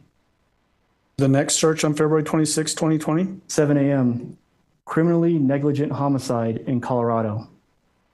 The words criminally negligent homicide, are those very specific words that people familiar with the criminal justice system would be more aware of than regular people in the community? Speculate. He's a crime analyst, Judge. Yeah, but I don't know that you would need to lay some different foundation for his knowledge of general community versus, I guess, not general or legal community, I guess. I'll withdraw the question, Judge. Okay. The next search on February 26, 2020? 7:30 a.m., can I find a rich guy?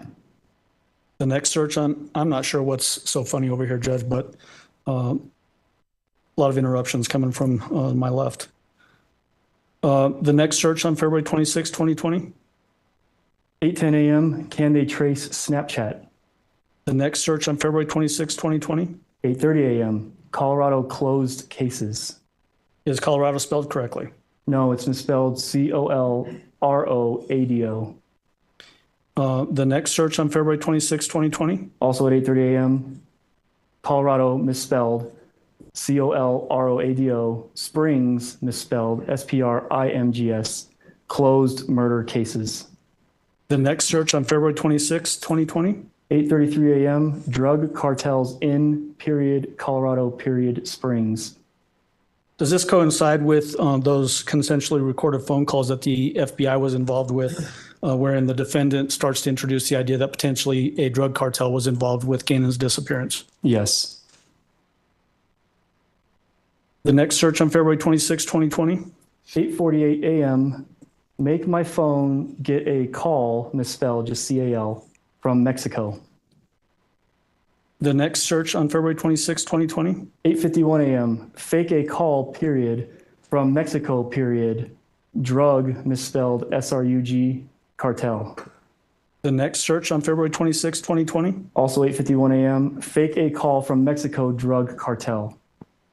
The next search on February 26, 2020? 8:53 a.m., Bluff My Call app.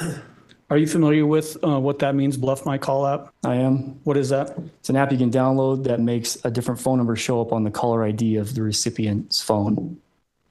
Is that typically used in your experience to trick somebody into not knowing who is making a phone call? I've seen it a couple of times in like stalking cases where they use this app or an app very similar to it to mask their number.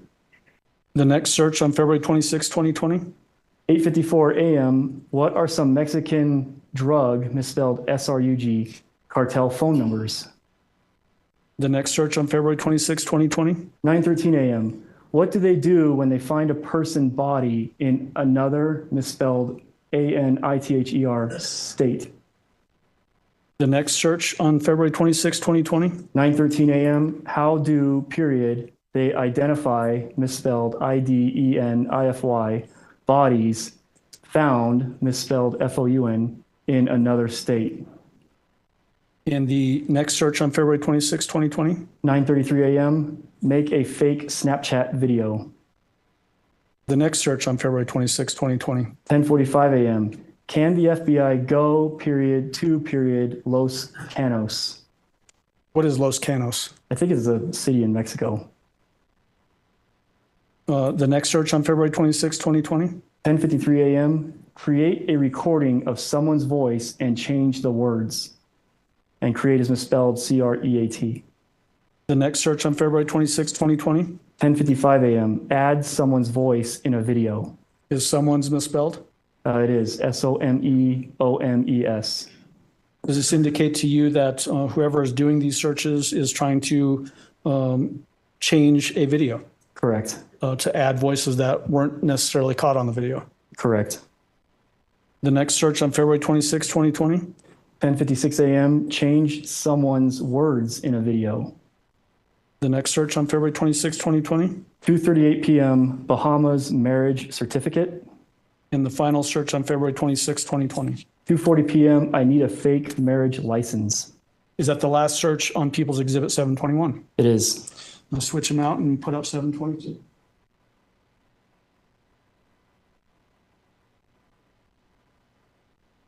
I don't take out a light first.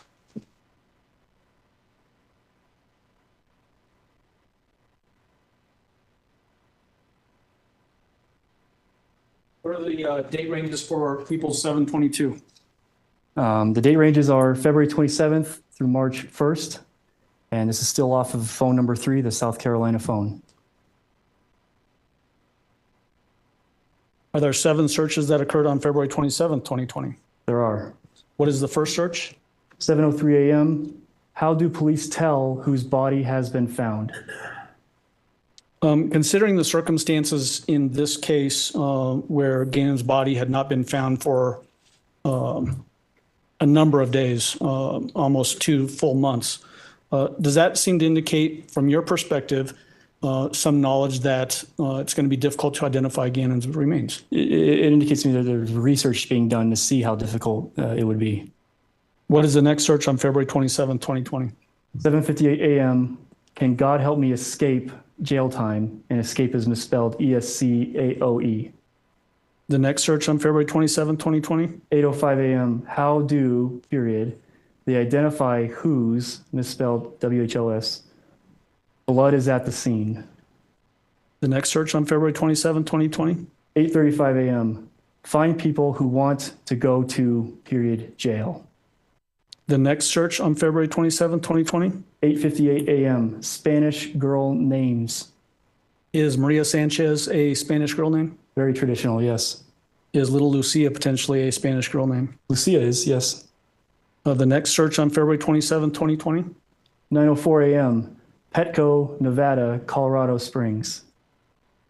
Was that a point of reference in this investigation? 3 times. And then the final search on February 27, 2020, what is it? 10 a.m. Find an immigrant who will admit to a crime. And then are there a number, let me count them, 1, 2, 11 searches that occurred on February 28th? There are. That are relevant to this investigation? Yes. What is the first one on February 28th, 2020? 7:02 a.m. How long does a body start to decompose in a bag? Does that indicate specific knowledge about the condition in which Gannon's body was packaged and discarded? Yes. In what way? He was found in a suitcase. The next search on February 28th, 2020? 7:03 a.m. What does, misspelled W-G-A-T-F-O-E-S, what does a dead body look like after a month? And is this basically 1 month after Gannon had went missing? Yes. What is the next search on February 28th, 2020? 7:04 a.m. What does a dead body look like after a month, spelled correctly this time? And the next search on February 28th, 2020? 8:12 a.m. Active drug, misspelled D-R-I-G, cartels in Mexico. The next search on February 28th, 2020? 8:23 a.m. Bluff my call free. What is the next search on February 28th, 2020? 8:33 a.m. Address of, period, drug cartels, and drug is misspelled D-E-U-G. And then the next search, what is it on February 28, 2020? 8:36 a.m. Current drug cartels, misspelled DEIG, in Colorado, misspelled COLORAOD, Springs, misspelled SPRINSG. What is the next search on February 28, 2020? 7:44 p.m. How period does the FBI find people, and people's misspelled PEOOPLE? Did the defendant find out how the FBI finds people in this case? Oh, she found out. What is the next search on February 28, 2020? 7:49 p.m. How period does the FBI find fugitives? And the final search on February 28, 2020? 7:49 p.m. Well, and there's two more. I'm sorry. How period does the FBI find fugitives? And then how fugitives avoid capture? Are those both at 7:49 p.m.? Correct. And then do we have now 3 searches that occurred on February 29th, 2020? We do. What is the first one? Casey Anthony. What time was that? 6:27 a.m. And just for reference sake, who is Casey Anthony? Casey Anthony was a wildly in the news case where Casey Anthony is a mom who stood trial for the murder of her young daughter, Kaylee. And then the next search on February 29th, 2020? 6:29 a.m. Casey Anthony and Patrick McKenna. Do you have any idea who Patrick McKenna is? I don't. Okay. And then this next and final search on February 29th, 2020 that is relevant to this investigation? 1:30 p.m. When does FBI take over a case? And then the final searches on this Exhibit 722, do they all occur on March 1st, 2020 as it's relevant to this case? They do. What is the first one on March 1st, 2020? 3:58 p.m. How to make my fingerprints not scan. The next search on March 1st, 2020? 4:03 p.m. Fingerprint rubber. What is that a reference to based on the way you take that? Trying to get fake fingerprints. So your fingerprints can't be identified. Okay. And then the final search on March 1st, 2020. 4:03 p.m. Fingerprint rubber to make fingerprint. May I have just a moment? We might be ready for cross. All right, that's all the questions I have for Mr. Clark at this time. All right, Mr. Cook. Thank you.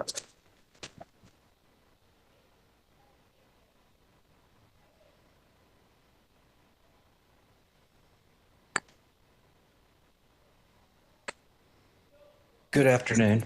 Good afternoon, Mr. Cook. I just have a few questions. You mentioned Dr. Torres. You were asked a question about Dr. Torres who testified.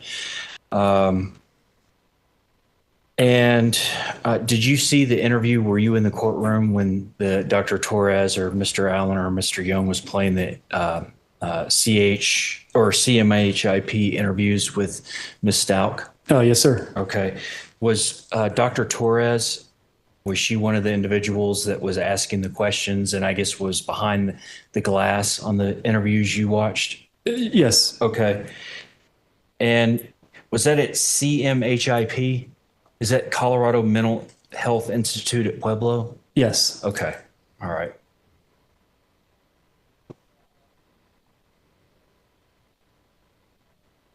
And was Ms. Stauch shackled in that video that you, as far as you could tell? She was. Okay. And is CMHIP, is that a facility? Is that a lockdown facility? I mean, people just don't come and go as they please. It's a lockdown facility. I would expect it to be, but I've never been there, so okay. I don't know. All right. And talking about bath salts, way back this morning, what is your understanding of what bath salts are? Are we talking about, I'm having a tough day, I'm going to get some Epsom salt with eucalyptus in it and take a long hot bath? Is that what you mean when you're saying bath salts? I think that's the general term. Yeah, you pour it into a bath and it's supposed to help relax or de-stress, things like that. Okay. And were you aware of the other connotation or the other meaning behind bath salts a few years ago? I'm aware that people were smoking it and it was called the zombie drug. Okay. Now, were they smoking the Epsom salt bath salts, or were they smoking a synthetic stimulant that's now been outlawed? That's my understanding, the second one. Okay, so when you say the zombie drug, we're not talking about people have found another use for Epsom salt and they're ingesting it some way. We're talking about a slang name for a totally different drug. I believe so, yes. Okay. I've never seen it, but yeah, that's how I understand it. Okay. And in the Volkswagen Tiguan, was there ever any DNA of Gannon's found in that vehicle? I don't recall. Okay. And do you know if it was tested for DNA? I don't recall.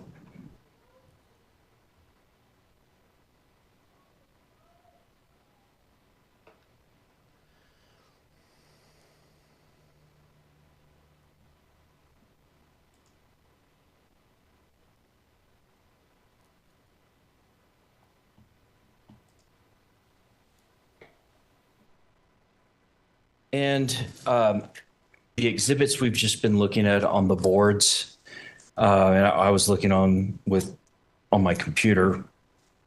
Now, you just put up what you believe to be relevant to the investigation? Yes. Okay. So if there were, hundreds or thousands of different messages or searches being done, how many, let's see, you might approach the witness, Your Honor. You may. On February 27th, I could not see these. Oh, sure. On February 27th, if we've got 1, 2, 3, 4, 5, 6, 7, if we've got 7 searches that were done on February 27th, 2020, that were relevant to the investigation, like on the 28th, there were probably 10 or 12 or 13. So let's say an average of 10 searches a day that were relevant.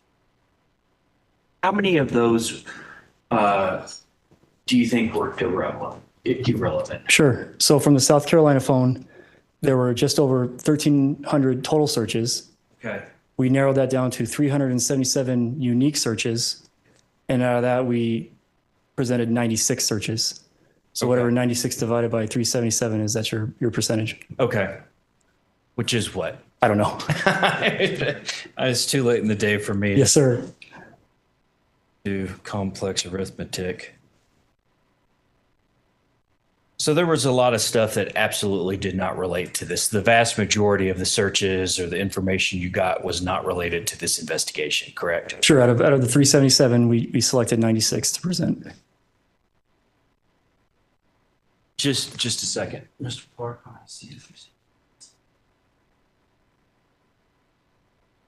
That's all I have, Your Honor. Thank you. Redirect. No, don't need it, Judge. Thank you. Do any of the jurors have any questions for Mr. Clark? Looks like we have one coming. Okay. Counsel approach, please. I bet it's a good one. I've not been able to see Jennifer. The new camera angle makes it harder to see exactly what's going on.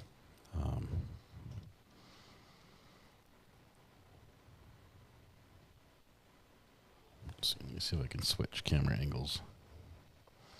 Let's go to the witness stand. There we go. Oops.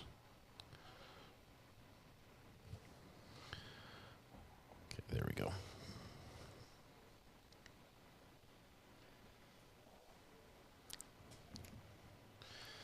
How about those searches? Wow.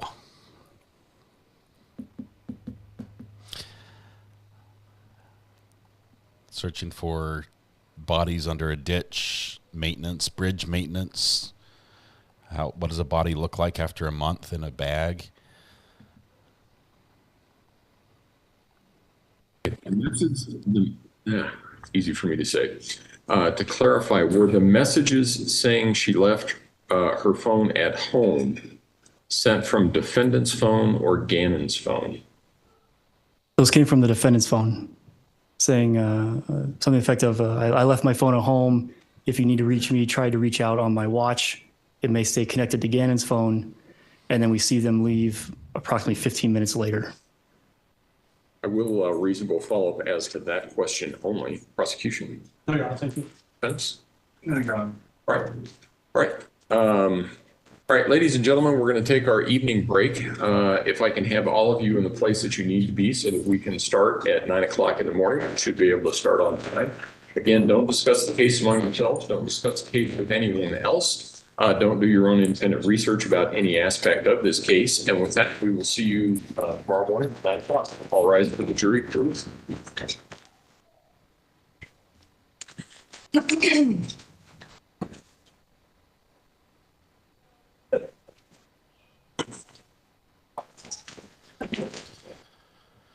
Let's see what the judge says here, if anything. The witness is going to get to step down. Thank you. May all be seated. Record reflect the jury has left the courtroom. Mr. Clark, you can go ahead and step down now. Thank you, sir.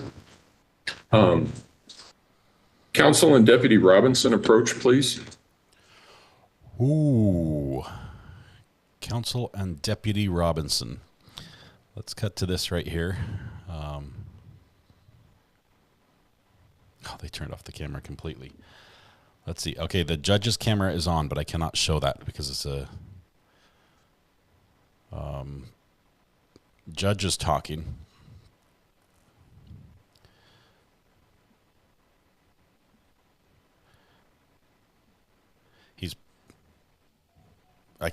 I don't know if I can tell you what he's doing, but he's pointing towards Letecia. Let's see what happens here.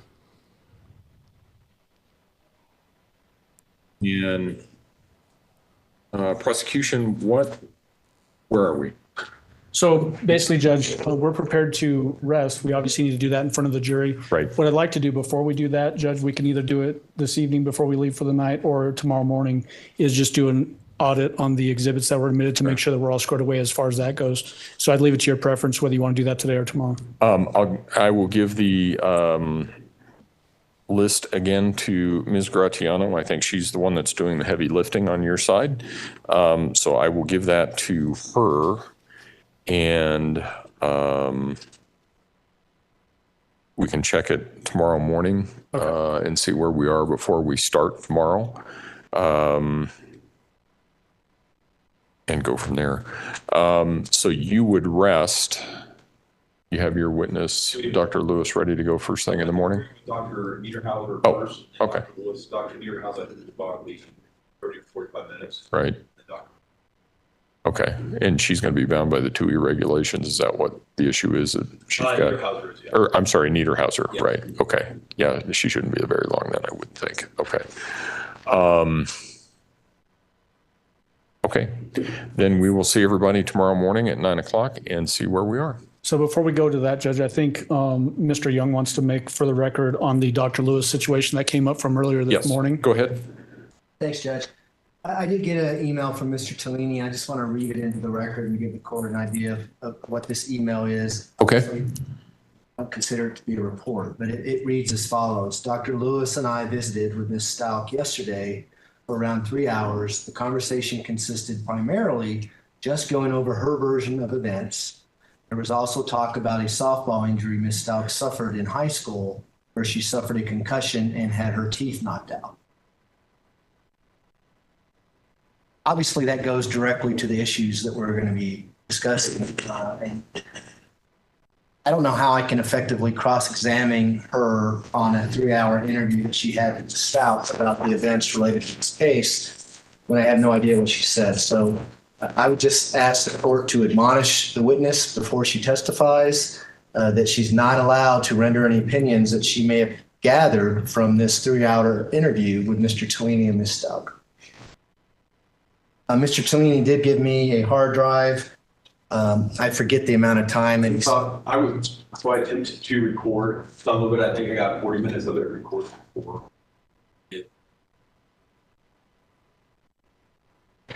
Well, first of all, this would not be a Dr. Lewis's contact.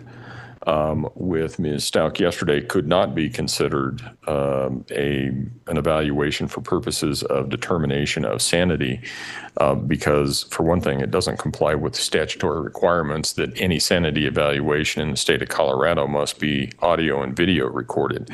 And it sounds as though, I mean, I'm guessing from what's been mentioned, there's not any question that Dr. Lewis knew that because she audio and video recorded the first one. Yes. Okay.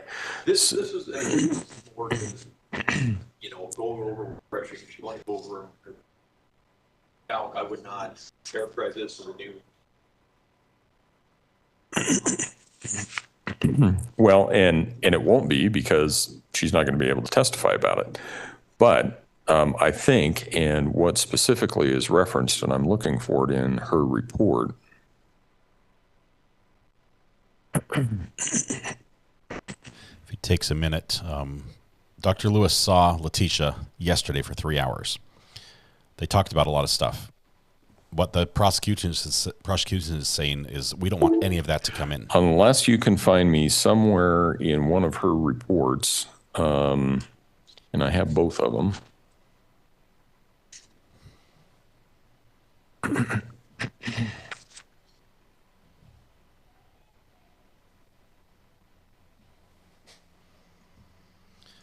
The softball injury, is that what he's getting at? Unless you can find the softball injury, concussion. Okay, so Dr. Lewis's first report is about a 3-page letter. Dr. Lewis's second report is a 6-page letter, well, 7 if you include the signature. But unless you can show me somewhere in there that she references, was told, or had some information about some sort of softball incident where she sustained a concussion and had her teeth knocked out, she won't be talking about it tomorrow either. Well, it's contained in the state hospital.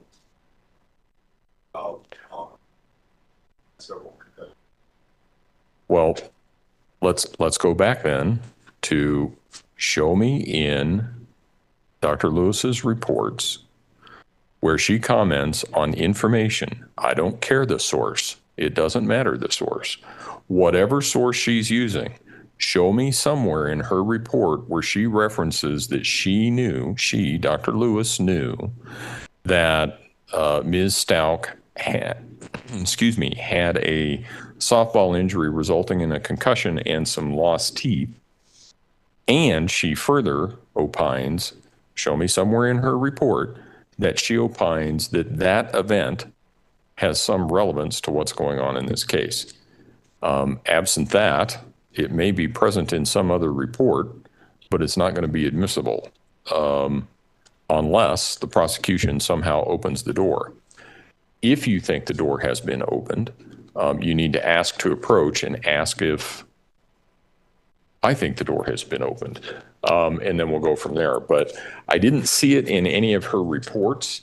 I do have a vague recollection of seeing it somewhere, and I think it probably was in a CMHIP report, but I certainly don't have any recollection, and I have the reports. I was looking at them. They were right in front of me.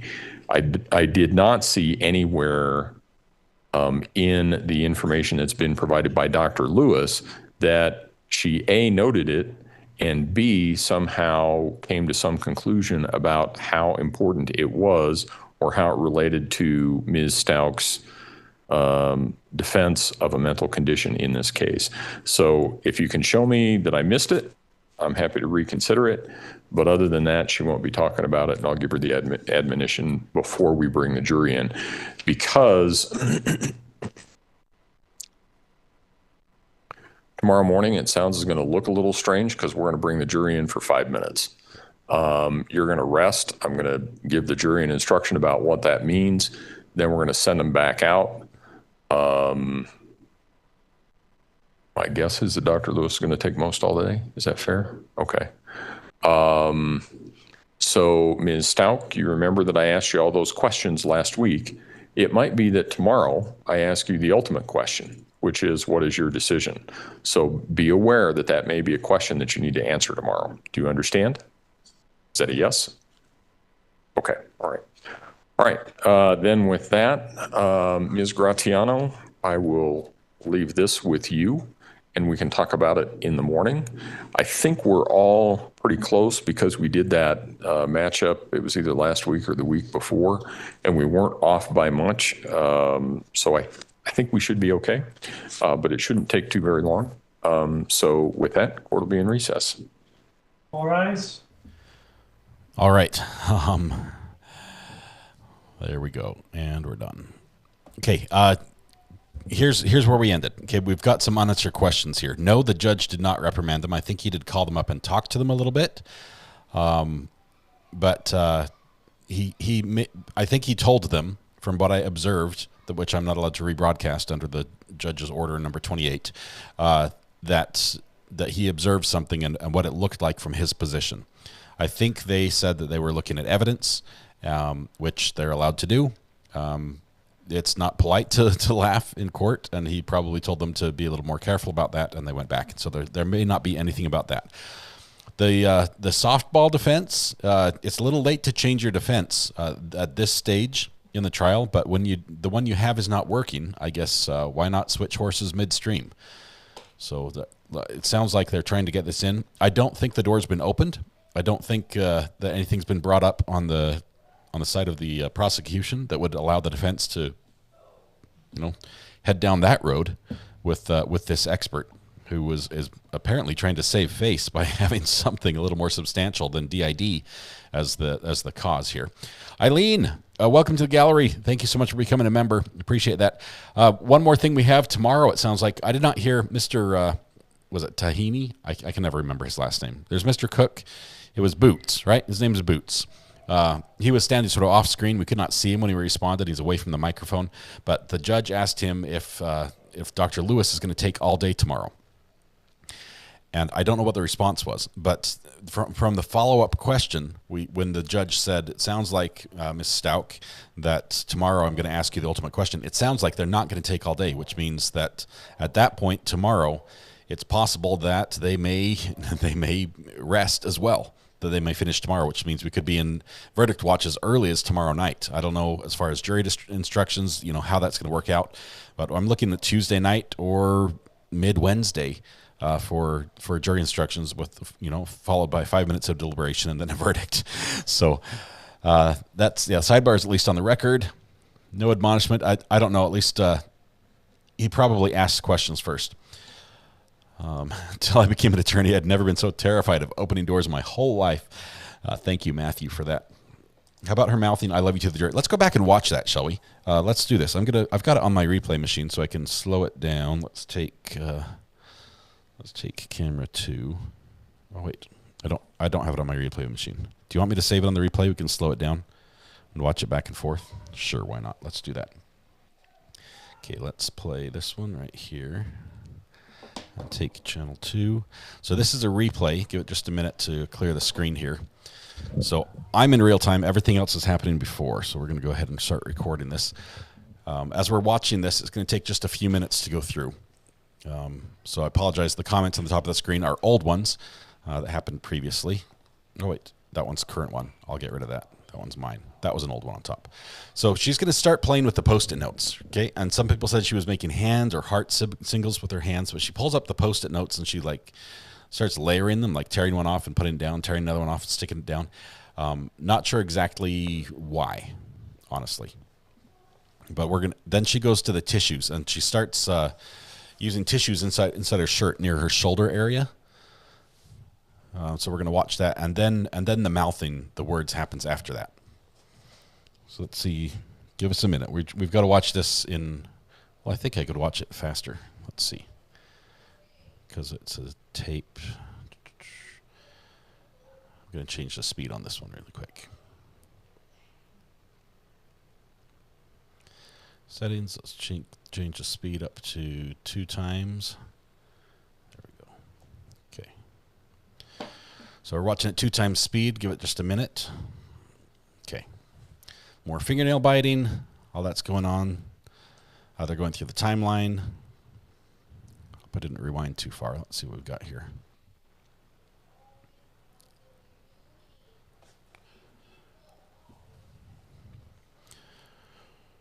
Come on, come on, come on. 2 times speed, okay. Nose rub, good nose rub. Got the itches out. More fingers on the face. She scratches her skin on her face so much and then bites her fingernails. So she's, I guess, eating skin cells from her face. I don't know what else to say that is, but okay, here we go. Here's the note, post-it notes. She tears one off, sticks it on the table, tears another one off, puts it on the table, lines another one up on top of it. Okay, the good nose rub, little hair gel, got that working. Next, we're going to go for some tissues. So she's going to eye the tissues here in just a minute, and she's not doing this subtly.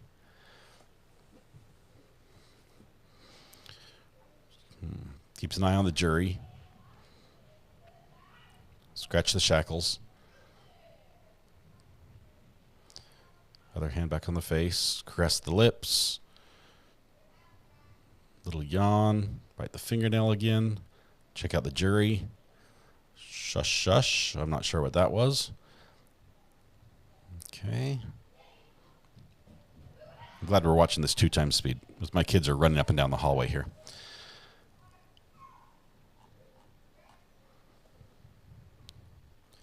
Okay, so here comes the little neck pop. She's going to see the tissues.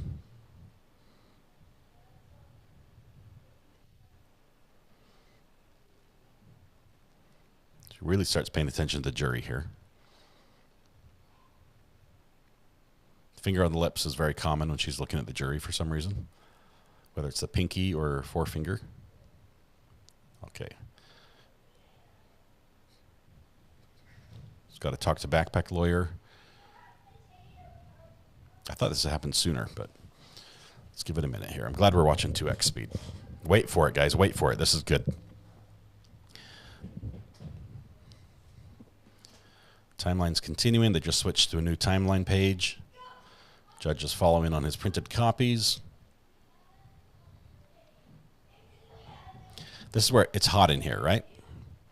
It's really hot in the courtroom. The judge already had his robe unzipped, and this might be why she's like mopping under her shirt, just, you know, like got the shoulder sweat going on. I'm not sure when this pair of jail clothes was washed last. I don't know. It could be yucky. I've got to unpin this. Hold tight here. It seemed to happen really fast initially, but now we're going slowly.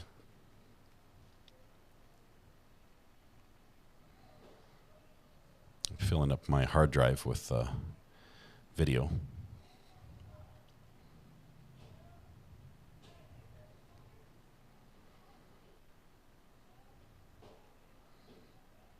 Judge has a drink. Yum, yum. Okay. Scratch the scalp a little scalp massage. Back of the head, under the chin, across the forehead. Scratch the eye with the pinky. Massage the temples, rub the eyes.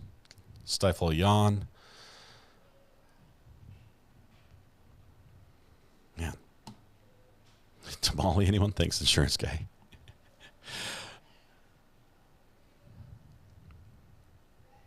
I thought I had it all backed up here, so I apologize.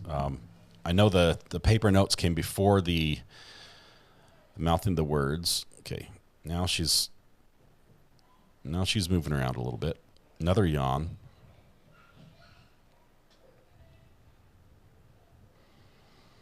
Getting antsy, a lot of movement. Okay, here we go. There's the one shoulder. Pop the neck, scratch the chin, over the lips. Go with the hair. There's the other shoulder. It's like, ooh, that's a little sweaty. How can we fix that? Okay, got an idea. Keep an eye on the jury here. There's her hands on that shoulder. That's the one that's going to have the tissues here in a little bit. What are we watching for? We're watching Letecia right now. She did a couple things this afternoon that drew attention to herself. One of them was sticking tissues in her shirt. Okay, I think she scratched herself. I think she made herself bleed right there. That's it. She was just scratching her neck. And she's like, oh, I got an owie.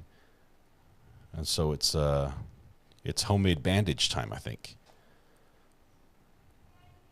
She's still digging at her neck a little bit. If she checks her fingers again, there's blood on them. Scratch the chin. Oh, yep, there's blood. There's the tissue. Okay, tissue comes out. Wipes the fingers. We've got somebody calling in. Let's see who it is. Your telephone number was to accept, press 1. To send a voice. Guess what? I'm not going to take that one. Okay, so tissue goes in the shoulder. I think it's to stop the blood. That was it. So maybe it's not as interesting. But oh, there it was. There it was.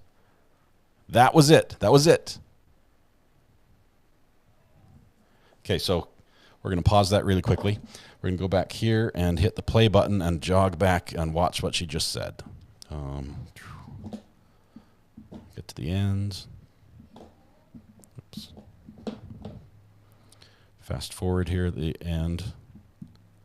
Where are we at?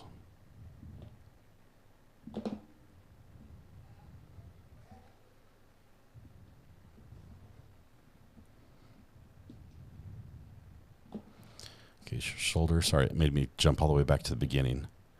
Okay, here we go. We're going to play very slowly here, frame by frame.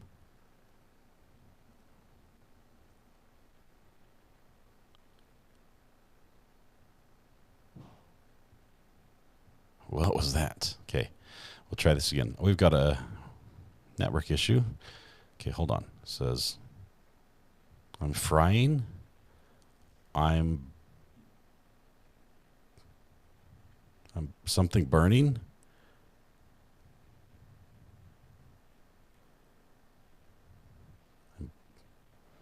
Then she's bleeding some more. So she's trying to explain something. Does anybody see this? You guys say, I love you, Harley. Happy birthday. Let me try to talk it. I'll voice it. Okay.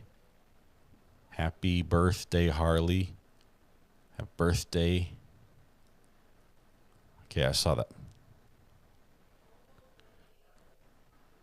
Okay. Happy birthday, Harley. Wow, that looks close.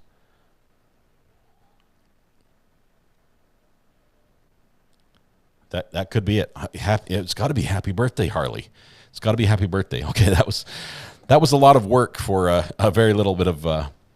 It was birthday. She says Harley. It seems like Harley at the end. Happy birthday, Harley. I love Harley. Happy birthday. Harley's birthday is May 2nd. That means tomorrow. I can't confirm that. I don't know. Will she testify or not? I think not. Okay, do we have any questions? Oh, we have to. It was like we have to sing to Harley. I'm not going to include her on that. She probably does not want to be sung to on this program. Okay, we know how hard it was for Harley to testify, and she didn't want to be there. So I wouldn't want to drag her into that for that reason. But if it is her birthday tomorrow, I hope she does have a happy one, happier than she's had in years past. Let's see. Any other questions? Why would she say that to the jury? I don't think she was saying it to the jury. I don't think that was to a person. She was saying that to the camera. Harley posted it's her boyfriend's birthday today. Okay. Any other questions about today? Are you going to be on air during Verdict Watch? Of course we will, Sandra. We will be on air during Verdict Watch. All 10 minutes of it. Depends how long they take to fill out the papers. Harley's birthday is today, says some people.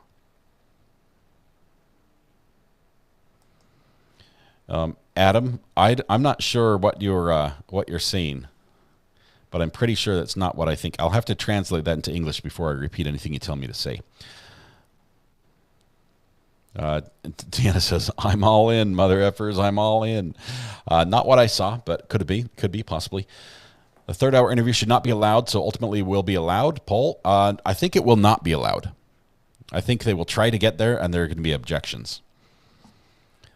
I think she thinks there's a camera over that way, maybe an old, unused one.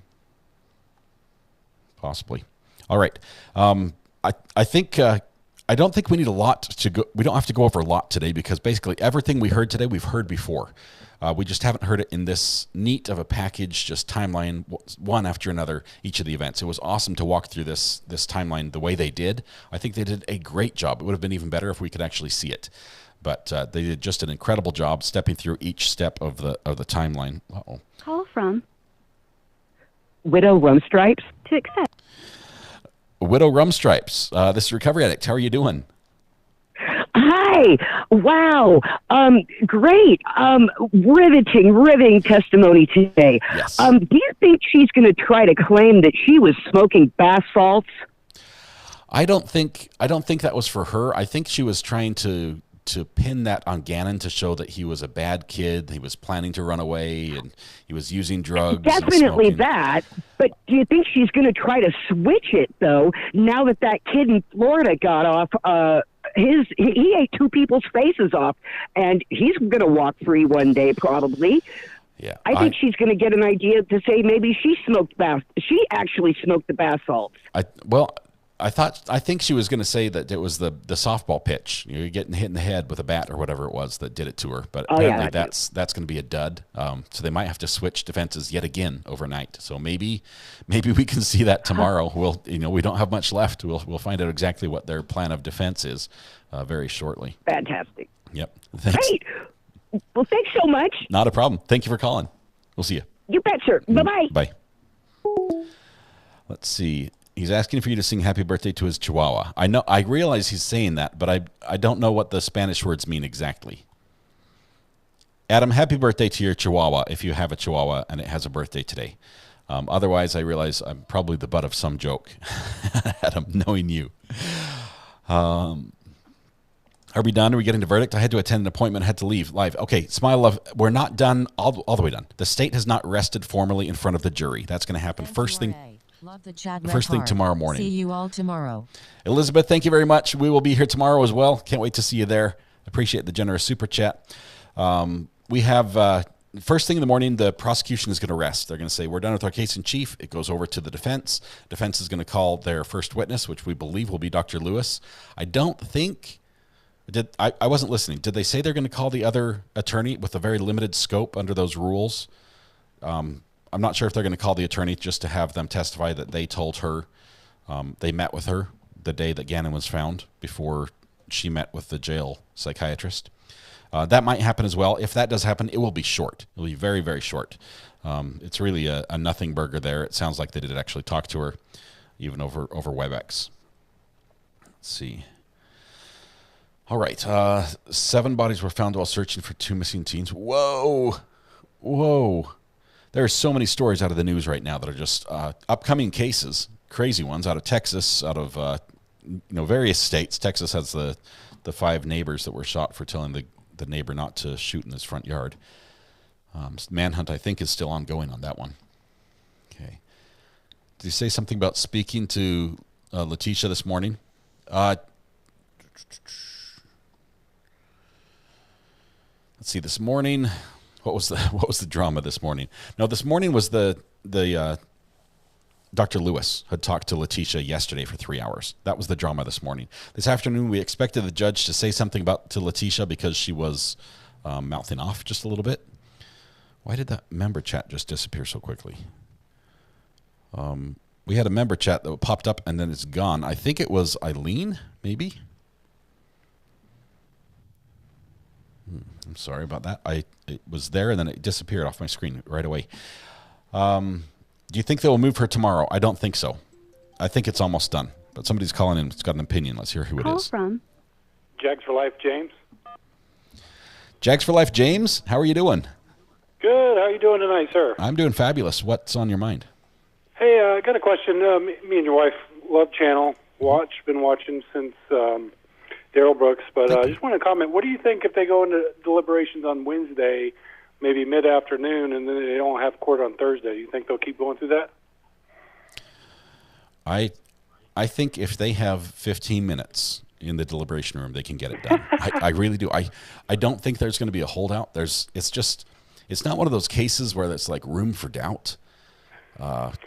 I think totally agree. The prosecution's done such a good job convincing, convincing me of every aspect that they need to prove.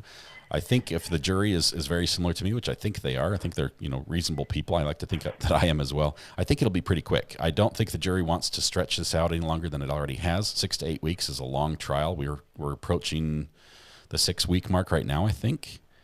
Is that right? We'd be going into the 6th week. So that's a long time to be at trial. All their questions, they asked some really good questions. Just didn't think, maybe they spent an extra time. But I agree, it should be pretty quick. Yeah, but appreciate you taking my call, sir. Not a problem. Thank you, James. Appreciate you. You too, babe. Bye. Car chase time, says Bradley. No. It's just going to be the end of the day here. Let's see. Was Backpack Lawyer late for both the start today and after the lunch break? Yes, Steph. Yes, he was. That's 2 strikes, 2 demerits in one day. He has been late, I think by my count, I think this is the 6th time in court that he's come in late. The prosecution tied this up perfectly. Present. Karen, they have done a great job. The bow on the end with the timeline was fantastic. We love it. I think they're going to have some really solid rebuttal witnesses as well after Dr. Lewis testifies. So it should be really fun to watch here in the next day or two. Let's see. Yeah, you can disagree, but no need to be upset or angry with each other. We're all family here. That's right. We have a fun time. Welcome to all the new people. Please do hit the subscribe button. It's worth saving it. It's easier to find us when you want to come back if you hit the subscribe button. YouTube helps you out that way. We appreciate that. What happened in the relationship between Al and Harley? Is that done for good? He considered her his own. I think when Al married, why is the party one working? Look out! I did not turn that on. I did not turn the party one on. Whoever found that, that was sneaky. Well. Al wanted to be a dad when he married into that family and Harley came with. He said, "This, I'm all in," and so he tried to be a dad to Harley, even though he wasn't her biological dad. I did not see the same level of commitment from Letecia back to Al for that reason. Brain injury from softball. I might not hear that tomorrow. Box State Bay says, "What time do we start tomorrow?" We'll start at 10 o'clock Eastern time. There's a buffer noise. That's not good. Let's see. Confirmed Harley Hunt's birthday is today, 5/1/02. So happy birthday, Harley, was what she said. I missed the she found out part. I'm not sure what that was about. I know I saw it in chat, but I was paying attention to something else. What do you mean if I have a Chihuahua? I introduced him to the last test stream, and it is his birthday, so thank you. I forgot to ask earlier, just bad timing with the clip. Adam, let me just say happy birthday. Happy birthday to Adam's Chihuahua. We can all sing, celebrate. That lawyer was on time today. He had 3 minutes. Court started 5 minutes early. Cajun Girl, thanks for the gifted membership. I appreciate that very much. Linda Jernigan says, Backpack Lawyer was on time today, had 3 minutes. Court started 5 minutes early. Really, if you're not 10 minutes early, I think you're late in court. It's just him unpacking everything while they're waiting and the judge saying, should we wait for him? Everyone else seems to have a better sense of time than him. Steph W., welcome to the gallery. Thank you very much for becoming a member. I guess we're partying for some reason. We don't have. I don't think we have a reason to party. Let me check the numbers. I think we're just solidly right over 17,000 subscribers. 17,323 subscribers. So no reason to party, but. Anyway, other than it's Adam's Chihuahua's birthday. So happy birthday, Adam's Chihuahua. I can't do my Maria Spanish accent for you, though. Okay, it's Wendy, it's your birthday. Party for you as well. Alex stole it. Al doesn't speak to who anymore? Harley? I think they have a relationship now. I think they do, but I don't know what it looks like. Call from me. To accept, press 1. To send a voicemail, press 2. Hang on. All right, Mr. Pickle. I'm trying to. I hung up on it. Hang on one second. Rosie from Tucson. Rosie from Tucson, how are you doing? I am so great. I had to call in. I listened to your program on Friday. Sorry. Sorry. They just happen. You just ignore them.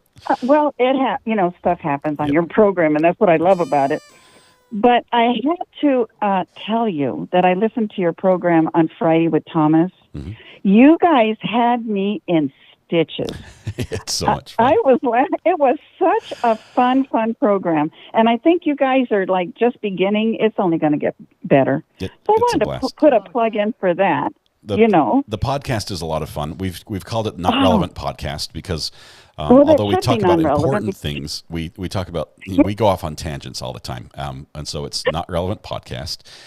We do have it, we hold it on this, we have been having it on this channel, but we just opened up the Not Relevant Podcast channel on YouTube. And I think we've got like a dozen of you moved over.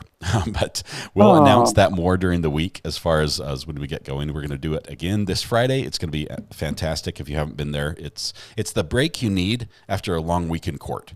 Yes, I agree. It's just, it gets the weekend going.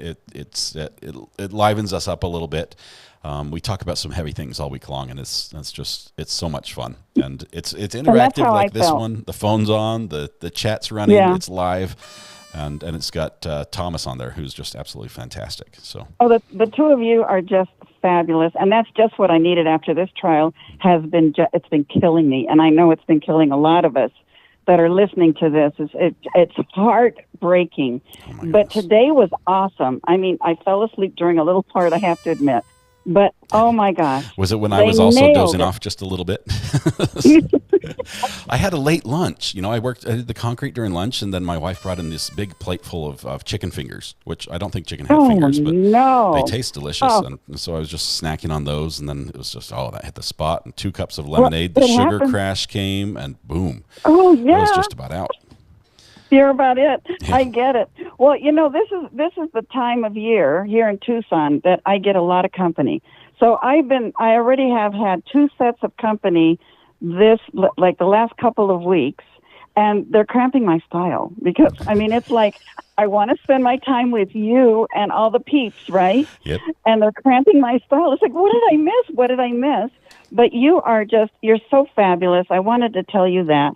I know people like to come at this time of year because everything is in bloom. Mm-hmm. Everything. The desert is absolutely beautiful at this time of year. So, I just wanted to touch base with you, let you know I love you. I still think of you all the time, even if I'm here, yay or nay. Mm-hmm. So thank you. I appreciate you so very much. You and are I'm sorry absolutely to be so long-winded. No, you're great. I sure appreciate you as well. Hold on just one second. I'm trying to get the link to the Not Relevant podcast. Oh, here we go. I think I've got it. Here we go. Let's copy this. I'm going to put the podcast link in chat. There it is. Okay. It's right there. That's the podcast link. You can click on that in chat, and it'll take you over to the YouTube page where we're going to move all the podcasts over, and that's where the new ones are going to happen as well. But Rosie, thank you for the kind words about the podcast. It's so much fun to have you there, even if it's on replay. So thank you. All right, sweetie pie. You take care. You too. Bye-bye. Bye. Love Rosie. She sent me my yodeling pickle. For those that don't know, everybody needs a yodeling pickle. And she sent me one. Okay, so tomorrow, 10 o'clock Eastern time, we're going to start our show in the morning. We'll also that gives us an hour to get through the birthdays, the well wishes, catching up with each other, sharing stories, because we are sort of like family. We have to sort of communicate a little bit, see how each other are doing, and then we're going to start court, and that's going to start with the state resting first thing in the morning, which is going to be exciting. Candy Kane, welcome to the gallery. Thank you so much. I appreciate you becoming a member. Thank you. What's the burner number? Muggs, if you just type !burner in chat, you get, Rachel did it for you. You get this response right here, and that is my current burner number. It does change occasionally, so it hasn't yet. In the 6 months we've been doing this, it hasn't changed yet because you guys have respected it and haven't given it to scammers and things like that. But you can call that burner number, and when we're in a break, we'd ask you to just sort of follow the same rules that you do have in chat. We want to, be kind, be appropriate, and sometimes be brief, just because we have limited time to talk. But yeah, Cachette says, no, I did it first. Yes, you did. Thank you, Cachette. Okay, tomorrow we'll be here. Let's see, I'm 5 minutes behind on the live somehow. Well, we're almost done, so you're almost caught up. That's good. Thought trial ended. It did for the day, but the state rested. Defense still has a turn. And after defense goes, the state gets a rebuttal chance. And then, there may be rebuttal, which isn't very common, but that has been brought up in this trial already. So we're looking at probably midweek. Oh, here's somebody on the burner phone. Call from Muggs. Muggs, you found the burner number. How are you doing? This is Recovery Addicts.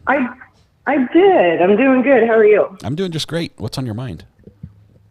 What is on my mind is what was going on with Cook and LF this afternoon. Whatever it was with not the appropriate. computer. I don't know if they were watching TikToks or if they were watching how crazy people behave, like Karens.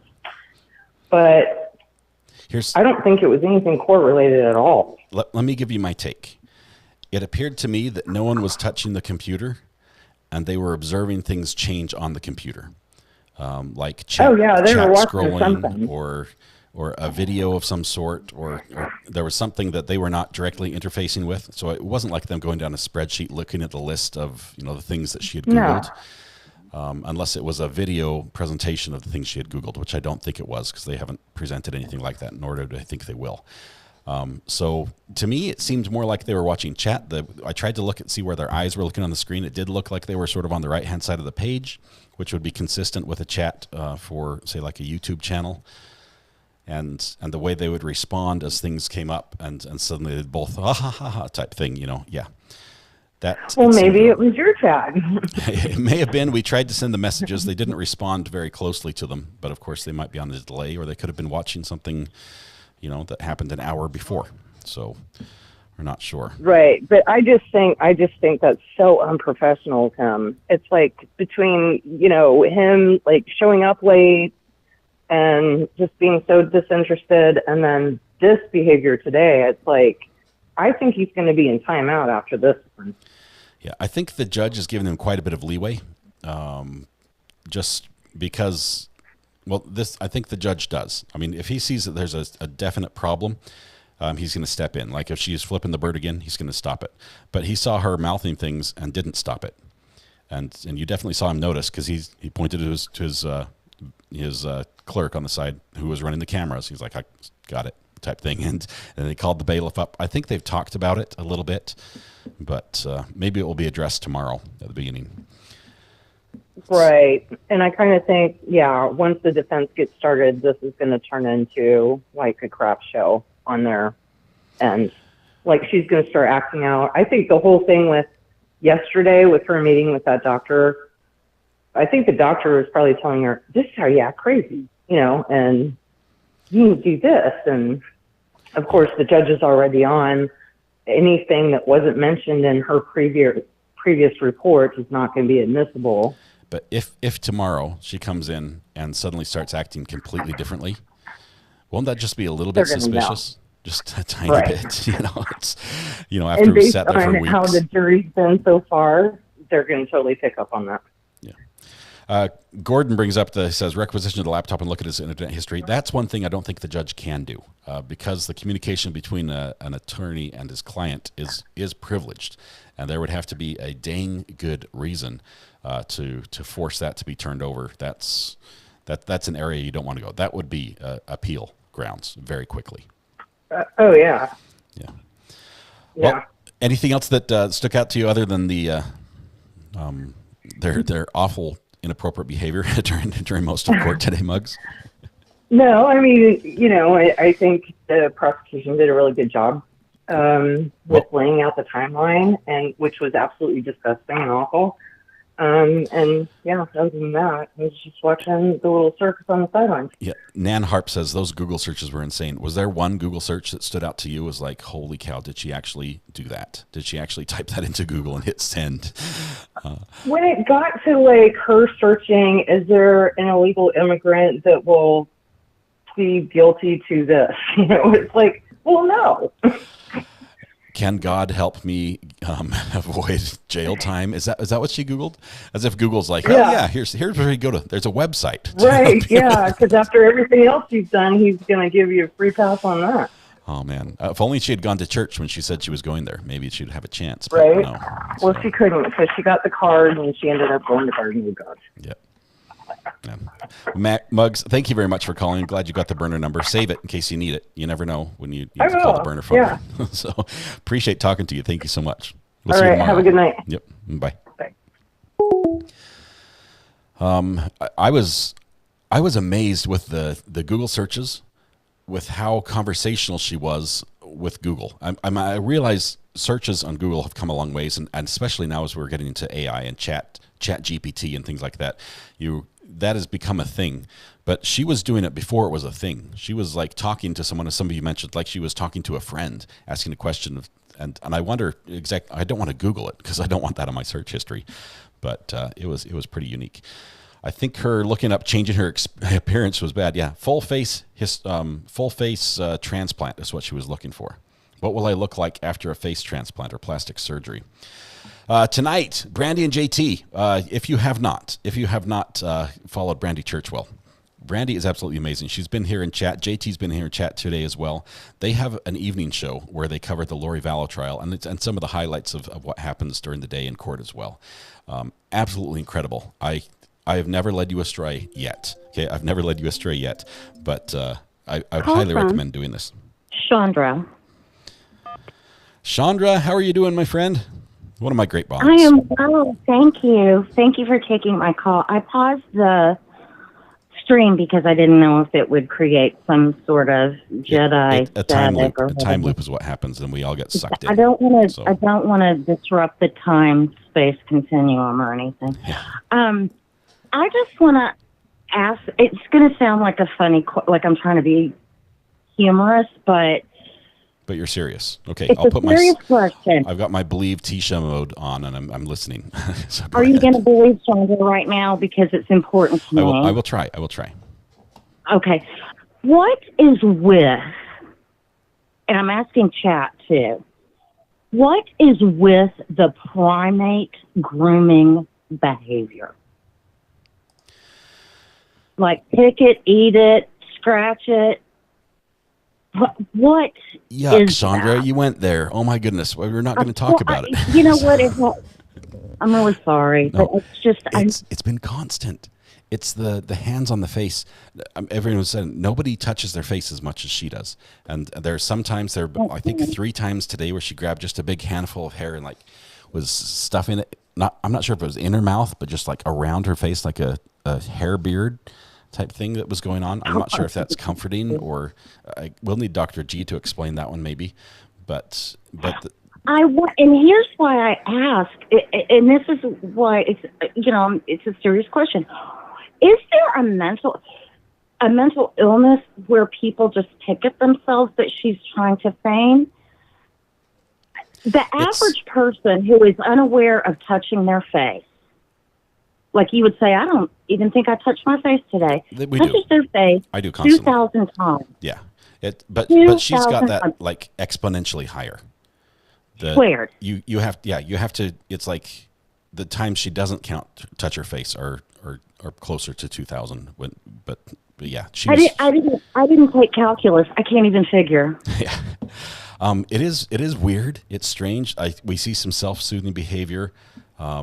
We see some things that seem a lot of people think is disgusting because there's a lot of fingers in the mouth and then everywhere else they go, whether it's in the shirt, in the armpits, or in the hair. Scratching. She scratches the shackles down to her feet. You'll see her occasionally reach down and scratch her legs. Sometimes, obviously, scratching at the sores that don't exist. It's related to meth use, but I don't believe that she has a history of meth use. Well, and she's not using now. So. Probably not. It's hard to get, although, there are stories about drugs in jail and how she may be involved with one. But absolutely. Well, I feel like I've taken up enough of your time, but I just really, anybody that works in the psychiatric field, if that is associated with some sort of mental illness, I would just love to know what it is, because I'm just like pre-gagging the whole, like I'll get that feeling and then look away and get that feeling. But anyway, y'all have a great night. Thank you, Chandra. Appreciate you. Thanks for all the work you do. Okay. All right. Bye-bye. Thank you. Bye-bye. All right. Eating our Hot Pockets. I have it, but I don't eat mine. The pain makes me feel better. Touching hair is historically associated with trying to appear attractive. Holy cow! What about the body language between Cook and Letecia?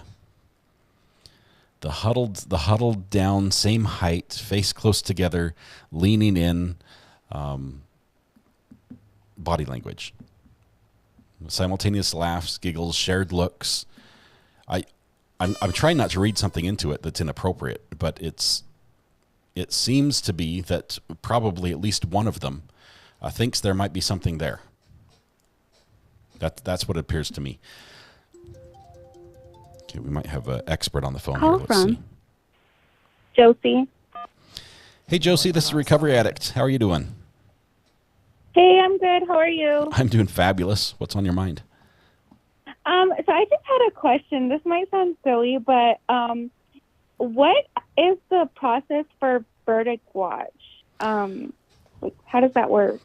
Well, here's how it works. When the judge charges the jury, basically he's given them all the instructions. Well, let's back up. Defense rests. Prosecution does any rebuttal. They're finished. The judge says, now we're done. Now we give you the jury instructions. He reads all the instructions, or the remaining instructions, whatever he hasn't read already. And then he says, now charge, here are the charges, go forth and deliberate. And they leave. That's when jury watch officially starts.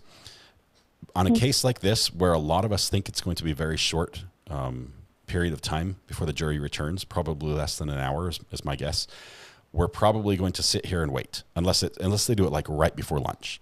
We'll probably take a lunch break and then come back, and we'll be here talking about the case. We'll have whatever feed is available from the courtroom, which I don't think will be any on this one, unfortunately. And we'll just be watching and waiting for that moment. And we'll be keeping an eye on social media where we hear that, hey, the jury's got a verdict. They're asking everyone to come into the courtroom, and then we're just going to be there and watch that. So we'll probably stick with it that first day, however long it takes to see if the jury comes back with the verdict. If for some reason it doesn't happen that first day and it goes into a second day, that's a long time to just sit there and not have anything to talk about. It's difficult for me. So if it gets, we don't want to get too off base and just crazy and party atmosphere and the phone calls going nuts and things like that. So at that point, we'll probably be on like an offline watch where I'm ready to go at any moment, and I'll send out the bell. We'll ring the bell and go live if the verdict comes in. Does that cover it, or do you have other questions? Yeah, that was perfect. Thank you so much. That was all. Not a problem. Can't wait to see you there. Okay, thanks. Thank you. Bye. Bye. Call from. Happen that first date. That was all. Hey, this is Recovery Addict. Who am I speaking with? You're speaking with John. Hey, John. How are you doing this afternoon? I'm good. I really enjoy your channel. It's so, I don't know, it's just wonderful. You do a great job. Well, thank you, John. What's on your mind? I wanted to let you know I can lip read a little bit, and she was saying happy birthday, Harley. Is it appropriate to say? Well, I'll say the thing without the word, but she said, I am freaking hot. Okay. That's what she says. Okay, that was right at the very beginning. I saw hot as well, but when I rewound, I'll pull this up here. It's not gonna. Okay, hold tight just one second. When I played this, let's do back up just a tiny bit.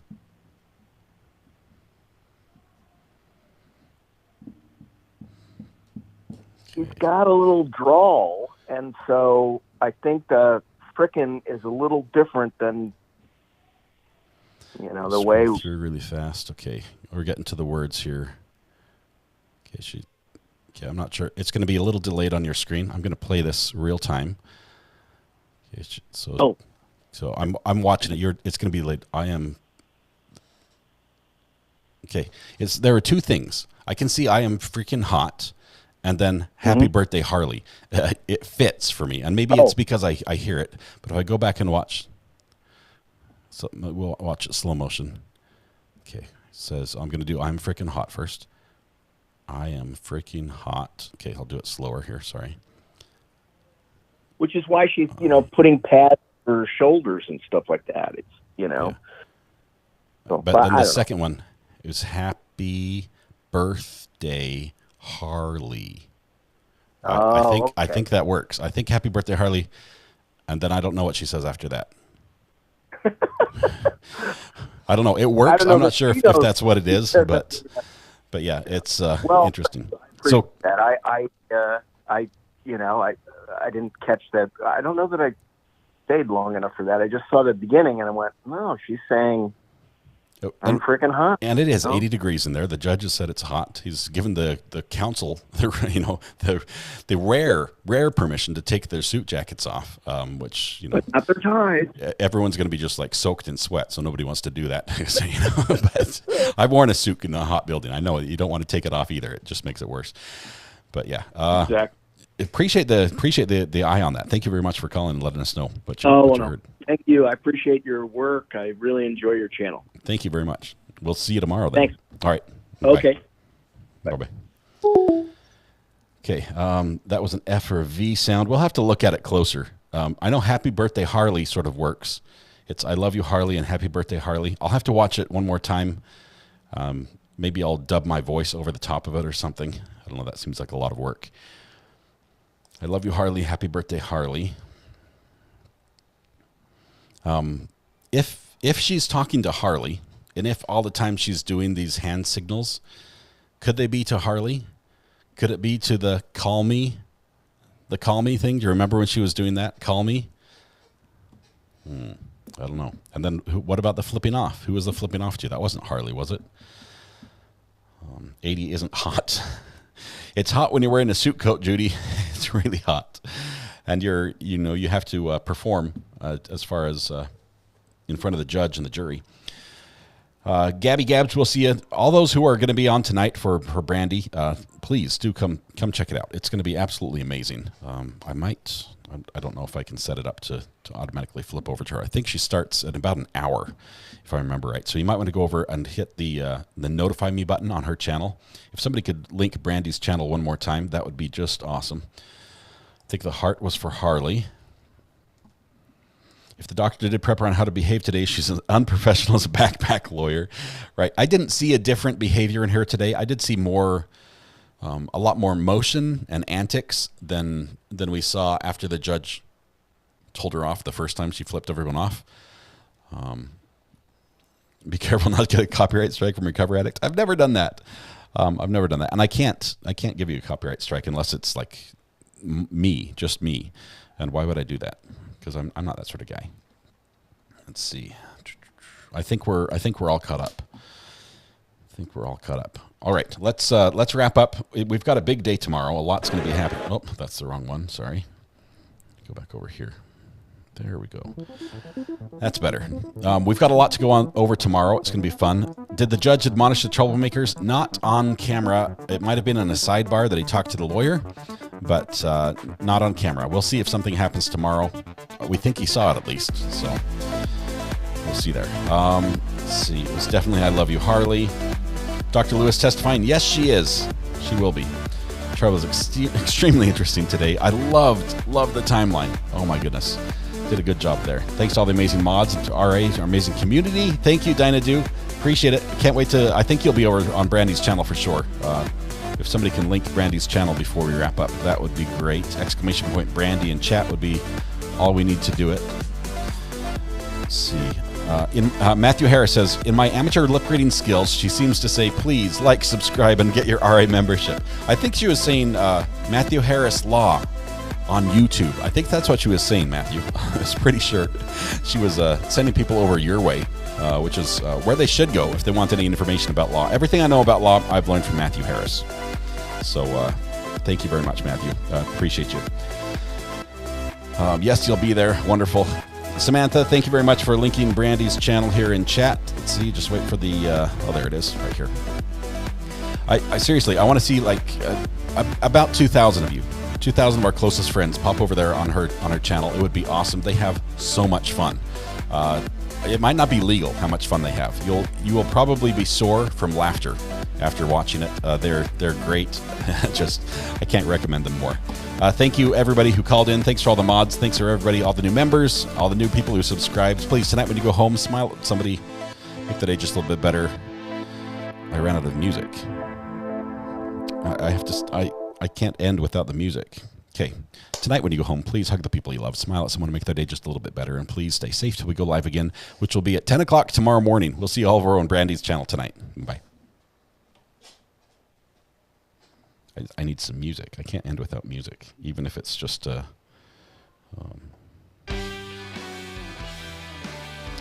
it's that one. Okay. That's it.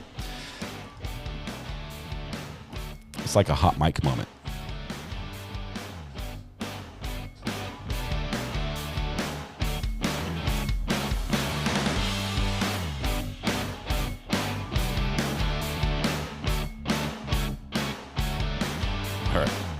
All right, guys, that's enough. Have a good night. We'll see you.